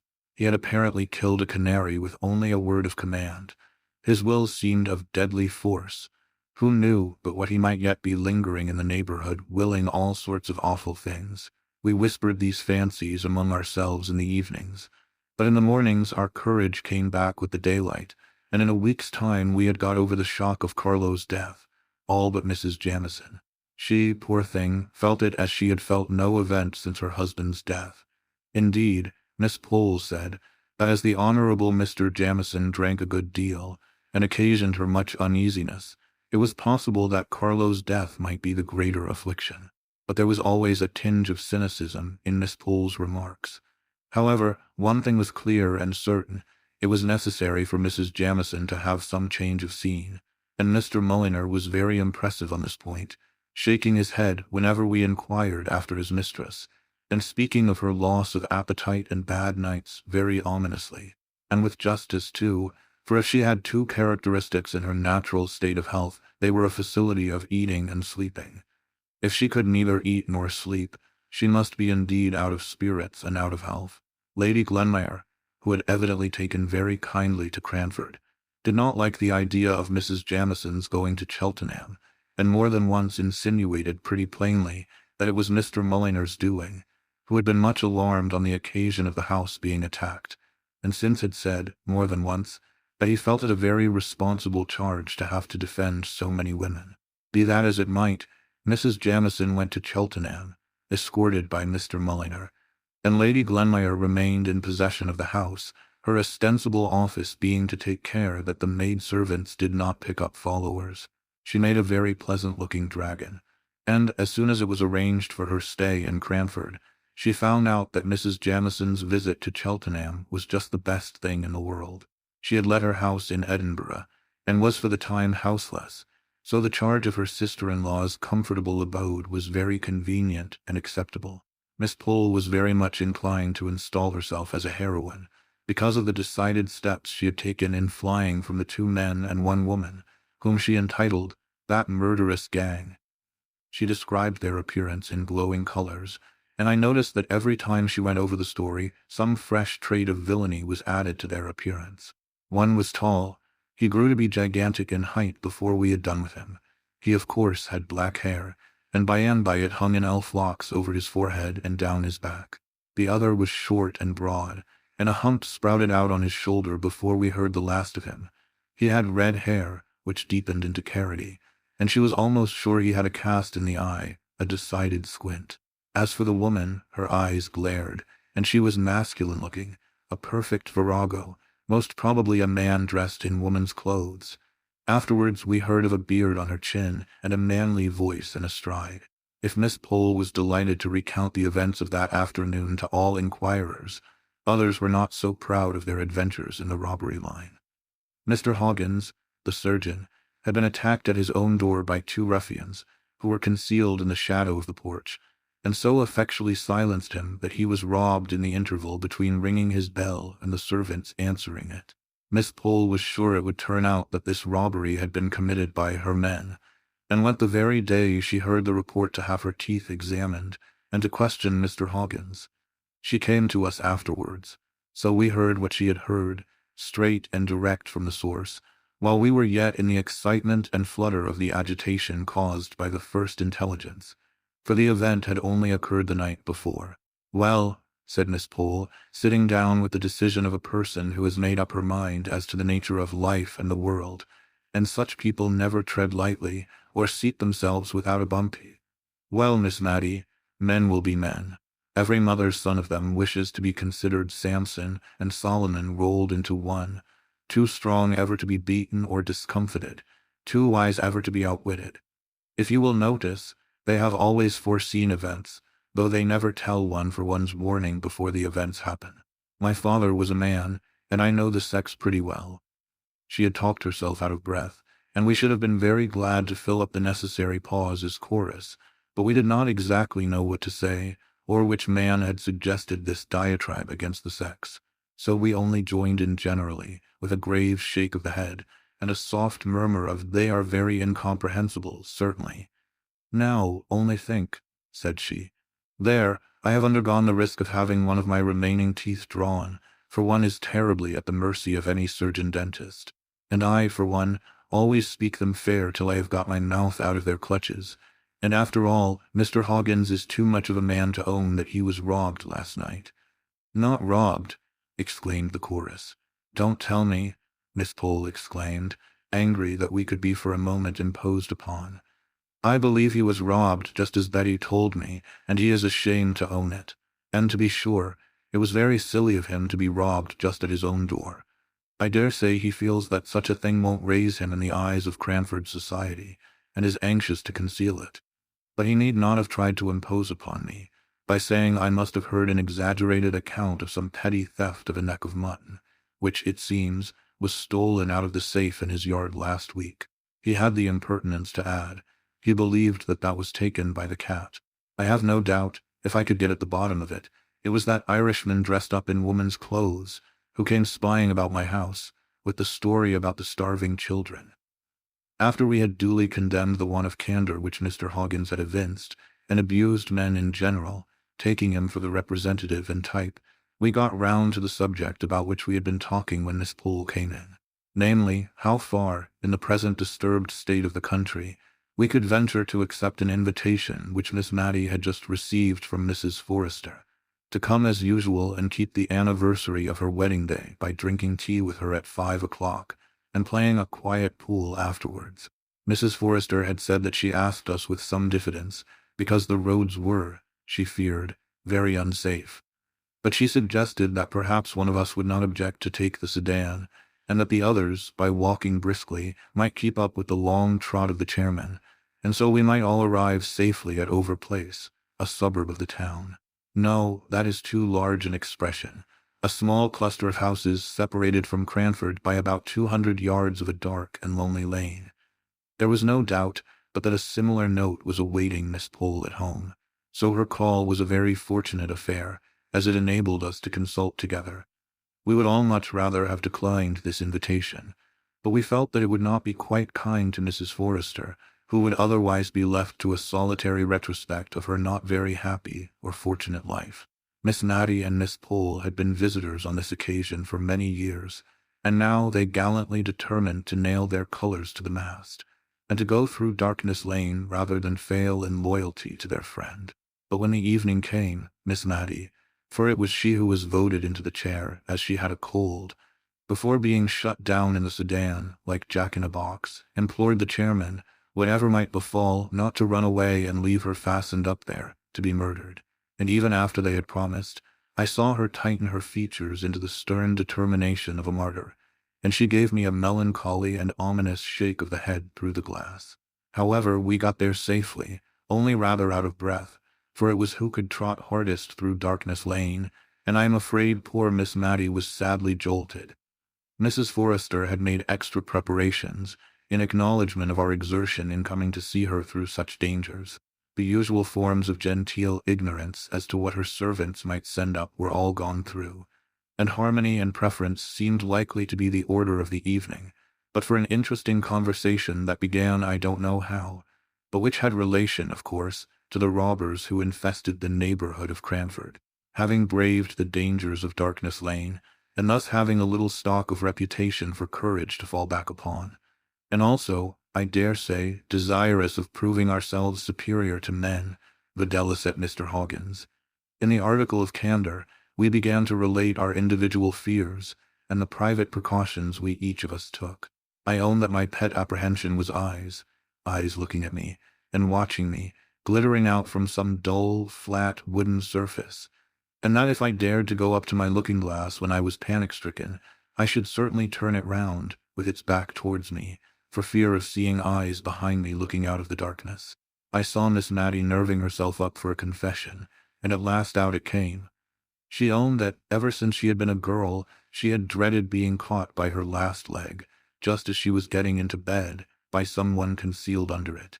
She said, when she was younger and more active, she used to take a flying leap from a distance, and so bring both her legs up safely into bed at once. But that this had always annoyed Deborah, who piqued herself upon getting into bed gracefully, and she had given it up in consequence.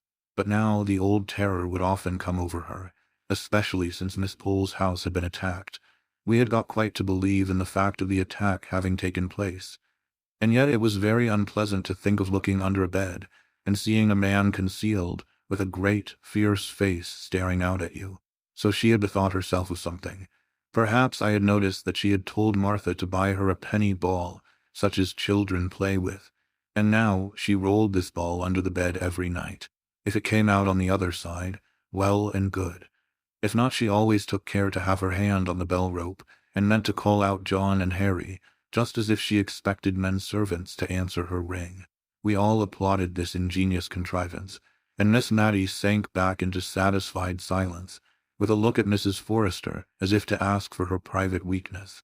Mrs. Forrester looked askance at Miss Pole, and tried to change the subject a little by telling us that she had borrowed a boy from one of the neighboring cottages, and promised his parents 100 weight of coals at Christmas, and his supper every evening, for the loan of him at nights. She had instructed him in his possible duties when he first came, and finding him sensible, she had given him the Major's sword. The Major was her late husband, and desired him to put it very carefully behind his pillow at night, turning the edge towards the head of the pillow. He was a sharp lad, she was sure, for spying out the Major's cocked hat, he had said, if he might have that to wear, he was sure he could frighten 2 Englishmen, or 4 Frenchmen any day. But she had impressed upon him anew that he was to lose no time in putting on hats or anything else. But, if he heard any noise, he was to run at it with his drawn sword. On my suggesting that some accident might occur from such slaughterous and indiscriminate directions, and that he might rush on Jenny getting up to wash, and have spitted her before he had discovered that she was not a Frenchman. Mrs. Forrester said she did not think that that was likely, for he was a very sound sleeper, and generally had to be well shaken or cold-pigged in a morning before they could rouse him. She sometimes thought such dead sleep must be owing to the hearty suppers the poor lad ate, for he was half-starved at home, and she told Jenny to see that he got a good meal at night. Still, this was no confession of Mrs. Forrester's peculiar timidity, and we urged her to tell us what she thought would frighten her more than anything. She paused and stirred the fire and snuffed the candles, and then she said in a sounding whisper, "Ghosts!" She looked at Miss Pole, as much as to say she had declared it and would stand by it. Such a look was a challenge in itself. Miss Pole came down upon her with indigestion, spectral illusions, optical delusions, and a great deal out of Dr. Ferrier and Dr. Hibbert besides. Miss Mattie had rather a leaning to ghosts, as I have mentioned before, and what little she did say was all on Mrs. Forrester's side, who, emboldened by sympathy, protested that ghosts were a part of her religion, that surely she, the widow of a major in the army, knew what to be frightened at, and what not. In short, I never saw Mrs. Forrester so warm either before or since, for she was a gentle, meek, enduring old lady in most things. Not all the elder wine that ever was mulled could this night wash out the remembrance of this difference between Miss Pole and her hostess. Indeed, when the elder wine was brought in, it gave rise to a new burst of discussion, for Jenny, the little maiden who staggered under the tray, had to give evidence of having seen a ghost with her own eyes, not so many nights ago, in Darkness Lane, the very lane we were to go through on our way home. In spite of the uncomfortable feeling which this last consideration gave me, I could not help being amused at Jenny's position, which was exceedingly like that of a witness being examined and cross-examined by two counsel who are not at all scrupulous about asking leading questions. The conclusion I arrived at was that Jenny had certainly seen something beyond what a fit of indigestion would have caused. A lady all in white, and without her head, was what she deposed and adhered to, supported by a consciousness of the secret sympathy of her mistress under the withering scorn with which Miss Pole regarded her. And not only she, but many others, had seen this headless lady, who sat by the roadside wringing her hands as in deep grief. Mrs. Forrester looked at us from time to time with an air of conscious triumph, but then she had not to pass through Darkness Lane before she could bury herself beneath her own familiar bedclothes. We preserved a discreet silence as to the headless lady while we were putting on our things to go home, for there was no knowing how near the ghostly head and ears might be, or what spiritual connection they might be keeping up with the unhappy body in Darkness Lane. And therefore, even Miss Pole felt that it was as well not to speak lightly on such subjects, for fear of vexing or insulting that woebegone trunk. At least, so I conjecture, for instead of the busy clatter usual in the operation, we tied on our cloaks as sadly as mutes at a funeral. Miss Mattie drew the curtains round the windows of the chair to shut out disagreeable sights, and the men, either because they were in spirits that their labors were so nearly ended, or because they were going downhill, set off at such a round and merry pace that it was all Miss Pole and I could do to keep up with them. She had breath for nothing beyond an imploring, "Don't leave me," uttered as she clutched my arm so tightly that I could not have quitted her, ghost or no ghost. What a relief it was when the men, weary of their burden and their quick trot, stopped just where Headingley Causeway branches off from Darkness Lane. Miss Pole unloosed me and caught at one of the men. Could not you take Miss Mattie round by Headingley Causeway? The pavement in Darkness Lane jolts so, and she is not very strong." A smothered voice was heard from the inside of the chair. "Oh, pray go on. What is the matter? What is the matter? I will give you 6 pence more to go on very fast. Pray don't stop here." "And I'll give you a shilling," said Miss Pole with tremulous dignity, "if you'll go by Headingley Causeway." The two men grunted acquiescence and took up the chair and went along the causeway, which certainly answered Miss Pole's kind purpose of saving Miss Mattie's bones, for it was covered with soft, thick mud, and even a fall there would have been easy till the getting up came, when there might have been some difficulty in extrication. Chapter 11. Samuel Brown. The next morning I met Lady Glenmire and Miss Pole setting out on a long walk to find some old woman who was famous in the neighborhood for her skill in knitting woolen stockings. Miss Pole said to me, with a smile half kindly and half contemptuous upon her countenance. "I have been just telling Lady Glenmire of our poor friend Mrs. Forrester, and her terror of ghosts. It comes from living so much alone, and listening to the bugaboo stories of that Jenny of hers." She was so calm, and so much above superstitious fears herself, that I was almost ashamed to say how glad I had been of her Headingley Causeway proposition the night before, and turned off the conversation to something else. In the afternoon, Miss Pole called on Miss Matty to tell her of the adventure, the real adventure they had met with on their morning's walk. They had been perplexed about the exact path which they were to take across the fields in order to find the knitting old woman, and had stopped to inquire at a little wayside public-house, standing on the high road to London, about 3 miles from Cranford. The good woman had asked them to sit down and rest themselves while she fetched her husband, who could direct them better than she could. And while they were sitting in the sanded parlor, a little girl came in. They thought that she belonged to the landlady, and began some trifling conversation with her. But, on Mrs. Roberts's return, she told them that the little thing was the only child of a couple who were staying in the house. And then she began a long story, out of which Lady Glenmire and Miss Pole could only gather 1 or 2 decided facts, which were that, about 6 weeks ago, a light spring cart had broken down just before their door, in which there were 2 men, 1 woman, and this child. One of the men was seriously hurt, no bones broken, only shaken, the landlady called it, but he had probably sustained some severe internal injury, for he had languished in their house ever since, attended by his wife, the mother of this little girl. Miss Pole had asked what he was, what he looked like, and Mrs. Roberts had made answer that he was not like a gentleman, nor yet like a common person. If it had not been that he and his wife were such decent, quiet people, she could almost have thought he was a mountebank, or something of that kind, for they had a great box in the cart, full of she did not know what. She had helped to unpack it, and take out their linen and clothes, when the other man, his twin brother, she believed he was, had gone off with the horse and cart. Miss Pole had begun to have her suspicions at this point, and expressed her idea that it was rather strange that the box and cart and horse and all should have disappeared. But good Mrs. Roberts seemed to have become quite indignant at Miss Pole's implied suggestion. In fact, Miss Pole said she was as angry as if Miss Pole had told her that she herself was a swindler. As the best way of convincing the ladies, she bethought her of begging them to see the wife. And as Miss Pole said, there was no doubting the honest, worn, bronzed face of the woman, who at the first tender word from Lady Glenmire burst into tears, which she was too weak to check until some word from the landlady made her swallow down her sobs, in order that she might testify to the Christian kindness shown by Mr. and Mrs. Roberts. Miss Pole came round with a swing to as vehement a belief in the sorrowful tale as she had been sceptical before, and, as a proof of this, her energy in the poor sufferer's behalf was nothing daunted when she found out that he, and no other, was our Signor Brunoni, to whom all Cranford had been attributing all manner of evil this 6 weeks past. Yes, his wife said his proper name was Samuel Brown. Sam, she called him, but to the last we preferred calling him the Signor. It sounded so much better.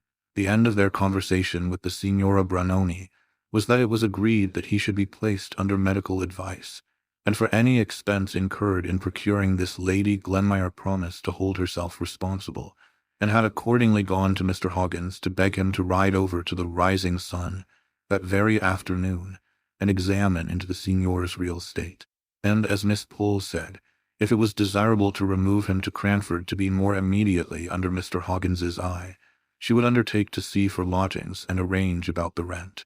Mrs. Roberts had been as kind as could be all throughout, but it was evident that their long residence there had been a slight inconvenience. Before Miss Pole left us, Miss Matty and I were as full of the morning's adventure as she was.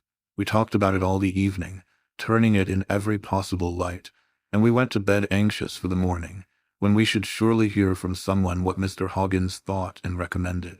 For, as Miss Matty observed, though Mr. Hoggins did say "Jack's up," a fig for his heels, and called preference "pref," she believed he was a very worthy man and a very clever surgeon. Indeed, we were rather proud of our doctor at Cranford, as a doctor.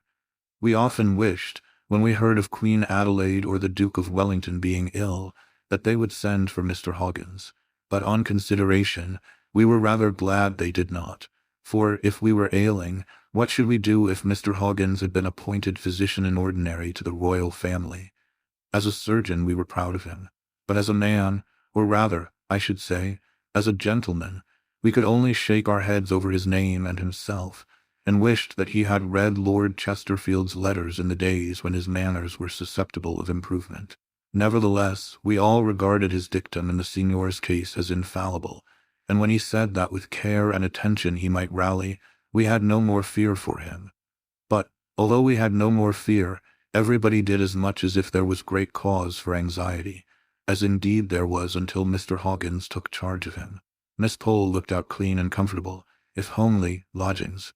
Miss Matty sent the sedan chair for him, and Martha and I aired it well before it left Cranford by holding a warming pan full of red-hot coals in it, and then shutting it up close, smoke and all, until the time when he should get into it at the rising sun.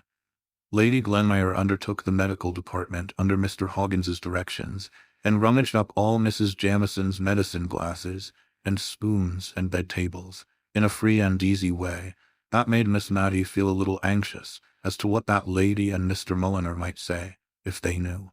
Mrs. Forrester made some of the bread jelly, for which she was so famous, to have ready as a refreshment in the lodgings when he should arrive. A present of this bread jelly was the highest mark of favor dear Mrs. Forrester could confer. Miss Pole had once asked her for the receipt, but she had met with a very decided rebuff. That lady told her that she could not part with it to anyone during her life, and that after her death it was bequeathed, as her executors would find, to Miss Natty. What Miss Natty, or, as Mrs. Forrester called her, remembering the clause in her will and the dignity of the occasion, Miss Matilda Jenkins, might choose to do with the receipt when it came into her possession, whether to make it public, or to hand it down as an heirloom, she did not know, nor would she dictate.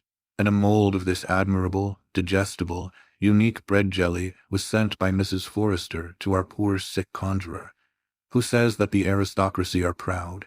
Here was a lady by birth a Tyrrell, and descended from the great Sir Walter that shot King Rufus, and in whose veins ran the blood of him who murdered the little princes in the Tower, going every day to see what dainty dishes she could prepare for Samuel Brown, a mountebank.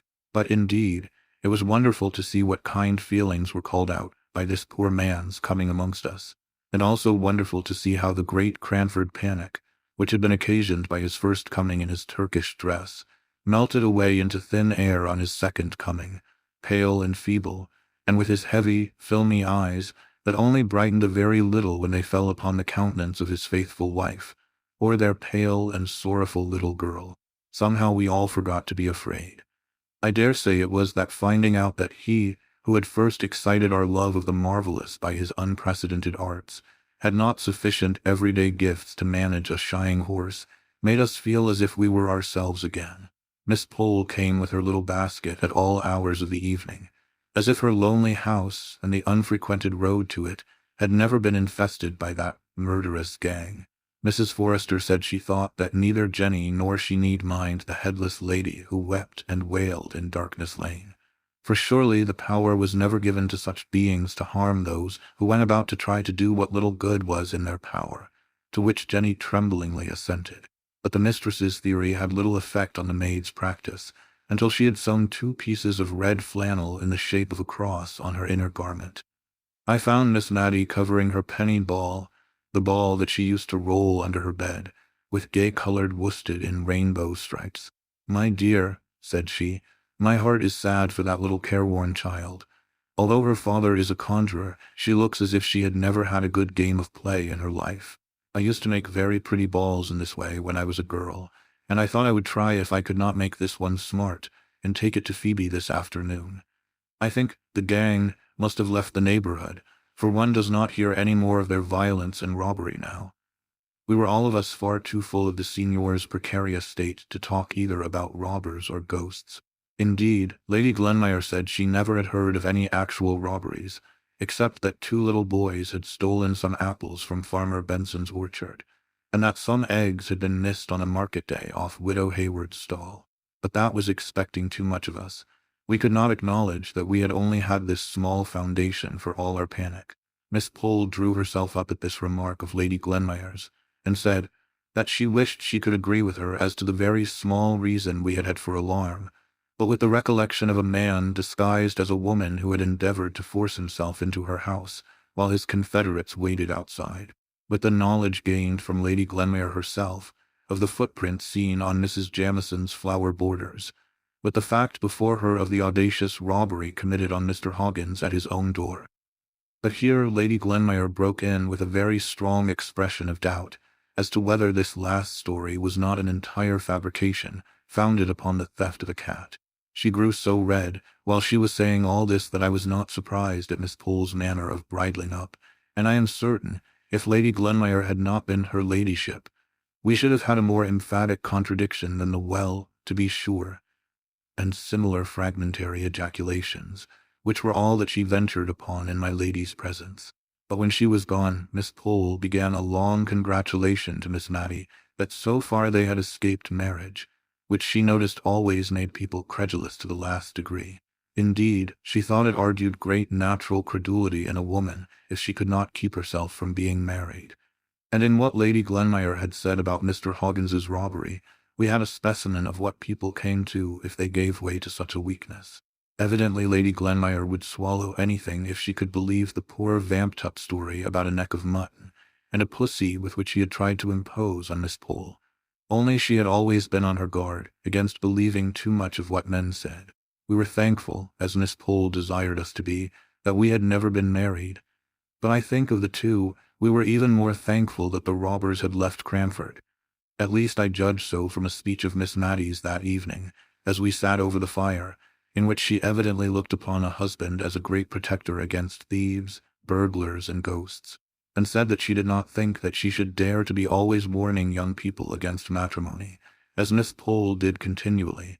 To be sure, marriage was a risk, as she saw, now she had had some experience, but she remembered the time when she had looked forward to being married as much as anyone.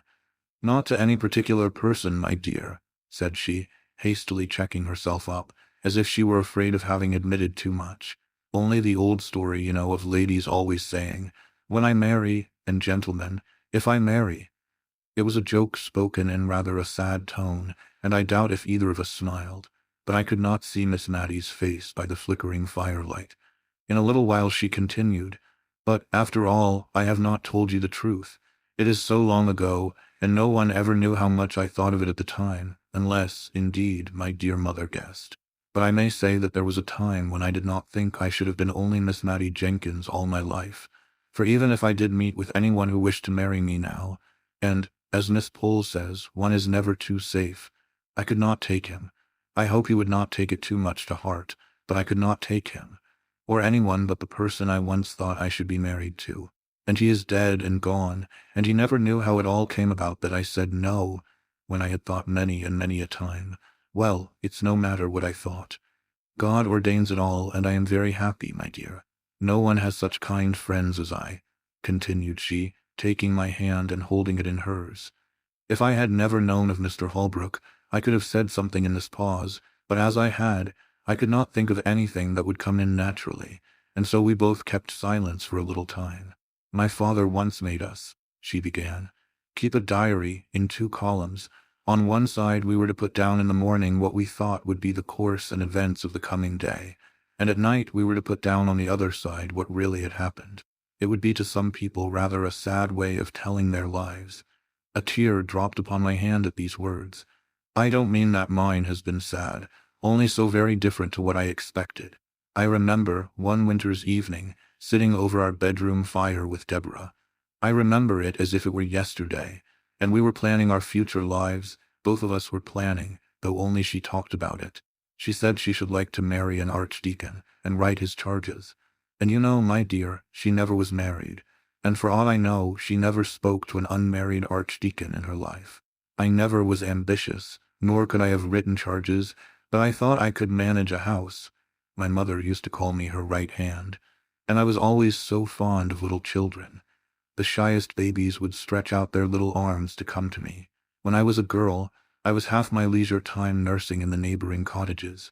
But I don't know how it was, when I grew sad and grave, which I did a year or 2 after this time, The little things drew back from me, and I am afraid I lost the knack, though I am just as fond of children as ever, and have a strange yearning at my heart whenever I see a mother with her baby in her arms. Nay, my dear, and by a sudden blaze which sprang up from a fall of the unstirred coals, I saw that her eyes were full of tears, gazing intently on some vision of what might have been. Do you know, I dream sometimes that I have a little child, always the same, a little girl of about 2 years old. She never grows older, though I have dreamt about her for many years. I don't think I ever dream of any words or sounds she makes. She is very noiseless and still, but she comes to me when she is very sorry or very glad, and I have wakened with the clasp of her dear little arms round my neck. Only last night, perhaps because I had gone to sleep thinking of this ball for Phoebe, my little darling came in my dream and put up her mouth to be kissed, just as I have seen real babies do to real mothers before going to bed. But all this is nonsense, dear. Only don't be frightened by Miss Pole from being married. I can fancy it may be a very happy state, and a little credulity helps one on through life very smoothly, better than always doubting and seeing difficulties and disagreeables in everything. If I had been inclined to be daunted from matrimony, it would not have been Miss Pole to do it. It would have been the lot of poor Signor Brunoni and his wife. And yet again, it was an encouragement to see how, through all their cares and sorrows, they thought of each other and not of themselves, and how keen were their joys if they only passed through each other or through the little Phoebe. The Signora told me, one day, a good deal about their lives up to this period. It began by my asking her whether Miss Pole's story of the twin brothers were true. It sounded so wonderful a likeness that I should have had my doubts if Miss Pole had not been unmarried. But the Signora, or as we found out she preferred to be called, Mrs. Brown, said it was quite true, that her brother-in-law was by many taken for her husband, which was of great assistance to them in their profession. Though, she continued, how people can mistake Thomas for the real Signor Brunoni, I can't conceive, but he says they do, so I suppose I must believe him. Not but what he is a very good man. I am sure I don't know how we should have paid our bill at the Rising Sun, but for the money he sends. But people must know very little about art if they can take him for my husband. Why, miss, in the ball trick, where my husband spreads his fingers wide, and throws out his little finger with quite an air and a grace, Thomas just clumps up his hand like a fist, and might have ever so many balls hidden in it. Besides, he has never been in India, and knows nothing of the proper sit of a turban. Have you been in India? Said I, rather astonished. Oh, yes, many a year, ma'am. Sam was a sergeant in the 31st, and when the regiment was ordered to India, I drew a lot to go, and I was more thankful than I can tell, for it seemed as if it would only be a slow death to me to part from my husband. But indeed, ma'am, if I had known all, I don't know whether I would not rather have died there and then than gone through what I have done since. To be sure, I've been able to comfort Sam, and to be with him. But, ma'am, I've lost 6 children, said she, looking up at me with those strange eyes that I've never noticed but in mothers of dead children, with a kind of wild look in them, as if seeking for what they never more might find. Yes, 6 children died off, like little buds nipped untimely, in that cruel India. I thought, as each died, I never would, love a child again. And when the next came, it had not only its own love, but the deeper love that came from the thoughts of its little dead brothers and sisters. And when Phoebe was coming, I said to my husband, Sam, when the child is born and I am strong, I shall leave you. It will cut my heart cruel. But if this baby dies too, I shall go mad. The madness is in me now. But if you let me go down to Calcutta, carrying my baby step by step, it will, maybe, work itself off. And I will save, and I will hoard, and I will beg, and I will die to get a passage home to England where our baby may live. God bless him. He said I might go, and he saved up his pay, and I saved every pice I could get for washing or any way. And when Phoebe came, and I grew strong again, I set off. It was very lonely. Through the thick forests, dark again with their heavy trees, along by the river's side, but I had been brought up near the Avon in Warwickshire, so that flowing noise sounded like home. From station to station, from Indian village to village, I went along, carrying my child. I had seen one of the officers' ladies with a little picture. Ma'am, done by a Catholic foreigner, ma'am, of the Virgin and the little Saviour, ma'am. She had him on her arm, and her form was softly curled round him, and their cheeks touched. Well, when I went to bid good-bye to this lady, for whom I had washed, she cried sadly, for she, too, had lost her children, but she had not another to save, like me, and I was bold enough to ask her would she give me that print. And she cried the more, and said her children were with that little blessed Jesus, and gave it me, and told me that she had heard it had been painted on the bottom of a cask, which made it have that round shape. And when my body was very weary, and my heart was sick, for there were times when I misdoubted if I could ever reach my home, and there were times when I thought of my husband, and one time when I thought my baby was dying, I took out that picture and looked at it, till I could have thought the mother spoke to me and comforted me. And the natives were very kind. We could not understand one another, but they saw my baby on my breast, and they came out to me and brought me rice and milk, and sometimes flowers. I have got some of the flowers dried. Then the next morning I was so tired, and they wanted me to stay with them. I could tell that, and tried to frighten me from going into the deep woods, which indeed looked very strange and dark. But it seemed to me as if death was following me to take my baby away from me, and as if I must go on, and I thought how God had cared for mothers ever since the world was made, and would care for me. So I bade them good-bye and set off afresh. And once when my baby was ill, and both she and I needed rest, he led me to a place where I found a kind Englishman lived, right in the midst of the natives. And you reached Calcutta safely at last? Yes, safely. Oh, when I knew I had only 2 days' journey more before me, I could not help it, ma'am. It might be idolatry, I cannot tell. But I was near one of the native temples, and I went into it with my baby to thank God for his great mercy. For it seemed to me that where others had prayed before to their God, in their joy or in their agony, was of itself a sacred place. And I got as servant to an invalid lady, who grew quite fond of my baby aboard ship. And in 2 years' time, Sam earned his discharge and came home to me and to our child. Then he had to fix on a trade, but he knew of none, and once upon a time, he had learnt some tricks from an Indian juggler. So he set up conjuring, and it answered so well that he took Thomas to help him, as his man, you know, not as another conjurer, though Thomas has set it up now on his own hook. But it has been a great help to us, that likeness between the twins, and made a good many tricks go off well that they made up together. And Thomas is a good brother, only he has not the fine carriage of my husband, so that I can't think how he can be taken for Signor Brunoni himself, as he says he is. Poor little Phoebe, said I, my thoughts going back to the baby she carried all those 100 miles. Ah, you may say so. I never thought I should have reared her, though, when she fell ill at Chundarabadad. But that good, kind Aga Jenkins took us in, which I believe was the very saving of her. Jenkins, said I, yes, Jenkins. I shall think all people of that name are kind. For here is that nice old lady who comes every day to take Phoebe a walk. But an idea had flashed through my head. Could the Aga Jenkins be the lost Peter? True, he was reported by many to be dead. But equally true, some had said that he had arrived at the dignity of Great Lama of Thibet. Miss Mattie thought he was alive. I would make further inquiry. Chapter 12. Engaged to be married. Was the poor Peter of Cranford the Aga Jenkins of Chundarabadad, or was he not? As somebody says, that was the question. In my own home, whenever people had nothing else to do, they blamed me for want of discretion.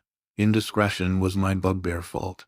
Everybody has a bugbear fault, a sort of standing characteristic, a piece de resistance for their friends to cut at, and in general they cut and come again.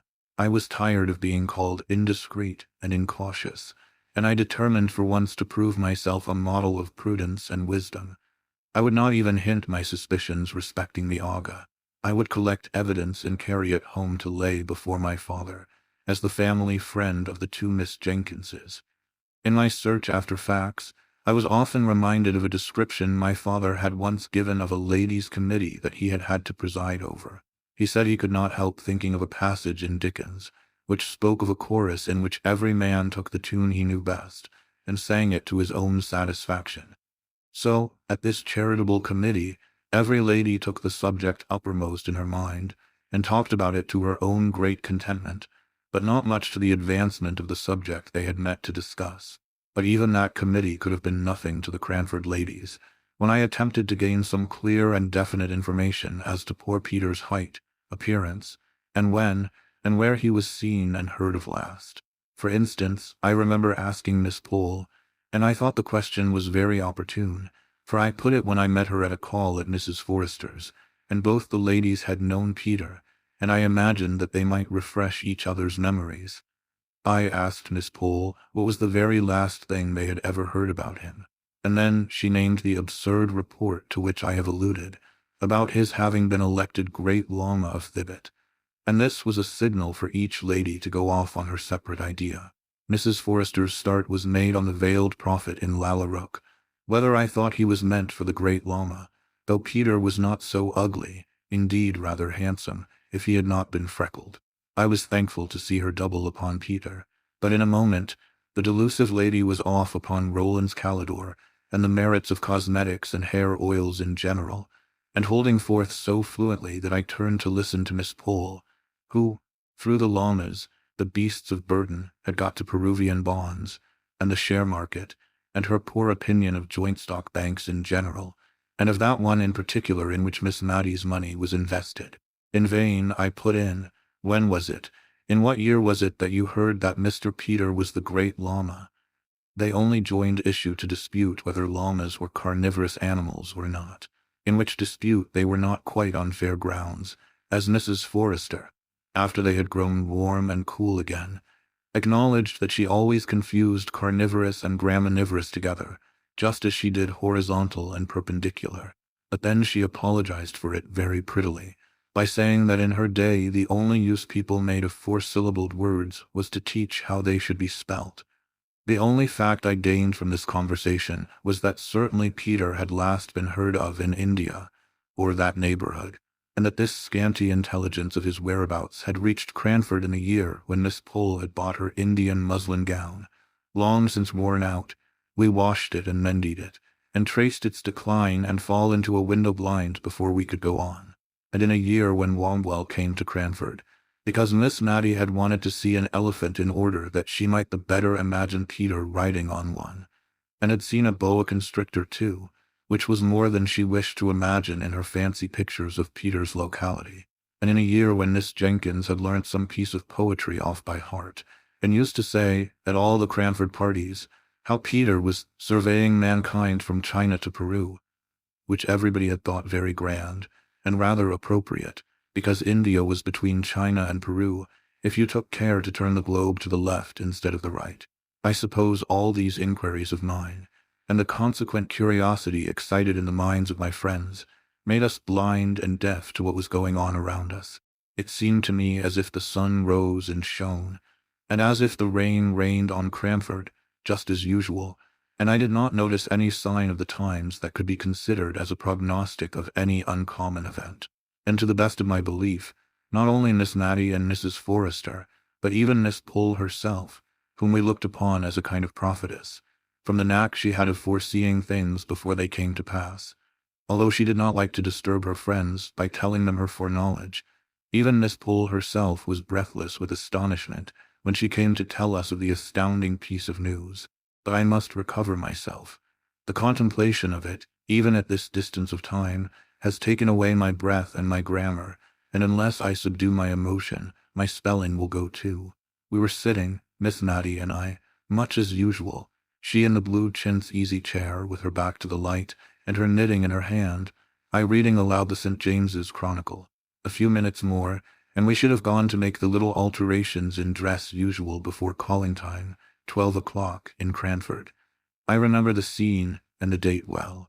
We had been talking of the Signor's rapid recovery since the warmer weather had set in, and praising Mr. Hoggins's skill, and lamenting his want of refinement and manner. It seems a curious coincidence that this should have been our subject, but so it was when a knock was heard, a caller's knock, 3 distinct taps, and we were flying, that is to say, Miss Maddie could not walk very fast, having had a touch of rheumatism, to our rooms, to change cap and collars, when Miss Pole arrested us by calling out, as she came up the stairs, "Don't go, I can't wait, it is not 12. I know, but never mind your dress, I must speak to you." We did our best to look as if it was not we who had made the hurried movement, the sound of which she had heard. For of course, we did not like to have it supposed that we had any old clothes that it was convenient to wear out in the sanctuary of home, as Miss Jenkins once prettily called the back parlor, where she was tying up preserves. So we threw our gentility with double force into our manners, and very genteel we were for 2 minutes while Miss Pole recovered breath, and excited our curiosity strongly by lifting up her hands in amazement, and bringing them down in silence, as if what she had to say was too big for words, and could only be expressed by pantomime. "What do you think, Miss Mattie? What do you think? Lady Glenmire is to be married, I mean Lady Glenmire. Mr. Hoggins is going to marry Lady Glenmire." "Marry," said we. "Marry. Madness. Marry," said Miss Pole, with the decision that belonged to her character. "I said marry, as you do, and I also said, what a fool my lady is going to make of herself." I could have said madness, but I controlled myself, for it was in a public shop that I heard of it. Where feminine delicacy is gone to, I don't know. You and I, Miss Mattie, would have been ashamed to have known that our marriage was spoken of in a grocer's shop, in the hearing of shopmen. "But," said Miss Mattie, sighing as one recovering from a blow, "perhaps it is not true. Perhaps we are doing her injustice." "No," said Miss Pole. "I have taken care to ascertain that.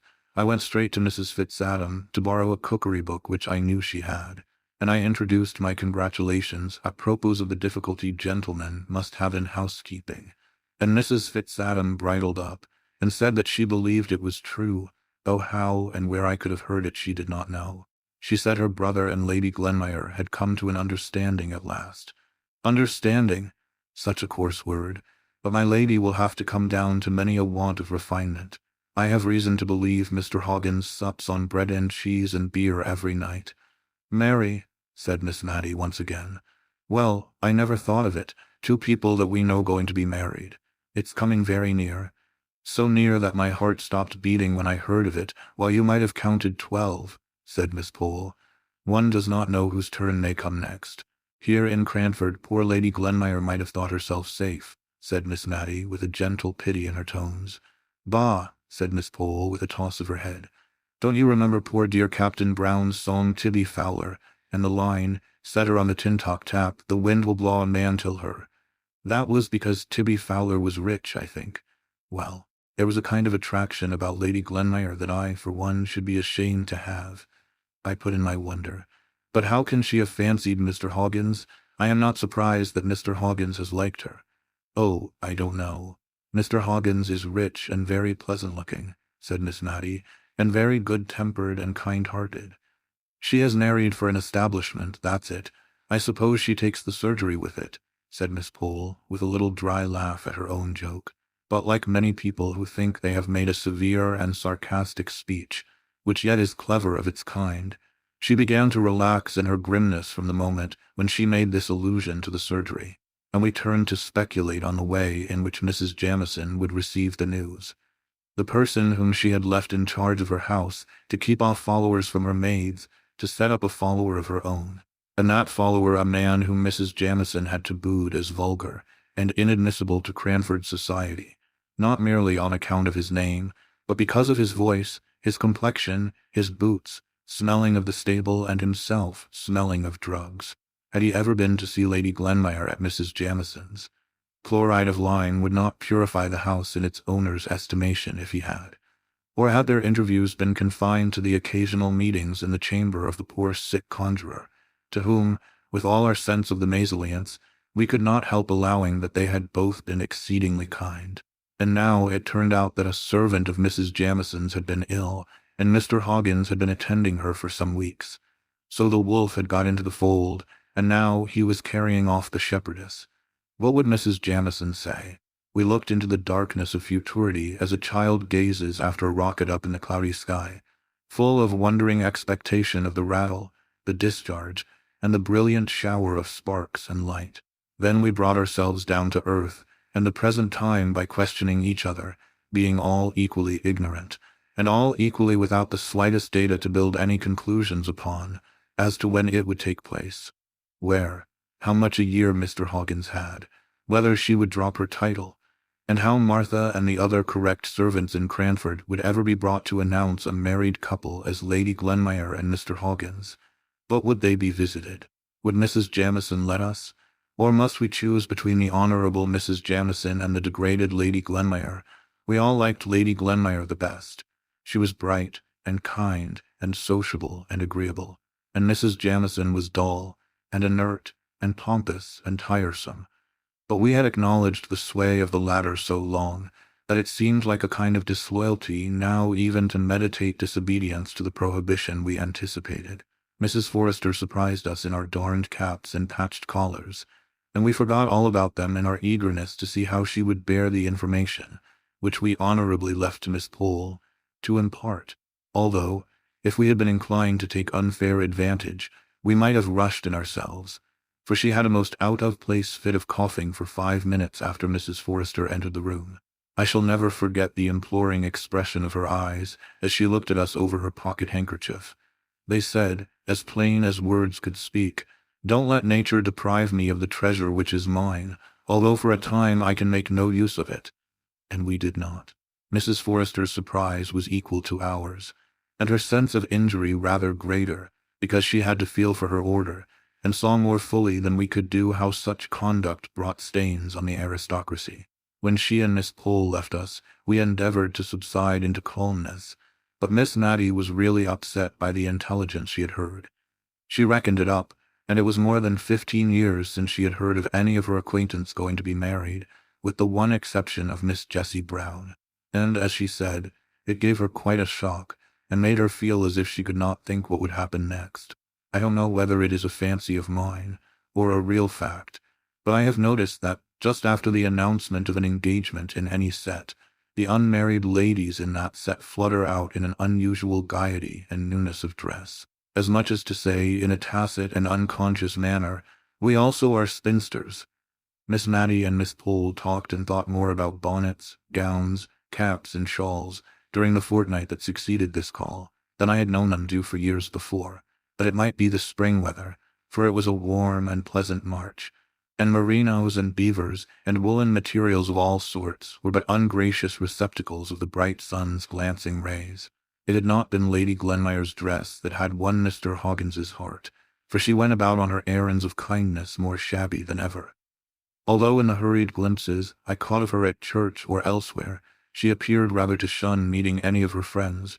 Her face seemed to have almost something of the flush of youth in it.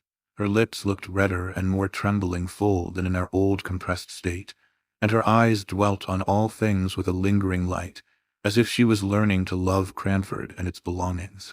Mr. Hoggins looked broad and radiant, and creaked up the middle aisle at church in a brand-new pair of top boots, an audible, as well as visible, sign of his purposed change of state, for the tradition went that the boots he had worn until now were the identical pair in which he first set out on his rounds in Cranford 25 years ago, only they had been new-pieced, high and low, top and bottom, heel and sole, black leather and brown leather, more times than anyone could tell. None of the ladies in Cranford chose to sanction the marriage by congratulating either of the parties. We wished to ignore the whole affair until our liege lady, Mrs. Jamieson, returned. Till she came back to give us our cue, we felt that it would be better to consider the engagement in the same light as the Queen of Spain's legs, facts which certainly existed, but the less said about the better. This restraint upon our tongues, for you see if we did not speak about it to any of the parties concerned, how could we get answers to the questions that we longed to ask, was beginning to be irksome, and our idea of the dignity of silence was paling before our curiosity, when another direction was given to our thoughts, by an announcement on the part of the principal shopkeeper of Cranford, who ranged the trades from grocer and cheesemonger to man-milliner, as occasion required, that the spring fashions were arrived, and would be exhibited on the following Tuesday at his rooms in High Street. Now Miss Mattie had been only waiting for this before buying herself a new silk gown. I had offered, it is true, to send to Drumble for patterns, but she had rejected my proposal, gently implying that she had not forgotten her disappointment about the sea-green turban.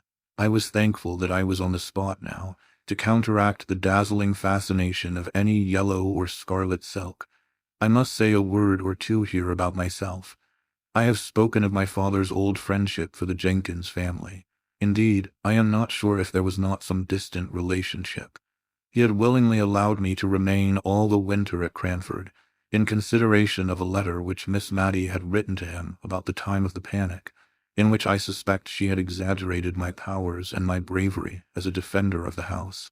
But now that the days were longer and more cheerful, he was beginning to urge the necessity of my return, and I only delayed in a sort of odd forlorn hope that if I could obtain any clear information, I might make the account given by the Signora of the Aga Jenkins tally with that of poor Peter, his appearance and disappearance, which I had winnowed out of the conversation of Miss Pole and Mrs. Forrester. Chapter 13. Stopped Payment. The very Tuesday morning on which Mr. Johnson was going to show the fashions, the postwoman brought 2 letters to the house. I say the postwoman, but I should say the postman's wife. He was a lame shoemaker, a very clean, honest man, much respected in the town. But he never brought the letters round except on unusual occasions, such as Christmas Day or Good Friday. And on those days the letters, which should have been delivered at 8 in the morning, did not make their appearance until 2 or 3 in the afternoon, for everyone liked poor Thomas, and gave him a welcome on these festive occasions. He used to say, he was welly stawed while eating, for there were 3 or 4 houses where nowt would serve him, but he must share in their breakfast. And by the time he had done his last breakfast, he came to some other friend who was beginning dinner. But come what might in the way of temptation, Tom was always sober, civil, and smiling, and, as Miss Jenkins used to say, it was a lesson in patience, that she doubted not would call out that precious quality in some minds, where, but for Thomas, it might have lain dormant and undiscovered. Patience was certainly very dormant in Miss Jenkins's mind. She was always expecting letters, and always drumming on the table till the postwoman had called or gone past. On Christmas Day and Good Friday she drummed from breakfast till church, from church time till 2 o'clock, unless when the fire wanted stirring, when she invariably knocked down the fire irons and scolded Miss Matty for it. But equally certain was the hearty welcome and the good dinner for Thomas, Miss Jenkins standing over him like a bold dragoon, questioning him as to his children, what they were doing, what school they went to, upbraiding him if another was likely to make its appearance, but sending even the little babies the shilling and the mince-pie which was her gift to all the children, with half a crown in addition for both father and mother. The post was not half of so much consequence to dear Miss Matty, but not for the world would she have diminished Thomas's welcome and his dole, though I could see that she felt rather shy over the ceremony, which had been regarded by Miss Jenkins as a glorious opportunity for giving advice and benefiting her fellow creatures. Miss Matty would steal the money all in a lump into his hand, as if she were ashamed of herself. Miss Jenkins gave him each individual coin separate, with a "there, that's for yourself, that's for Jenny," etc. Miss Matty would even beckon Martha out of the kitchen while he ate his food, and once, to my knowledge, winked at its rapid disappearance into a blue cotton pocket handkerchief. Miss Jenkins almost scolded him if he did not leave a clean plate, however heaped it might have been, and gave an injunction with every mouthful. I have wandered a long way from the 2 letters that awaited us on the breakfast table that Tuesday morning. Mine was from my father. Miss Matty's was printed. My father's was just a man's letter. I mean it was very dull, and gave no information beyond that he was well, that they had had a good deal of rain, that trade was very stagnant, and there were many disagreeable rumors afloat. He then asked me if I knew whether Miss Matty still retained her shares in the town and county bank, as there were very unpleasant reports about it, though nothing more than he had always foreseen, and had prophesied to Miss Jenkins years ago, when she would invest their little property in it, the only unwise step that clever woman had ever taken, to his knowledge, the only time she ever acted against his advice, I knew. However, if anything had gone wrong, of course I was not to think of leaving Miss Matty while I could be of any use, etc. Who is your letter from, my dear? Mine is a very civil invitation, signed Edwin Wilson, asking me to attend an important meeting of the shareholders of the town and county bank, to be held in Drumble, on Thursday the 21st. I am sure it is very attentive of them to remember me. I did not like to hear of this important meeting, for, though I did not know much about business, I feared it confirmed what my father said. However, I thought, Ill news always came fast enough, so I resolved to say nothing about my alarm, and merely told her that my father was well, and sent his kind regards to her. She kept turning over and admiring her letter. At last she spoke. "I remember their sending one to Deborah just like this, but that I did not wonder at, for everybody knew she was so clear-headed. I am afraid I could not help them much. Indeed, if they came to accounts, I should be quite in the way, for I never could do sums in my head. Deborah, I know, rather wished to go, and went so far as to order a new bonnet for the occasion. But when the time came she had a bad cold, so they sent her a very polite account of what they had done. Chosen a director, I think it was. Do you think they want me to help them to choose a director? I am sure I should choose your father at once." "My father has no shares in the bank," said I. "Oh, no, I remember. He objected very much to Deborah's buying any, I believe. But she was quite the woman of business, and always judged for herself, and here, you see, they have paid 8%, all these years."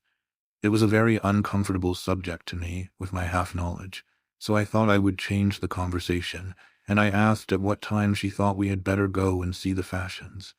"Well, my dear," she said, "the thing is this, it is not etiquette to go till after 12, but then, you see, all Cranford will be there, and one does not like to be too curious about dress and trimmings and caps with all the world looking on. It is never genteel to be over-curious on these occasions." Deborah had the knack of always looking as if the latest fashion was nothing new to her, a manner she had caught from Lady Arley, who did see all the new modes in London, you know. So I thought we would just slip down this morning, soon after breakfast, for I do want half a pound of tea, and then we could go up and examine the things at our leisure, and see exactly how my new silk gown must be made. And then, after 12, we could go with our minds disengaged, and free from thoughts of dress. We began to talk of Miss Mattie's new silk gown. I discovered that it would be really the first time in her life that she had had to choose anything of consequence for herself, for Miss Jenkins had always been the more decided character, whatever her taste might have been, and it is astonishing how such people carry the world before them by the mere force of will. Miss Mattie anticipated the sight of the glossy folds with as much delight as if the 5 sovereigns, set apart for the purchase, could buy all the silks in the shop. And remembering my own loss of 2 hours in a toy shop before I could tell on what wonder to spend a silver threepence, I was very glad that we were going early, that dear Miss Mattie might have leisure for the delights of perplexity. If a happy sea-green could be met with, the gown was to be sea-green. If not, she inclined to maize, and I to silver-grey, and we discussed the requisite number of breadths until we arrived at the shop door. We were to buy the tea, select the silk, and then clamber up the iron corkscrew stairs that led into what was once a loft, though now a fashion showroom. The young men at Mr. Johnson's had on their best looks, and their best cravats, and pivoted themselves over the counter with surprising activity. They wanted to show us upstairs at once, but on the principle of business first and pleasure afterwards, we stayed to purchase the tea. Here Miss Mattie's absence of mind betrayed itself. If she was made aware that she had been drinking green tea at any time, she always thought it her duty to lie awake half through the night afterward. I have known her take it in ignorance many a time without such effects, and consequently green tea was prohibited in the house. Yet today she herself asked for the obnoxious article, under the impression that she was talking about the silk. However, the mistake was soon rectified, and then the silks were unrolled in good truth. By this time the shop was pretty well filled, for it was Cranford market day, and many of the farmers and country people from the neighborhood round came in, sleeking down their hair, and glancing shyly about, from under their eyelids, as anxious to take back some notion of the unusual gaiety to the mistress or the lasses at home, and yet feeling that they were out of place among the smart shopmen and gay shawls and summer prints. One honest-looking man, however, made his way up to the counter at which we stood, and boldly asked to look at a shawl or two. The other country folk confined themselves to the grocery side, but our neighbor was evidently too full of some kind intention towards mistress, wife or daughter, to be shy, and it soon became a question with me whether he or Miss Mattie would keep their shopmen the longest time. He thought each shawl more beautiful than the last, and as for Miss Mattie, she smiled and sighed over each fresh bale that was brought out. One color set off another, and the heap together would, as she said, make even the rainbow look poor. I am afraid, said she, hesitating, whichever I choose I shall wish I had taken another. Look at this lovely crimson. It would be so warm in winter, but spring is coming on, you know. I wish I could have a gown for every season, said she, dropping her voice, as we all did in Cranford whenever we talked of anything we wished for but could not afford. However, she continued in a louder and more cheerful tone, it would give me a great deal of trouble to take care of them if I had them. So I think I'll only take one. But which must it be, my dear? And now she hovered over a lilac with yellow spots, while I pulled out a quiet sage green that had faded into insignificance under the more brilliant colors, but which was nevertheless a good silk in its humble way. Our attention was called off to our neighbor. He had chosen a shawl of about 30 shillings value, and his face looked broadly happy, under the anticipation, no doubt, of the pleasant surprise he would give to some Molly or Jenny at home. He had tugged a leathern purse out of his breeches pocket, and had offered a £5 note in payment for the shawl, and for some parcels which had been brought round to him from the grocery counter, and it was just at this point that he attracted our notice. The shopman was examining the note with a puzzled, doubtful air. Town and County Bank. I am not sure, sir, but I believe we have received a warning against notes issued by this bank only this morning. I will just step and ask Mr. Johnson, sir, but I'm afraid I must trouble you for payment in cash or in a note of a different bank. I never saw a man's countenance fall so suddenly into dismay and bewilderment. It was almost piteous to see the rapid change. Dang it, said he, striking his fist down on the table, as if to try which was the harder. The chap talks as if notes and gold were to be had for the picking up. Miss Natty had forgotten her silk gown in her interest for the man. I don't think she had caught the name of the bank, and in my nervous cowardice I was anxious that she should not. And so I began admiring the yellow-spotted lilac gown that I had been utterly condemning only a minute before. But it was of no use. What bank was it? I mean, what bank did your note belong to? Town and County Bank. Let me see it, said she quietly to the shopman, gently taking it out of his hand as he brought it back to return it to the farmer. Mr. Johnson was very sorry, but, from information he had received, the notes issued by that bank were little better than waste paper. I don't understand it, said Miss Natty to me in a low voice. That is our bank, is it not? The Town and County Bank? Yes, said I. This lilac silk will just match the ribbons in your new cap, I believe, I continued, holding up the fold so as to catch the light, and wishing that the man would make haste and be gone, and yet having a new wonder that had only just sprung up, how far it was wise or right in me to allow Miss Natty to make this expensive purchase, if the affairs of the bank were really so bad as the refusal of the note implied. But Miss Natty put on the soft, dignified manner, peculiar to her, rarely used, and yet which became her so well, and laying her hand gently on mine, she said, Never mind the silks for a few minutes, dear. I don't understand you, sir, turning now to the shopman, who had been attending to the farmer. Is this a forged note? Oh, no, ma'am, it is a true note of its kind. But you see, ma'am, it is a joint stock bank, and there are reports out that it is likely to break.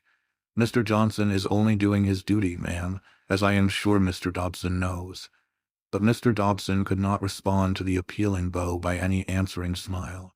He was turning the note absently over in his fingers, looking gloomily enough at the parcel containing the lately chosen shawl. It's hard upon a poor man, said he, as earns every farthing with the sweat of his brow. However, there's no help for it. You must take back your shawl, my man. Lizzle must go on with her cloak for a while. And yon figs for the little ones, I promised them to him. I'll take them. But the bacco and the other things, I will give you 5 sovereigns for your note, my good man, said Miss Matty. I think there is some great mistake about it, for I am one of the shareholders, and I'm sure they would have told me if things had not been going on right. The shopman whispered a word or two across the table to Miss Matty. She looked at him with a dubious air. Perhaps so, said she, but I don't pretend to understand business. I only know that if it is going to fail, and if honest people are to lose their money because they have taken our notes, I can't explain myself, said she, suddenly becoming aware that she had got into a long sentence with 4 people for audience. Only I would rather exchange my gold for the note, if you please, turning to the farmer, and then you can take your wife the shawl. It is only going without my gown a few days longer," she continued, speaking to me. "Then, I have no doubt, everything will be cleared up." "But if it is cleared up the wrong way," said I, "why, then it will only have been common honesty in me as a shareholder to have given this good man the money. I am quite clear about it in my own mind. But you know I can never speak quite as comprehensibly as others can. Only you must give me your note, Mr. Dobson, if you please, and go on with your purchases with these sovereigns." The man looked at her with silent gratitude, too awkward to put his thanks into words, but he hung back for a minute or two, fumbling with his note. "I'm loth to make another one lose instead of me, if it is a loss, but you see, £5 is a deal of money to a man with a family, and as you say, 10 to 1 in a day or two the note will be as good as gold again." "No hope of that, my friend," said the shopman. "The more reason why I should take it," said Miss Matty quietly. She pushed her sovereigns towards the man, who slowly laid his note down in exchange. "Thank you. I will wait a day or two before I purchase any of these silks. Perhaps you will then have a greater choice. My dear, will you come upstairs?" We inspected the fashions with as minute and curious an interest as if the gown to be made after them had been bought. I could not see that the little event in the shop below had in the least damped Miss Matty's curiosity as to the make of sleeves or the sit of skirts. She once or twice exchanged congratulations with me on our private and leisurely view of the bonnets and shawls. But I was, all the time, not so sure that our examination was so utterly private, for I caught glimpses of a figure dodging behind the cloaks and mantles, and by a dexterous move I came face to face with Miss Pole, also in mourning costume, the principal feature of which was her being without teeth, and wearing a veil to conceal the deficiency, come on the same errand as ourselves. But she quickly took her departure, because, as she said, she had a bad headache, and did not feel herself up to conversation. As we came down through the shop, the civil Mr. Johnson was awaiting us. He had been informed of the exchange of the note for gold, and with much good feeling and real kindness, but with a little want of tact, he wished to condole with Miss Matty, and impress upon her the true state of the case. I could only hope that he had heard an exaggerated rumor, for he said that her shares were worse than nothing, and that the bank could not pay a shilling in the pound. I was glad that Miss Matty seemed still a little incredulous, but I could not tell how much of this was real or assumed, with that self-control which seemed habitual to ladies of Miss Matty's standing in Cranford, who would have thought their dignity compromised by the slightest expression of surprise, dismay, or any similar feeling to an inferior in station, or in a public shop. However, we walked home very silently. I am ashamed to say, I believe I was rather vexed and annoyed at Miss Matty's conduct in taking the note to herself so decidedly. I had so set my heart upon her having a new silk gown, which she wanted sadly. In general, she was so undecided anybody might turn her round. In this case, I had felt that it was no use attempting it, but I was not the less put out at the result. Somehow, after 12 o'clock, we both acknowledged to a sated curiosity about the fashions, and to a certain fatigue of body, which was, in fact, depression of mind that indisposed us to go out again. But still we never spoke of the note, till, all at once, something possessed me to ask Miss Matty if she would think it her duty to offer sovereigns for all the notes of the town and county bank she met with. I could have bitten my tongue out the minute I had said it. She looked up rather sadly, and as if I had thrown a new perplexity into her already distressed mind, and for a minute or two she did not speak. Then she said, "My own dear Miss Matty," without a shade of reproach in her voice, "my dear, I never feel as if my mind was what people call very strong, and it's often hard enough work for me to settle what I ought to do with the case right before me. I was very thankful that I saw my duty this morning, with the poor man standing by me. But it's rather a strain upon me to keep thinking and thinking what I should do if such and such a thing happened.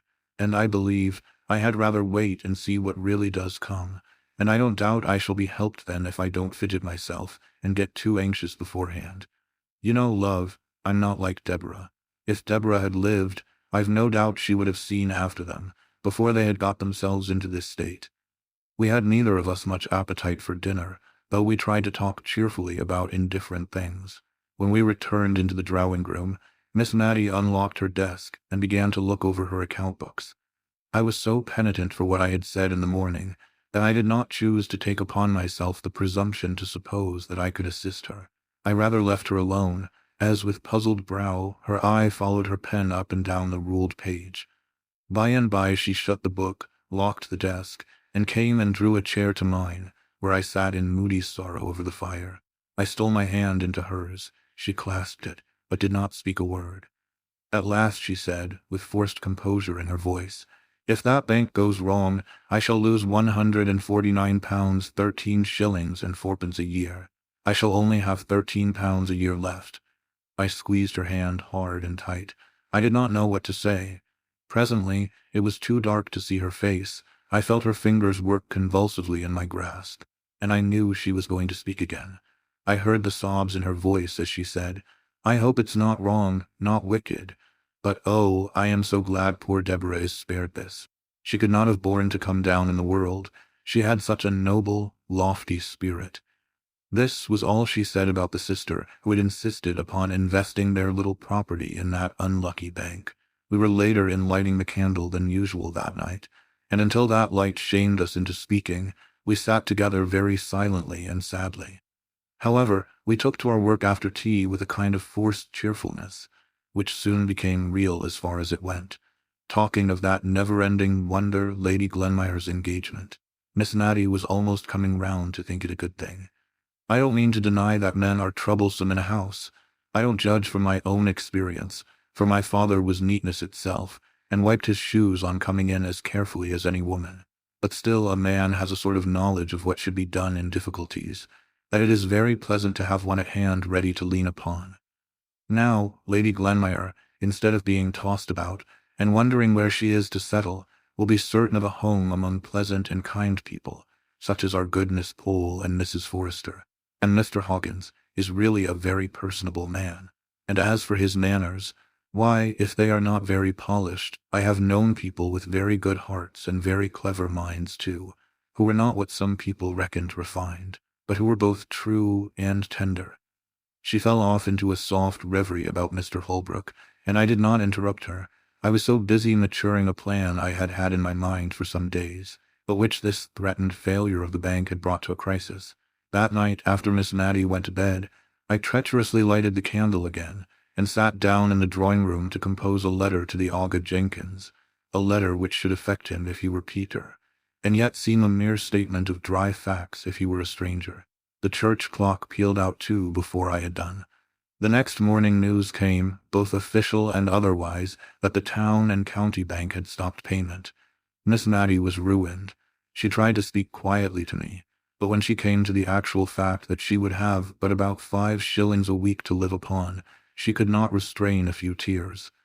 "I am not crying for myself, dear," said she, wiping them away. "I believe I am crying for the very silly thought of how my mother would grieve if she could know. She always cared for us so much more than for herself.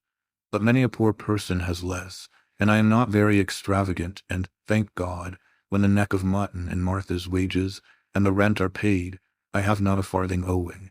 Poor Martha, I think she'll be sorry to leave me." Miss Mattie smiled at me through her tears, and she would fain have had me see only the smile, not the tears. Chapter 14. Friends in Need. It was an example to me, and I fancy it might be to many others, to see how immediately Miss Mattie set about the retrenchment which she knew to be right under her altered circumstances. While she went down to speak to Martha, and break the intelligence to her, I stole out with my letter to the Aga Jenkins, and went to the Signor's lodgings to obtain the exact address. I bound the Signora to secrecy, and indeed her military manners had a degree of shortness and reserve in them, which made her always say as little as possible, except when under the pressure of strong excitement. Moreover, which made my secret doubly sure, the Signor was now so far recovered as to be looking forward to travelling and conjuring again in the space of a few days, when he, his wife, and little Phoebe would leave Cranford. Indeed, I found him looking over a great black and red placard, in which the Signor Brunoni's accomplishments were set forth, and to which only the name of the town where he would next display them was wanting. He and his wife were so much absorbed in deciding where the red letters would come in with most effect, It might have been the rubric, for that matter. That it was some time before I could get my question asked privately, and not before I had given several decisions, the wisdom of which I questioned afterwards with equal sincerity as soon as the Signor threw in his doubts and reasons on the important subject. At last I got the address, spelt by sound, and very queer it looked. I dropped it in the post on my way home, and then for a minute I stood looking at the wooden pane with a gaping slit which divided me from the letter but a moment ago in my hand. It was gone from me like life, never to be recalled. It would get tossed about on the sea, and stained with sea waves perhaps, and be carried among palm trees, and scented with all tropical fragrance. The little piece of paper, but an hour ago so familiar and commonplace, had set out on its race to the strange wild countries beyond the Ganges. But I could not afford to lose much time on this speculation. I hastened home, that Miss Mattie might not miss me. Martha opened the door to me, her face swollen with crying. As soon as she saw me, she burst out afresh, and taking hold of my arm, she pulled me in, and banged the door to, in order to ask me if indeed it was all true that Miss Mattie had been saying. "I'll never leave her. No, I won't." I told her so, and said I could not think how she could find in her heart to give me warning. I could not have had the face to do it if I'd been her. I might ha' been just as good for nothing as Mrs. Fitzadam's Rosie, who struck for wages after living 7 years and a half in one place. I said I was not one to go and serve mammon at that rate, that I knew when I'd got a good missus, if she didn't know when she'd got a good servant. "But, Martha," said I, cutting in while she wiped her eyes. "Don't, but Martha me," she replied to my deprecatory tone.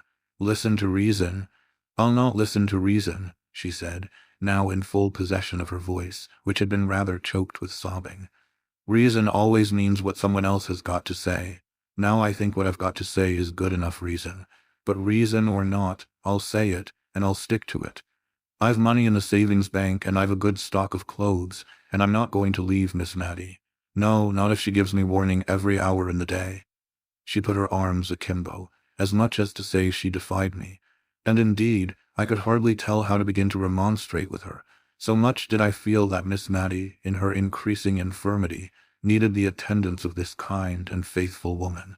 "Well," said I at last, "I'm thankful you begin with well, if you'd have begun with but, as you did afore, I'd not ha' listened to you.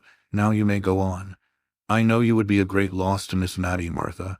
I telled her so. A loss she'd never cease to be sorry for," broke in Martha triumphantly. "Still, she will have so little, so very little, to live upon, that I don't see just now how she could find you food. She will even be pressed for her own. I tell you this, Martha, because I feel you are like a friend to dear Miss Mattie, but you know she might not like to have it spoken about." Apparently this was even a blacker view of the subject than Miss Mattie had presented to her, for Martha just sat down on the first chair that came to hand, and cried out loud. We had been standing in the kitchen. At last she put her apron down, and looking me earnestly in the face, asked, "Was that the reason Miss Mattie wouldn't order a pudding today? She said she had no great fancy for sweet things, and you and she would just have a mutton chop. But I'll be up to her. Never you tell, but I'll make her a pudding, and a pudding she'll like, too, and I'll pay for it myself, so mind you see she eats it." Many a one has been comforted in their sorrow by seeing a good dish come upon the table. I was rather glad that Martha's energy had taken the immediate and practical direction of pudding-making, for it staved off the quarrelsome discussion as to whether she should or should not leave Miss Mattie's service. She began to tie on a clean apron, and otherwise prepare herself for going to the shop for the butter, eggs, and what else she might require. She would not use a scrap of the articles already in the house for her cookery, but went to an old teapot in which her private store of money was deposited, and took out what she wanted. I found Miss Mattie very quiet, and not a little sad, but by and by she tried to smile for my sake. It was settled that I was to write to my father, and ask him to come over and hold a consultation, and as soon as this letter was dispatched, we began to talk over future plans. Miss Mattie's idea was to take a single room, and retain as much of her furniture as would be necessary to fit up this, and sell the rest, and there to quietly exist upon what would remain after paying the rent. For my part, I was more ambitious and less contented. I thought of all the things by which a woman, past middle age, and with the education common to ladies 50 years ago, could earn or add to a living without materially losing caste. But at length I put even this last clause on one side, and wondered what in the world Miss Matty could do. Teaching was, of course, the first thing that suggested itself. If Miss Matty could teach children anything, it would throw her among the little elves in whom her soul delighted. I ran over her accomplishments. Once upon a time I had heard her say she could play "Ah, vous direz mammon" on the piano, but that was long, long ago. That faint shadow of musical acquirement had died out years before.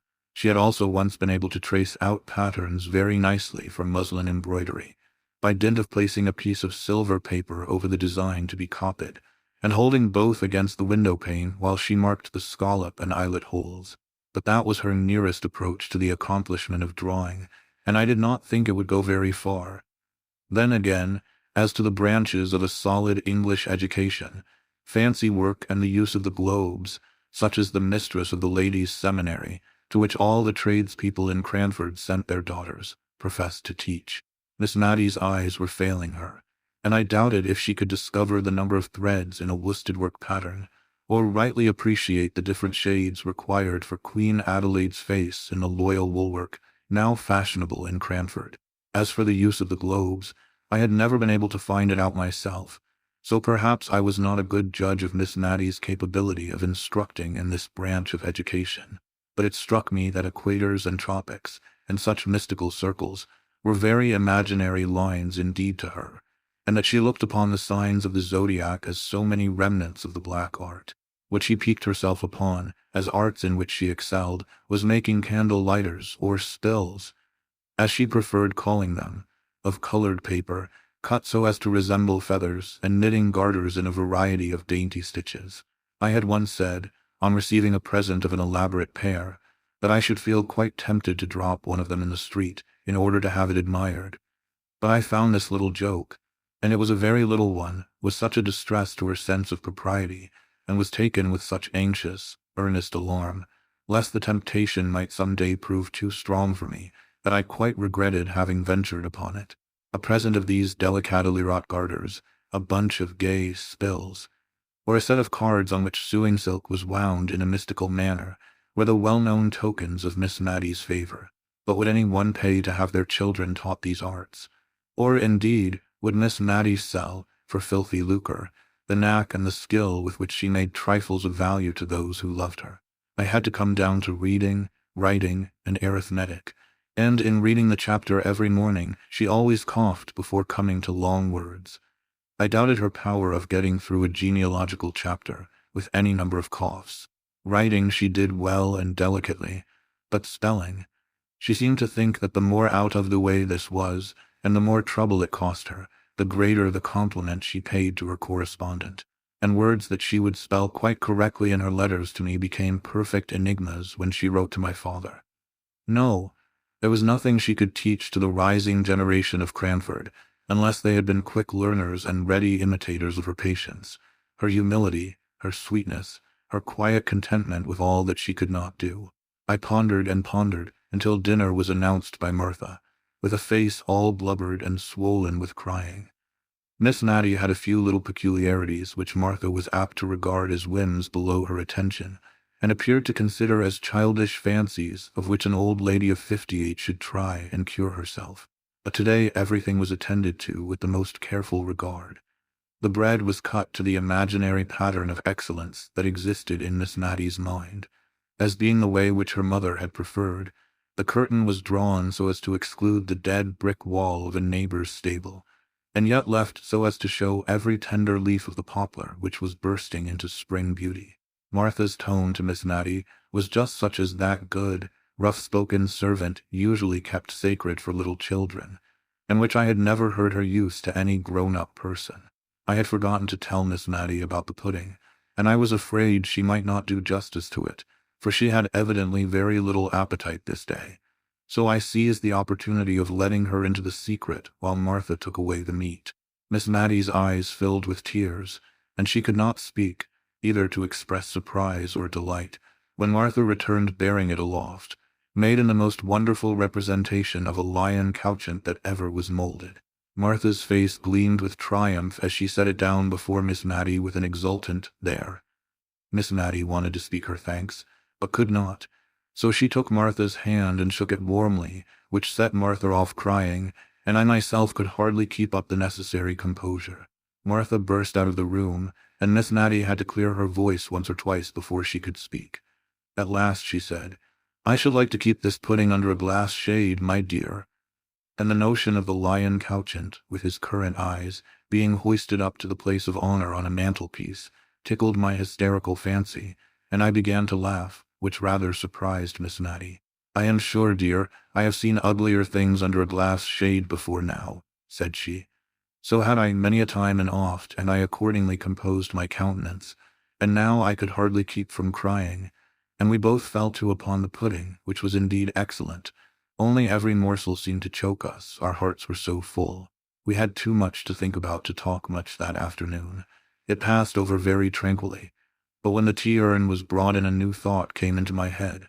Why should not Miss Matty sell tea, be an agent to the East India Tea Company which then existed? I could see no objections to this plan, while the advantages were many, always supposing that Miss Matty could get over the degradation of condescending to anything like trade. Tea was neither greasy nor sticky, grease and stickiness being two of the qualities which Miss Matty could not endure. No shop window would be required. A small, genteel notification of her being licensed to sell tea would, it is true, be necessary, but I hoped that it could be placed where no one would see it. Neither was tea a heavy article, so as to tax Miss Matty's fragile strength. The only thing against my plan was the buying and selling involved. While I was giving but absent answers to the questions Miss Matty was putting, almost as absently, we heard a clumping sound on the stairs and a whispering outside the door, which indeed once opened and shut as if by some invisible agency. After a little while Martha came in, dragging after her a great tall young man, all crimson with shyness, and finding his only relief in perpetually sleeking down his hair. "Please, ma'am, he's only Jem here," said Martha, by way of an introduction, and so out of breath was she that I imagined she had had some bodily struggle before she could overcome his reluctance to be presented on the courtly scene of Miss Matilda Jenkins's drawing-room. "And please, ma'am, he wants to marry me offhand. And please, ma'am, we want to take a lodger, just one quiet lodger to make our two ends meet, and we'd take any house conformable. And oh dear Miss Matty, if I may be so bold, would you have any objections to lodging with us? Jem wants it as much as I do. To Jem, you great oaf, why can't you back me? But he does want it all the same, very bad, don't you, Jem? Only, you see, he's dazed at being called on to speak before quality." "It's not that," broke in Jem. "It's that you've taken me all on a sudden, and I didn't think for to get married so soon, and such quick words does flabbergast a man. It's not that I'm against it, ma'am," addressing Miss Matty, "only Martha has such quick ways with her when once she takes a thing into her head. And marriage, ma'am, marriage nails a man, as one may say. I dare say I shan't mind it after it's once over." "Please, ma'am," said Martha, who had plucked at his sleeve and nudged him with her elbow, and otherwise tried to interrupt him all the time he had been speaking. "Don't mind him, he'll come to. 'Twas only last night he was annexing me, and all the more because I said I could not think of it for years to come, and now he's only taken aback with the suddenness of the joy. But you know, Jem, you are just as full as me about wanting a lodger." Another great nudge. "Aye, if Miss Matty would lodge with us. Otherwise I've no mind to be cumbered with strange folk in the house," said Jem, with a want of tact which I could see enraged Martha, who was trying to represent a lodger as the great object they wished to obtain, and that, in fact, Miss Matty would be smoothing their path and conferring a favor if she would only come and live with them. Miss Matty herself was bewildered by the pair. Or rather Martha's sudden resolution in favor of matrimony staggered her, and stood between her and the contemplation of the plan which Martha had at heart. Miss Matty began, "Marriage is a very solemn thing, Martha." "It is indeed, ma'am," quoth Jem. "Not that I've no objections to Martha."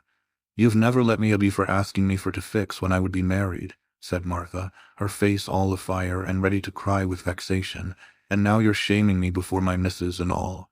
"Nay, now, Martha, don't 'ee. Only a man likes to have breathing time," said Jem, trying to possess himself of her hand, but in vain.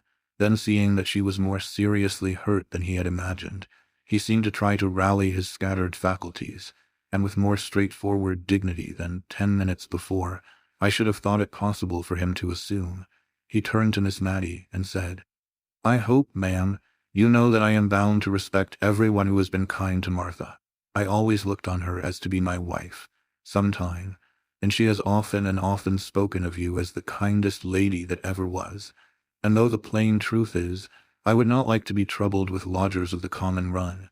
Yet if, ma'am, you'd honor us by living with us, I'm sure Martha would do her best to make you comfortable, and I'd keep out of your way as much as I could, which I reckon would be the best kindness such an awkward chap as me could do."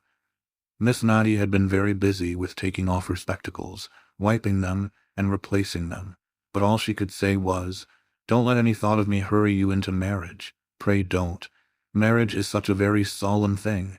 "But Miss Matilda will think of your plan, Martha," said I, struck with the advantages that it offered, and unwilling to lose the opportunity of considering about it. "And I'm sure neither she nor I can ever forget your kindness, nor yours either, Jem."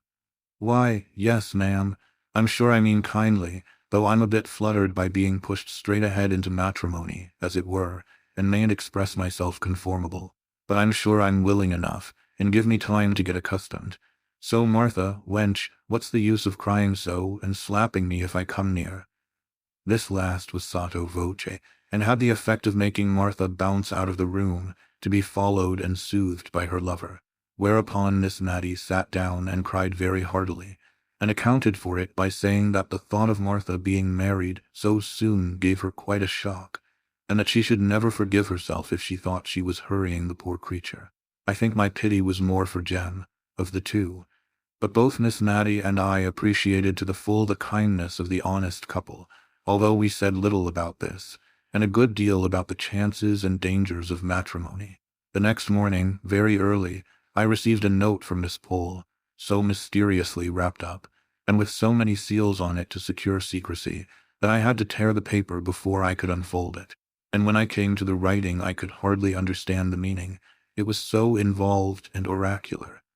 I made out, however, that I was to go to Miss Pole's at 11 o'clock, the number 11 being written in full length as well as in numerals, and AM twice dashed under, as if I were very likely to come at 11 at night, when all Cranford was usually abed and asleep by 10.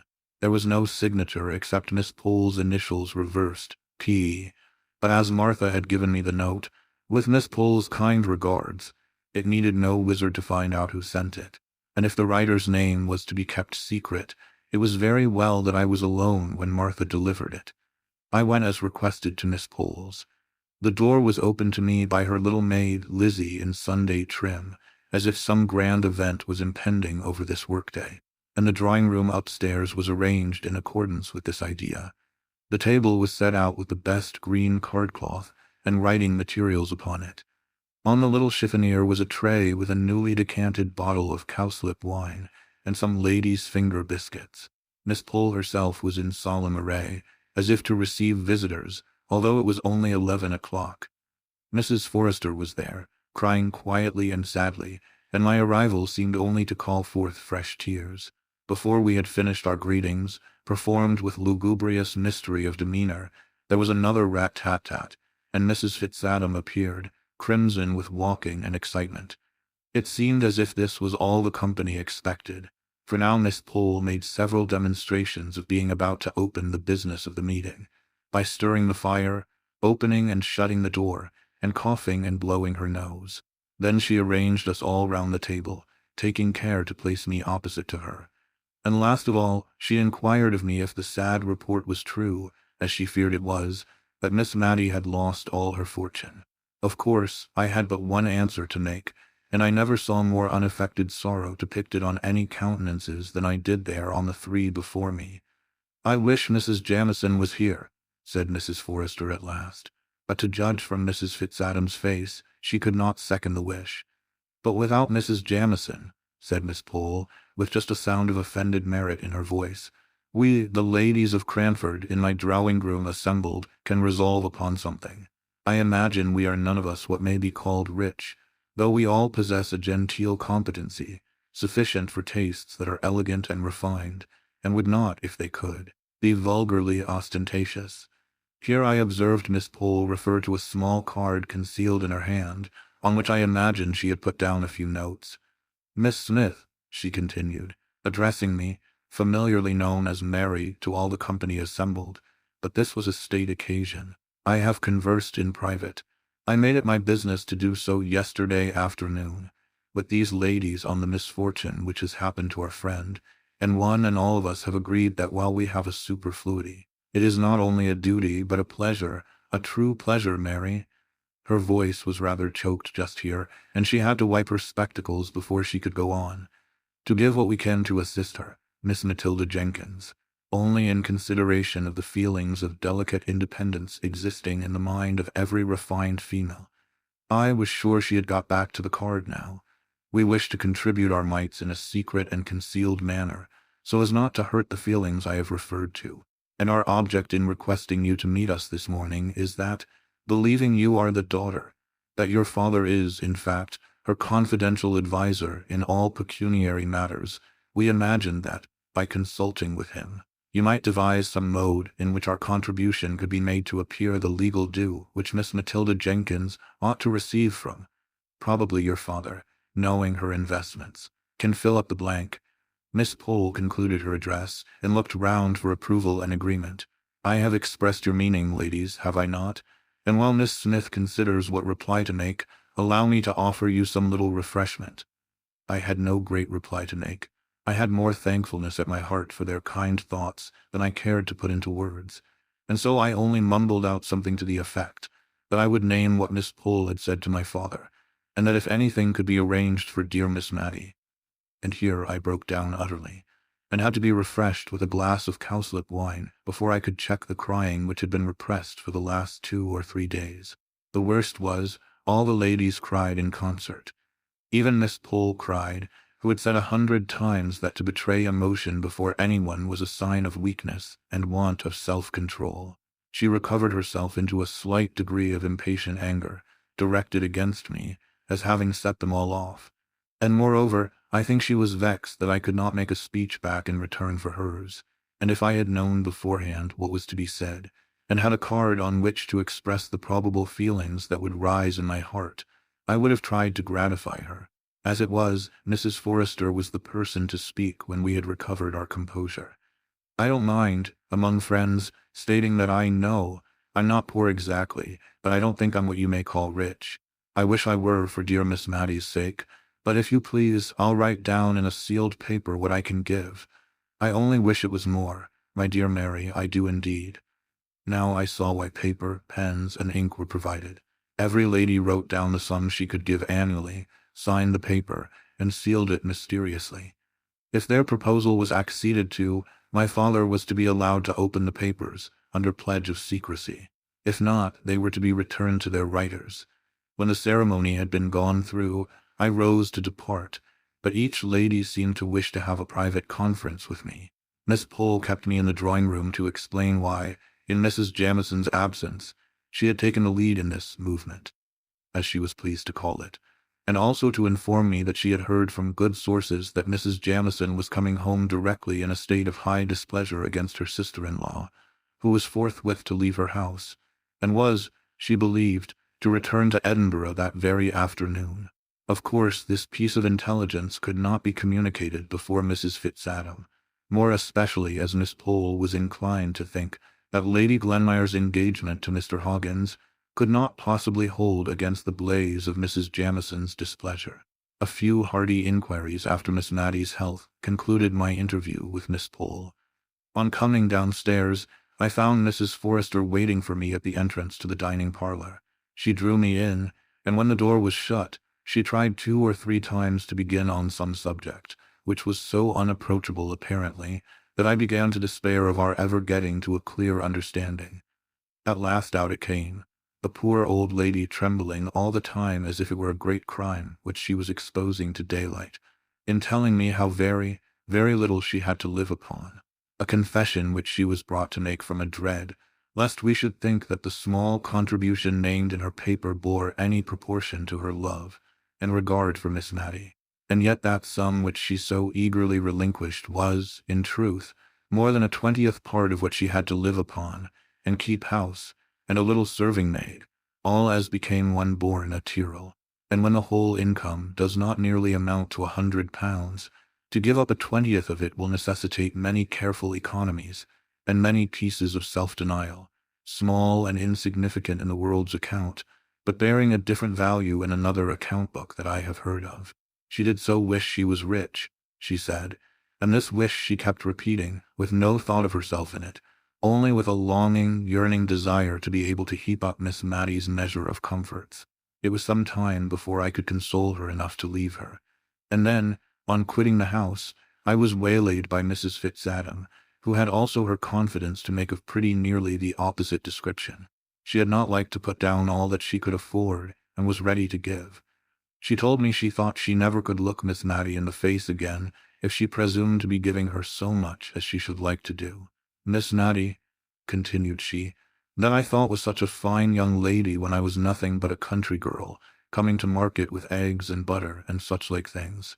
For my father, though well-to-do, would always make me go on as my mother had done before me, and I had to come into Cranford every Saturday and see after sales and prices and what not.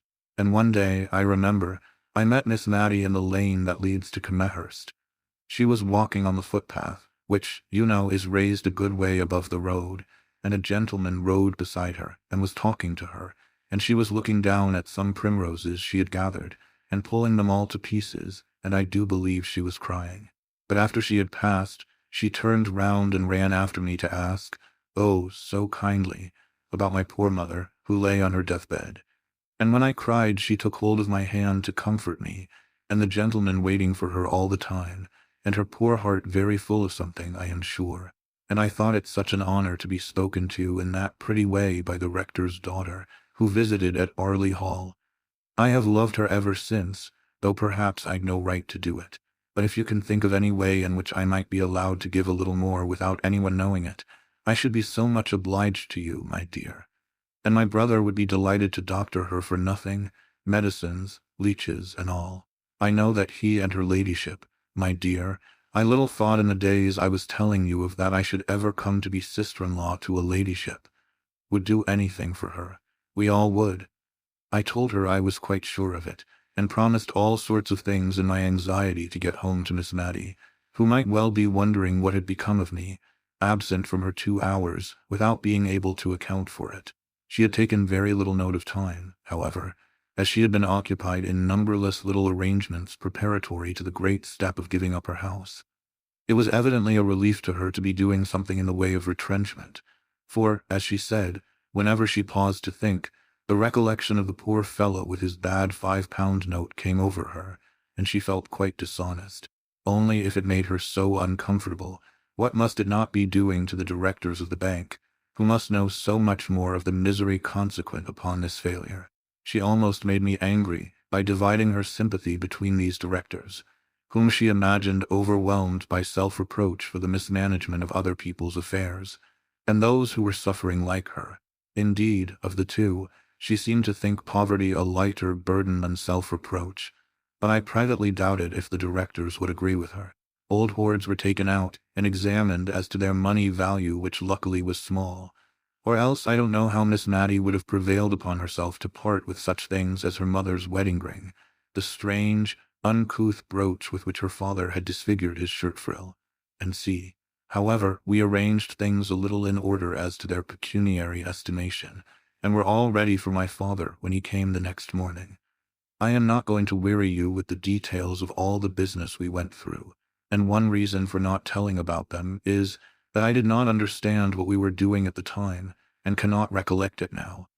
Miss Mattie and I sat assenting to accounts, and schemes, and reports, and documents, of which I do not believe we either of us understood a word, for my father was clear-headed and decisive, and a capital man of business, and if we made the slightest inquiry or expressed the slightest want of comprehension, he had a sharp way of saying, it's as clear as daylight. What's your objection? And as we had not comprehended anything of what he had proposed, we found it rather difficult to shape our objections. In fact, we never were sure if we had any. So presently Miss Matty got into a nervously acquiescent state, and said yes, and certainly, at every pause, whether required or not. But when I once joined in his chorus to a decidedly, pronounced by Miss Matty in a tremblingly dubious tone, my father fired round at me and asked me what there was to decide. And I am sure to this day I have never known.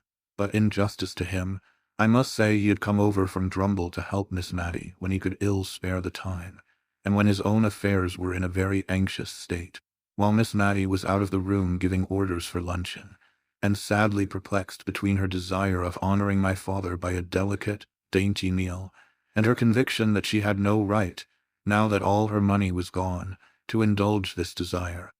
I told him of the meeting of the Cranford ladies at Miss Pole's the day before. He kept brushing his hand before his eyes as I spoke, and when I went back to Martha's offer the evening before of receiving Miss Matty as a lodger, he fairly walked away from me to the window, and began drumming with his fingers upon it. Then he turned abruptly round, and said, "See, Mary, how a good, innocent life makes friends all around. Confound it, I could make a good lesson out of it if I were a parson. But as it is, I can't get a tail to my sentences, only I'm sure you feel what I want to say. You and I will have a walk after lunch and talk a bit more about these plans." The lunch, a hot savory mutton chop, and a little of the cold loin sliced and fried, was now brought in. Every morsel of this last dish was finished, to Martha's great gratification.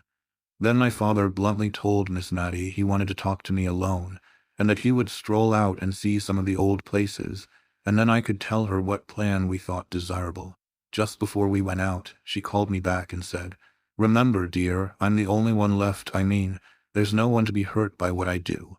I'm willing to do anything that's right and honest, and I don't think, if Deborah knows where she is, she'll care so very much if I'm not genteel, because, you see, she'll know all, dear. Only let me see what I can do and pay the poor people as far as I'm able." I gave her a hearty kiss and ran after my father. The result of our conversation was this.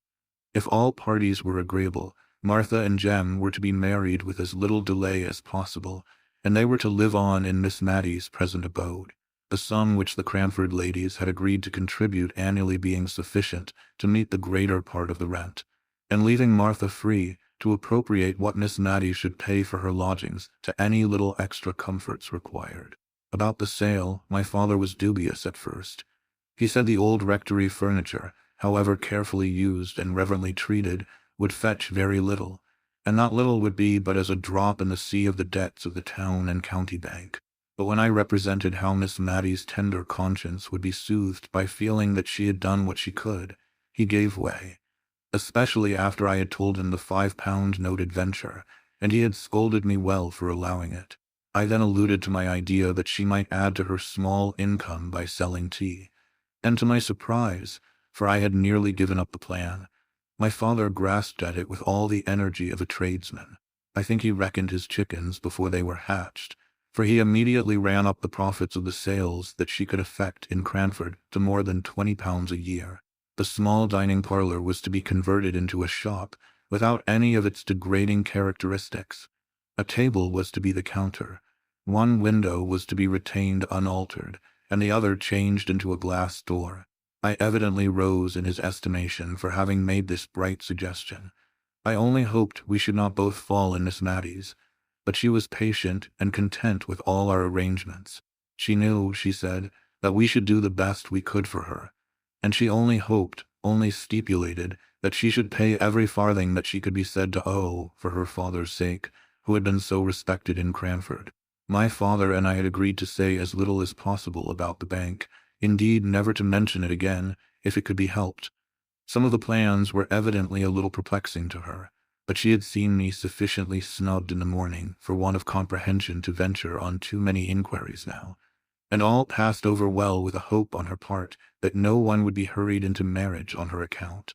When we came to the proposal that she should sell tea, I could see it was rather a shock to her, not on account of any personal loss of gentility involved, but only because she distrusted her own powers of action in a new line of life, and would timidly have preferred a little more privation to any exertion for which she feared she was unfitted. However, when she saw my father was bent upon it, she sighed and said she would try, and if she did not do well, of course she might give it up. One good thing about it was, she did not think men ever bought tea, and it was of men particularly she was afraid. They had such sharp, loud ways with them, and did up accounts, and counted their change so quickly. Now, if she might only sell comfits to children, she was sure she could please them. Chapter 15. A Happy Return. Before I left Miss Matty at Cranford, everything had been comfortably arranged for her. Even Mrs. Jamison's approval of her selling tea had been gained. That oracle had taken a few days to consider whether by so doing Miss Matty would forfeit her right to the privileges of society in Cranford. I think she had some little idea of mortifying Lady Glenmire by the decision she gave at last, which was to this effect, that whereas a married woman takes her husband's rank by the strict laws of precedence, an unmarried woman retains the station her father occupied. So Cranford was allowed to visit Miss Matty, and whether allowed or not, it intended to visit Lady Glenmire. But what was our surprise, our dismay, when we learnt that Mr. and Mrs. Hoggins were returning on the following Tuesday. Mrs. Hoggins. Had she absolutely dropped her title, and so, in a spirit of bravado, cut the aristocracy to become a Hoggins? She, who might have been called Lady Glenmire to her dying day. Mrs. Jamison was pleased. She said it only convinced her of what she had known from the first, that the creature had a low taste. But the creature looked very happy on Sunday at church, nor did we see it necessary to keep our veils down on that side of our bonnets on which Mr. and Mrs. Hoggins sat, as Mrs. Jamison did, thereby missing all the smiling glory of his face, and all the becoming blushes of hers. I am not sure if Martha and Jem looked more radiant in the afternoon, when they, too, made their first appearance. Mrs. Jamison soothed the turbulence of her soul by having the blinds of her windows drawn down, as if for a funeral, on the day when Mr. and Mrs. Hoggins received callers, and it was with some difficulty that she was prevailed upon to continue the St. James's Chronicle, so indignant was she with its having inserted the announcement of the marriage. Miss Matty's sale went off famously. She retained the furniture of her sitting-room and bedroom, the former of which she was to occupy till Martha could meet with a lodger who might wish to take it. And into this sitting-room and bedroom she had to cram all sorts of things, which were, the auctioneer assured her, bought in for her at the sale by an unknown friend. I always suspected Mrs. Fitzadam of this, but she must have had an accessory, who knew what articles were particularly regarded by Miss Matty on account of their associations with her early days. The rest of the house looked rather bare, to be sure, all except one tiny bedroom, of which my father allowed me to purchase the furniture for my occasional use in case of Miss Matty's illness. I had expended my own small store in buying all manner of comfits and lozenges, in order to tempt the little people, whom Miss Matty loved so much to come about her. Tea in bright green canisters, and comfits in tumblers. Miss Matty and I felt quite proud as we looked round us on the evening before the shop was to be opened. Martha had scoured the boarded floor to a white cleanness, and it was adorned with a brilliant piece of oilcloth, on which customers were to stand before the table counter. The wholesome smell of plaster and whitewash pervaded the apartment. A very small Matilda Jenkins, licensed to sell tea, was hidden under the lintel of the new door, and 2 boxes of tea, with cabalistic inscriptions all over them, stood ready to disgorge their contents into the canisters. Miss Matty, as I ought to have mentioned before, had had some scruples of conscience at selling tea when there was already Mr. Johnson in the town, who included it among his numerous commodities, and before she could quite reconcile herself to the adoption of her new business, she had trotted down to his shop, unknown to me, to tell him of the project that was entertained, and to inquire if it was likely to injure his business. My father called this idea of hers great nonsense, and wondered how tradespeople were to get on if there was to be a continual consulting of each other's interests, which would put a stop to all competition directly. And perhaps it would not have done in Drumble, but in Cranford it answered very well. For not only did Mr. Johnson kindly put at rest all Miss Matty's scruples and fear of injuring his business, but I have reason to know he repeatedly sent customers to her, saying that the teas he kept were of a common kind, but that Miss Jenkins had all the choice sorts. An expensive tea is a very favorite luxury with well-to-do tradespeople and rich farmers' wives, who turn up their noses at the congou and souchong prevalent at many tables of gentility, and will have nothing else than gunpowder and pekoe for themselves. But to return to Miss Mattie, it was really very pleasant to see how her unselfishness and simple sense of justice called out the same good qualities in others. She never seemed to think anyone would impose upon her, because she should be so grieved to do it to them. I have heard her put a stop to the asseverations of the man who brought her coals by quietly saying, "I am sure you would be sorry to bring me wrong weight." And if the coals were short measure that time, I don't believe they ever were again. People would have felt as much ashamed of presuming on her good faith as they would have done on that of a child. But my father says such simplicity might be very well in Cranford, but would never do in the world. And I fancy the world must be very bad, for with all my father's suspicion of everyone with whom he has dealings, and in spite of all his many precautions, he lost upwards of £1,000 by roguery only last year. I just stayed long enough to establish Miss Mattie in her new mode of life, and to pack up the library, which the rector had purchased. He had written a very kind letter to Miss Mattie, saying how glad he should be to take a library, so well selected as he knew that the late Mr. Jenkins's must have been at any valuation put upon them. And when she agreed to this, with a touch of sorrowful gladness that they would go back to the rectory, and be arranged on the accustomed walls once more, he sent word that he feared that he had not room for them all, and perhaps Miss Mattie would kindly allow him to leave some volumes on her shelves. But Miss Mattie said that she had her Bible and Johnson's dictionary, and should not have much time for reading. She was afraid. Still, I retained a few books out of consideration for the rector's kindness.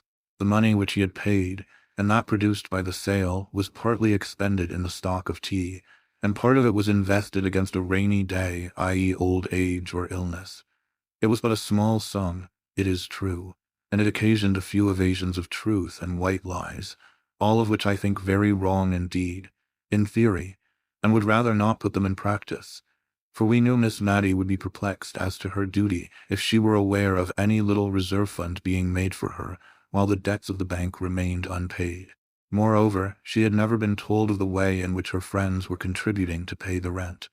I should have liked to tell her this, but the mystery of the affair gave a piquancy to their deed of kindness, which the ladies were unwilling to give up.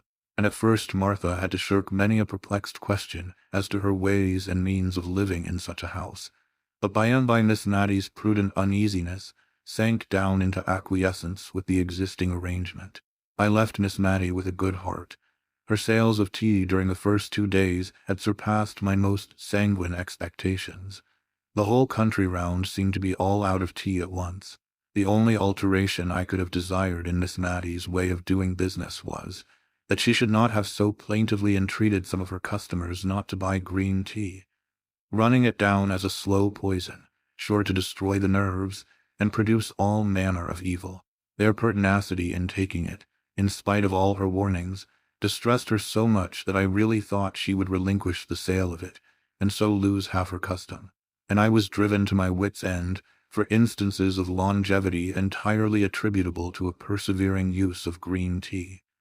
But the final argument, which settled the question, was a happy reference of mine to the train oil and tallow candles, which the Esquimaux not only enjoy but digest. After that she acknowledged that one man's meat might be another man's poison, and contented herself thenceforward with an occasional remonstrance, when she thought the purchaser was too young and innocent to be acquainted with the evil effects green tea produced on some constitutions, and an habitual sigh when people old enough to choose more wisely would prefer it. I went over from Drumble once a quarter at least to settle the accounts, and see after the necessary business letters. And, speaking of letters, I began to be very much ashamed of remembering my letter to the Auga Jenkins, and very glad I had never named my writing to anyone. I only hoped the letter was lost. No answer came, no sign was made. About a year after Miss Mattie set up shop, I received one of Martha's hieroglyphics, begging me to come to Cranford very soon. I was afraid that Miss Mattie was ill, and went off that very afternoon, and took Martha by surprise when she saw me on opening the door. We went into the kitchen as usual, to have our confidential conference, and then Martha told me she was expecting her confinement very soon, in a week or 2, and she did not think Miss Mattie was aware of it, and she wanted me to break the news to her, for indeed, miss, continued Martha, crying hysterically. "I'm afraid she won't approve of it, and I'm sure I don't know who is to take care of her, as she should be taken care of when I am laid up." I comforted Martha by telling her I would remain till she was about again, and only wished she had told me her reason for this sudden summons, as then I would have brought the requisite stock of clothes. But Martha was so tearful and tender-spirited, and unlike her usual self, that I said as little as possible about myself, and endeavored rather to comfort Martha under all the probable and possible misfortunes which came crowding upon her imagination. I then stole out of the house-door, and made my appearance as if I were a customer in the shop, just to take Miss Natty by surprise, and gain an idea of how she looked in her new situation. It was warm May weather, so only the little half-door was closed, and Miss Natty sat behind the counter, knitting an elaborate pair of garters. Elaborate they seemed to me, but the difficult stitch was no weight upon her mind, for she was singing in a low voice to herself as her needles went rapidly in and out. I call it singing, but I dare say a musician would not use that word to the tuneless yet sweet humming of the low, worn voice. I found out from the words, far more than from the attempt at the tune, that it was the old hundredth she was crooning to herself, but the quiet, continuous sound told of content, and gave me a pleasant feeling as I stood in the street just outside the door, quite in harmony with that soft May morning. I went in. At first she did not catch who it was, and stood up as if to serve me. But in another minute watchful pussy had clutched her knitting, which was dropped in eager joy at seeing me. I found, after we had had a little conversation, that it was as Martha said, and that Miss Natty had no idea of the approaching household event. So I thought I would let things take their course, secure that when I went to her with the baby in my arms, I should obtain that forgiveness for Martha, which she was needlessly frightening herself into believing that Miss Natty would withhold, under some notion that the new claimant would require attentions from its mother, that it would be faithless treason to Miss Natty to render. But I was right. I think that must be an hereditary quality, for my father says he is scarcely ever wrong. One morning, within a week after I arrived, I went to call Miss Natty, with a little bundle of flannel in my arms. She was very much awestruck when I showed her what it was, and asked for her spectacles off the dressing-table, and looked at it curiously, with a sort of tender wonder at its small perfection of parts. She could not banish the thought of the surprise all day, but went about on tiptoe, and was very silent. But she stole up to see Martha, and they both cried with joy, and she got into a complimentary speech to Jem, and did not know how to get out of it again, and was only extricated from her dilemma by the sound of the shop bell, which was an equal relief to the shy, proud, honest Jem, who shook my hand so vigorously when I congratulated him, that I think I feel the pain of it yet. I had a busy life while Martha was laid up. I attended on Miss Natty and prepared her meals. I cast up her accounts and examined into the state of her canisters and tumblers. I helped her, too, occasionally in the shop, and it gave me no small amusement, and sometimes a little uneasiness, to watch her ways there. If a little child came in to ask for an ounce of almond comfits, and 4 of the large kind which Miss Natty sold weighed that much, she always added one more by way of make-weight, as she called it, although the scale was handsomely turned before. And when I remonstrated against this, her reply was, "The little things like it so much." There was no use in telling her that the 5th comfit weighed 1/4 of an ounce, and made every sale into a loss to her pocket. So I remembered the green tea, and winged my shaft with a feather out of her own plumage. I told her how unwholesome almond comfits were, and how ill excess in them might make the little children. This argument produced some effect, for henceforward, instead of the 5th comfit, she always told them to hold out their tiny palms, into which she shook either peppermint or ginger lozenges, as a preventive to the dangers that might arise from the previous sale. Altogether, the lozenge trade, conducted on these principles, did not promise to be remunerative, but I was happy to find she had made more than £20 during the last year by her sales of tea, and moreover that now she was accustomed to it, she did not dislike the employment, which brought her into kindly intercourse with many of the people round about. If she gave them good weight, they, in their turn, brought many a little country present to the old rector's daughter. A cream cheese, a few new-laid eggs, a little fresh ripe fruit, a bunch of flowers.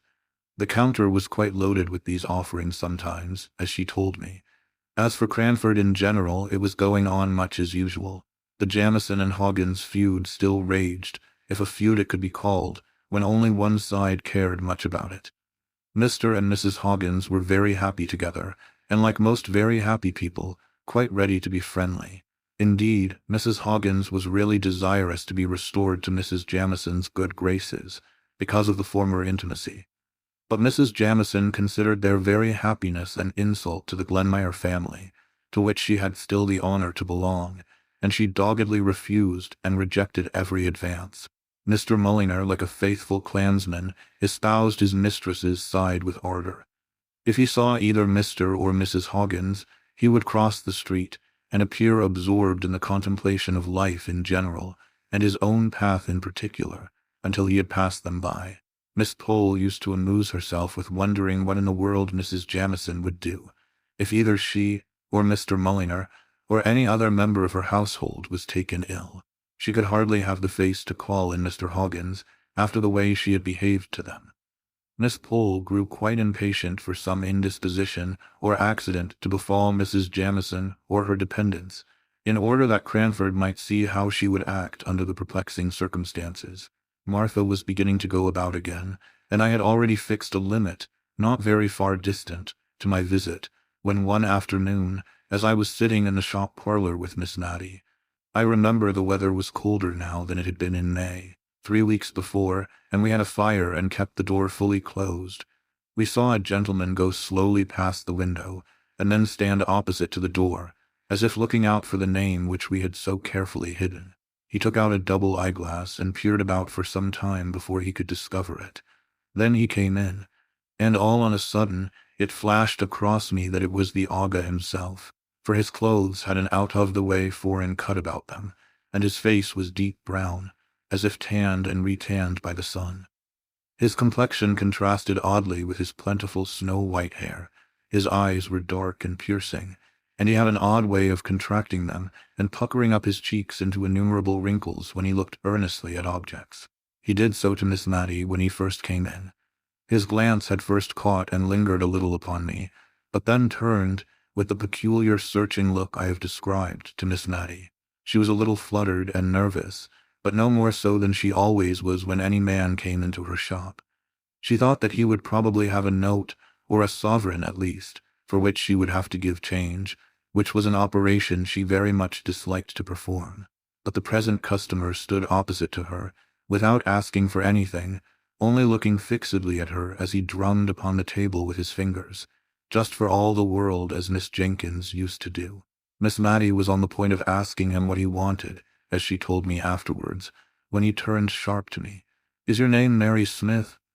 "Yes," said I. All my doubts as to his identity were set at rest, and I only wondered what he would say or do next, and how Miss Mattie would stand the joyful shock of what he had to reveal. Apparently he was at a loss how to announce himself, for he looked round at last in search of something to buy, so as to gain time, and, as it happened, his eye caught on the almond comfits, and he boldly asked for a pound of those things. I doubt if Miss Mattie had a whole pound in the shop, and besides the unusual magnitude of the order, she was distressed with the idea of the indigestion they would produce, taken in such unlimited quantities. She looked up to remonstrate. Something of tender relaxation in his face struck home to her heart. She said, "It is, oh, sir, can you be Peter?" and trembled from head to foot. In a moment he was round the table and had her in his arms, sobbing the tearless cries of old age. I brought her a glass of wine, for indeed her color had changed so as to alarm me and Mr. Peter too. He kept saying, "I have been too sudden for you, Mattie. I have, my little girl." I proposed that she should go at once up into the drawing-room and lie down on the sofa there. She looked wistfully at her brother, whose hand she had held tight, even when nearly fainting. But on his assuring her that he would not leave her, she allowed him to carry her upstairs. I thought that the best I could do was to run and put the kettle on the fire for early tea, and then to attend to the shop, leaving the brother and sister to exchange some of the many thousand things they must have to say. I had also to break the news to Martha, who received it with a burst of tears which nearly infected me. She kept recovering herself to ask if I was sure it was indeed Miss Mattie's brother, for I had mentioned that he had grey hair, and she had always heard that he was a very handsome young man.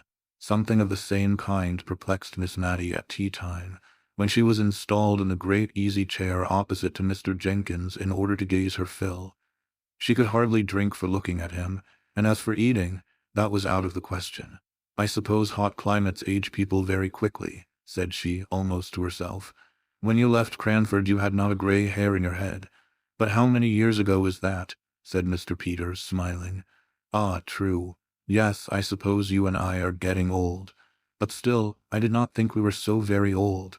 But white hair is very becoming to you, Peter," she continued, a little afraid lest she had hurt him by revealing how his appearance had impressed her. "I suppose I forgot dates too, Matty, for what do you think I have brought for you from India? I have an Indian muslin gown and a pearl necklace for you somewhere in my chest at Portsmouth." He smiled as if amused at the idea of the incongruity of his presence with the appearance of his sister, but this did not strike her all at once, while the elegance of the articles did.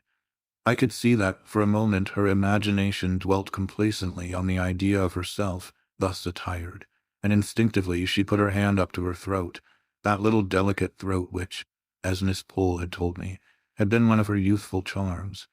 But the hand met the touch of folds of soft muslin in which she was always swathed up to her chin, and the sensation recalled a sense of the unsuitableness of a pearl necklace to her age. She said, "I'm afraid I'm too old, but it was very kind of you to think of it. They are just what I should have liked years ago, when I was young." "So I thought, my little Matty. I remembered your tastes. They were so like my dear mother's." At the mention of that name, the brother and sister clasped each other's hands yet more fondly, and although they were perfectly silent, I fancied they might have something to say if they were unchecked by my presence, and I got up to arrange my room for Mr. Peters' occupation that night, intending myself to share Miss Matty's bed. But at my movement he started up. "I must go and settle about a room at the George. My carpet-bag is there too." "No," said Miss Matty in great distress. "You must not go, please, dear Peter, pray, Mary, oh, you must not go." She was so much agitated that we both promised everything she wished. Peter sat down again and gave her his hand, which for better security she held in both of hers, and I left the room to accomplish my arrangements. Long, long into the night, far, far into the morning, did Miss Matty and I talk. She had much to tell me of her brother's life and adventures, which he had communicated to her as they had sat alone. She said all was thoroughly clear to her, but I never quite understood the whole story, and when in after days I lost my awe of Mr. Peter enough to question him myself, he laughed at my curiosity, and told me stories that sounded so very much like Baron Munchausen's that I was sure he was making fun of me. What I heard from Miss Matty was that he had been a volunteer at the siege of Rangoon, had been taken prisoner by the Burmese, and somehow obtained favor and eventual freedom from knowing how to bleed the chief of the small tribe in some case of dangerous illness. That on his release from years of captivity, he had had his letters returned from England with the ominous word, "dead," marked upon them, and believing himself to be the last of his race, he had settled down as an indigo planter, and had proposed to spend the remainder of his life in the country to whose inhabitants and modes of life he had become habituated, when my letter had reached him, and with the odd vehemence which characterized him in age as it had done in youth, he had sold his land and all his possessions to the first purchaser, and come home to the poor old sister, who was more glad and rich than any princess when she looked at him. She talked me to sleep at last, and then I was awakened by a slight sound at the door, for which she begged my pardon as she crept penitently into bed.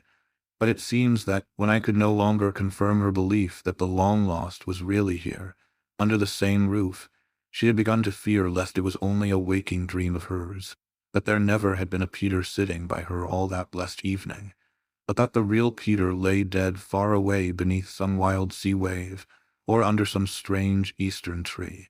And so strong had this nervous feeling of hers become, that she was fain to get up and go and convince herself that he was really there by listening through the door to his even, regular breathing. I don't like to call it snoring, but I heard it myself through two closed doors, and by and by it soothed Miss Matty to sleep. I don't believe Mr. Peter came home from India as rich as a nabob. He even considered himself poor, but neither he nor Miss Matty cared much about that. At any rate, he had enough to live upon, very genteelly, at Cranford, he and Miss Natty together. And a day or two after his arrival, the shop was closed, while troops of little urchins gleefully awaited the shower of comfits and lozenges that came from time to time down upon their faces as they stood up gazing at Miss Natty's drawing-room windows. Occasionally Miss Natty would say to them, half hidden behind the curtains, "My dear children, don't make yourselves ill." But a strong arm pulled her back, and a more rattling shower than ever succeeded. A part of the tea was sent in presents to the Cranford ladies, and some of it was distributed among the old people who remembered Mr. Peter in the days of his frolicsome youth. The Indian muslin gown was reserved for darling Flora Gordon, Miss Jessie Brown's daughter. The Gordons had been on the continent for the last few years, but were now expected to return very soon, and Miss Natty, in her sisterly pride, anticipated great delight in the joy of showing them Mr. Peter. The pearl necklace disappeared, and about that time many handsome and useful presents made their appearance in the households of Miss Pole and Mrs. Forrester, and some rare and delicate Indian ornaments graced the drawing-rooms of Mrs. Jamison and Mrs. Fitzadam. I myself was not forgotten. Among other things, I had the handsomest bound and best edition of Dr. Johnson's works that could be procured, and dear Miss Natty, with tears in her eyes, begged me to consider it as a present from her sister as well as herself. In short, no one was forgotten, and, what was more, everyone, however insignificant, who had shown kindness to Miss Natty at any time, was sure of Mr. Peter's cordial regard. Chapter 16. Peace to Cranford. It was not surprising that Mr. Peter became such a favorite at Cranford. The ladies vied with each other who should admire him most, and no wonder, for their quiet lives were astonishingly stirred up by the arrival from India, especially as the person arrived told more wonderful stories than Sindbad the sailor, and, as Miss Pole said, was quite as good as an Arabian night any evening. For my own part, I had vibrated all my life between Drumble and Cranford, and I thought it was quite possible that all Mr. Peter's stories might be true, although wonderful. But when I found that, if we swallowed an anecdote of tolerable magnitude one week, we had the dose considerably increased the next, I began to have my doubts, especially as I noticed that when his sister was present the accounts of Indian life were comparatively tame. Not that she knew more than we did, perhaps less. I noticed also that when the rector came to call, Mr. Peter talked in a different way about the countries he had been in, but I don't think the ladies in Cranford would have considered him such a wonderful traveler if they had only heard him talk in the quiet way he did to him. They liked him the better, indeed, for being what they called so very oriental. One day, at a select party in his honor, which Miss Pole gave, and from which, as Mrs. Jamison honored it with her presence, and had even offered to send Mr. Mulliner to wait, Mr. and Mrs. Hoggins and Mrs. Fitzadam were necessarily excluded.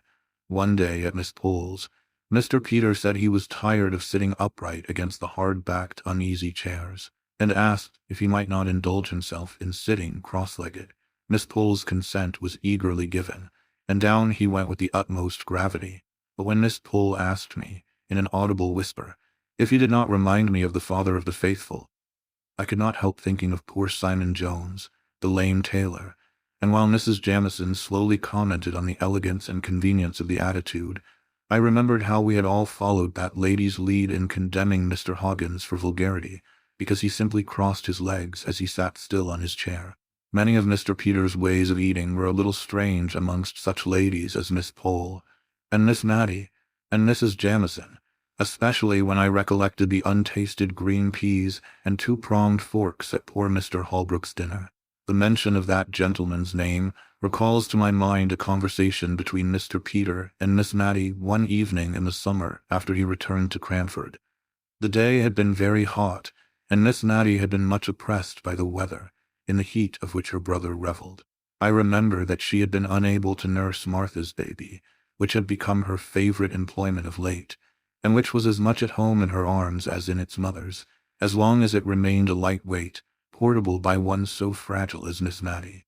This day to which I refer, Miss Natty had seemed more than usually feeble and languid, and only revived when the sun went down, and her sofa was wheeled to the open window, through which, although it looked into the principal street of Cranford, The fragrant smell of the neighboring hayfields came in every now and then, borne by the soft breezes that stirred the dull air of the summer twilight, and then died away. The silence of the sultry atmosphere was lost in the murmuring noises which came in from many an open window and door. Even the children were abroad in the street, late as it was, between 10 and 11, enjoying the game of play for which they had not had spirits during the heat of the day. It was a source of satisfaction to Miss Matty to see how few candles were lighted, even in the apartments of those houses from which issued the greatest signs of life. Mr. Peter, Miss Matty, and I had all been quiet, each with a separate reverie, for some little time, when Mr. Peter broke in. "Do you know, little Matty, I could have sworn you were on the high road to matrimony when I left England that last time. If anybody had told me you would have lived and died an old maid then, I should have laughed in their faces." Miss Matty made no reply, and I tried in vain to think of some subject which should effectually turn the conversation. But I was very stupid, and before I spoke he went on. "It was Holbrook, that fine manly fellow who lived at Woodley, that I used to think would carry off my little Matty. You would not think it now, I dare say, Mary, but this sister of mine was once a very pretty girl. At least, I thought so, and so I've a notion did poor Holbrook. What business had he to die before I came home to thank him for all his kindness to a good for-nothing cub as I was? It was that made me first think he cared for you, for in all our fishing expeditions it was Matty, we talked about. Poor Deborah! What a lecture she read me on having asked him home to lunch one day, when she had seen the Arley carriage in the town, and thought that my lady might call. Well, that's long years ago, more than half a lifetime, and yet it seems like yesterday. I don't know a fellow I should have liked better as a brother-in-law. You must have played your cards badly, my little Matty, somehow or another. Wanted your brother to be a good go-between, eh, little one?" said he, putting out his hand to take hold of hers as she lay on the sofa.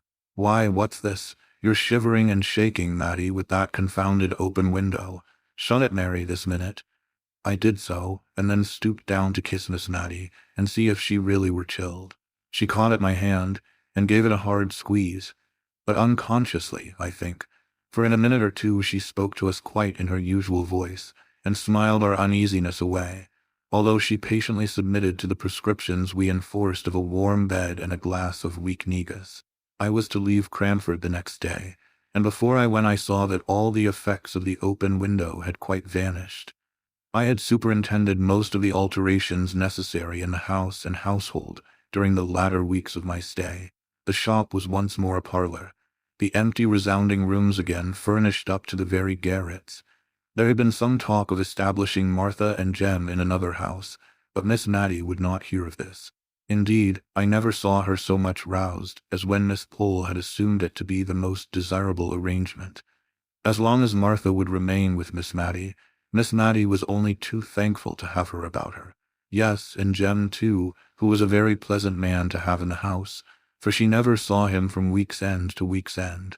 And as for the probable children, if they would all turn out such little darlings as her goddaughter Matilda, she should not mind the number, if Martha didn't.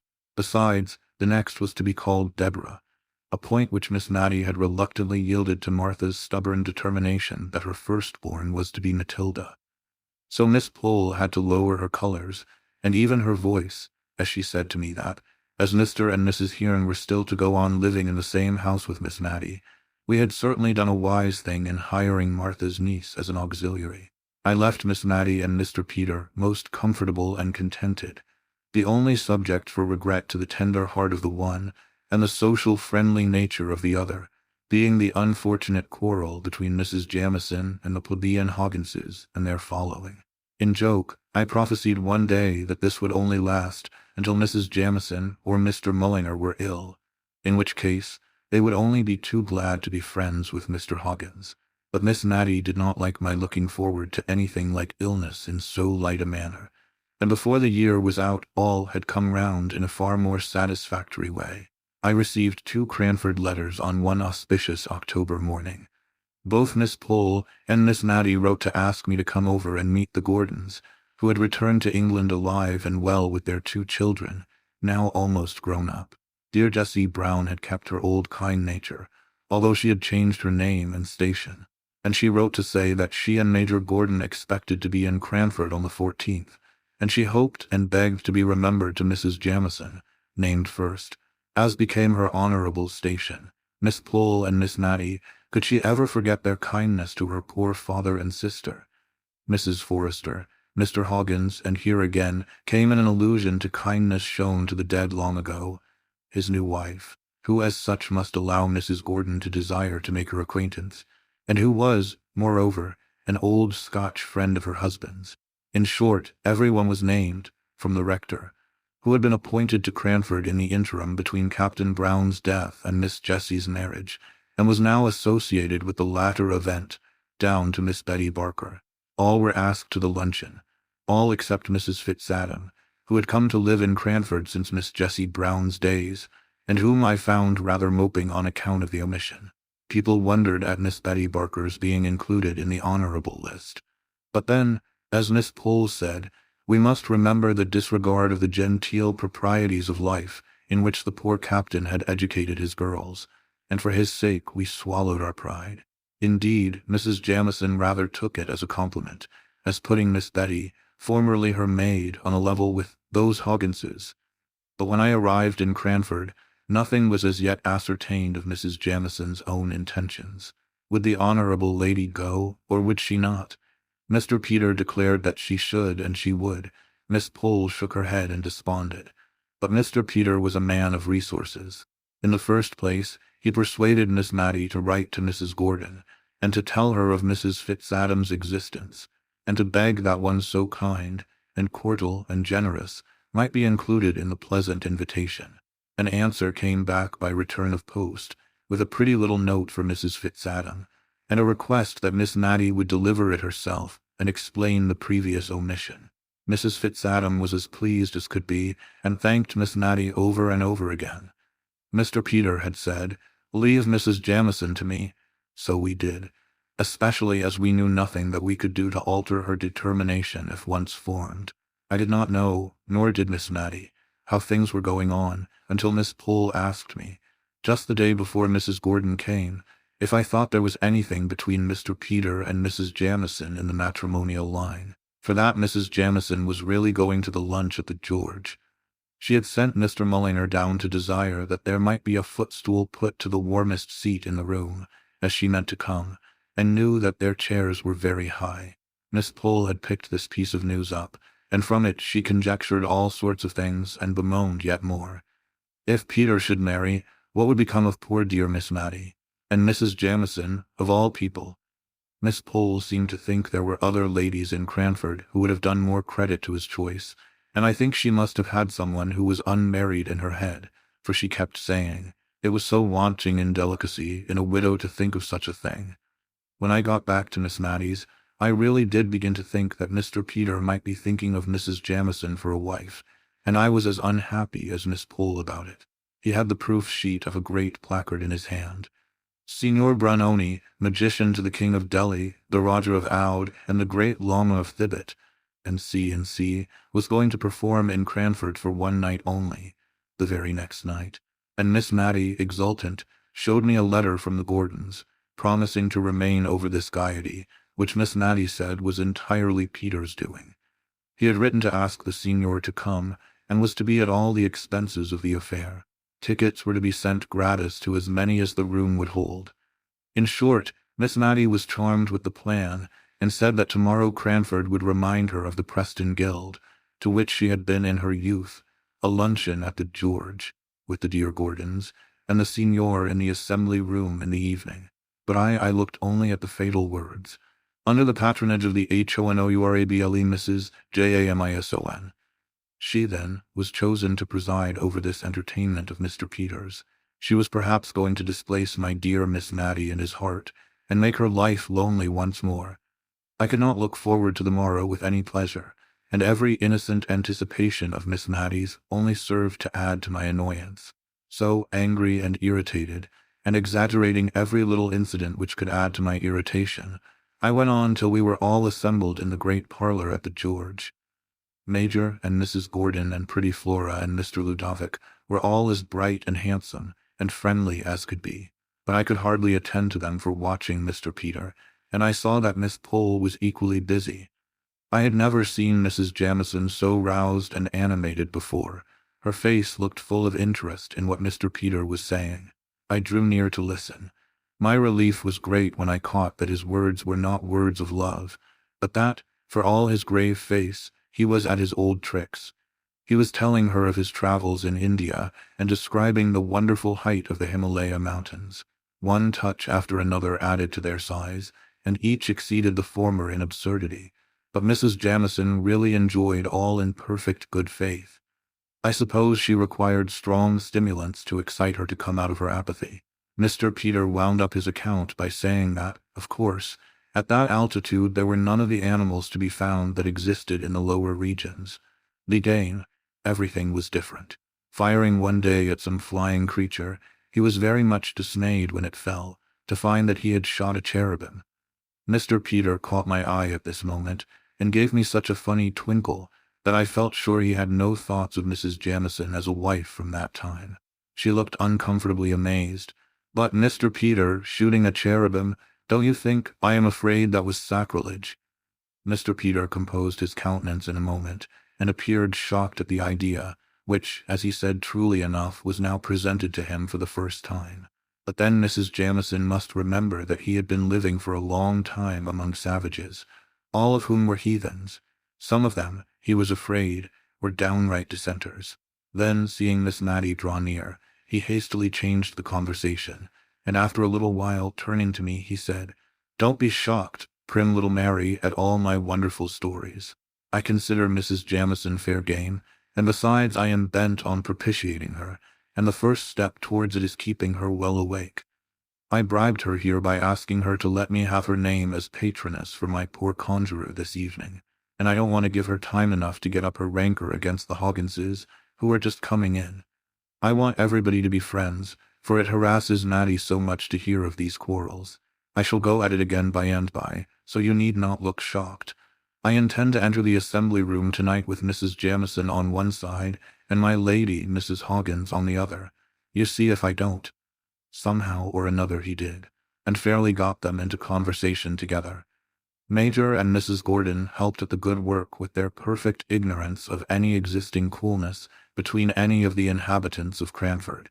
Ever since that day, there has been the old friendly sociability in Cranford society, which I am thankful for, because of my dear Miss Mattie's love of peace and kindliness.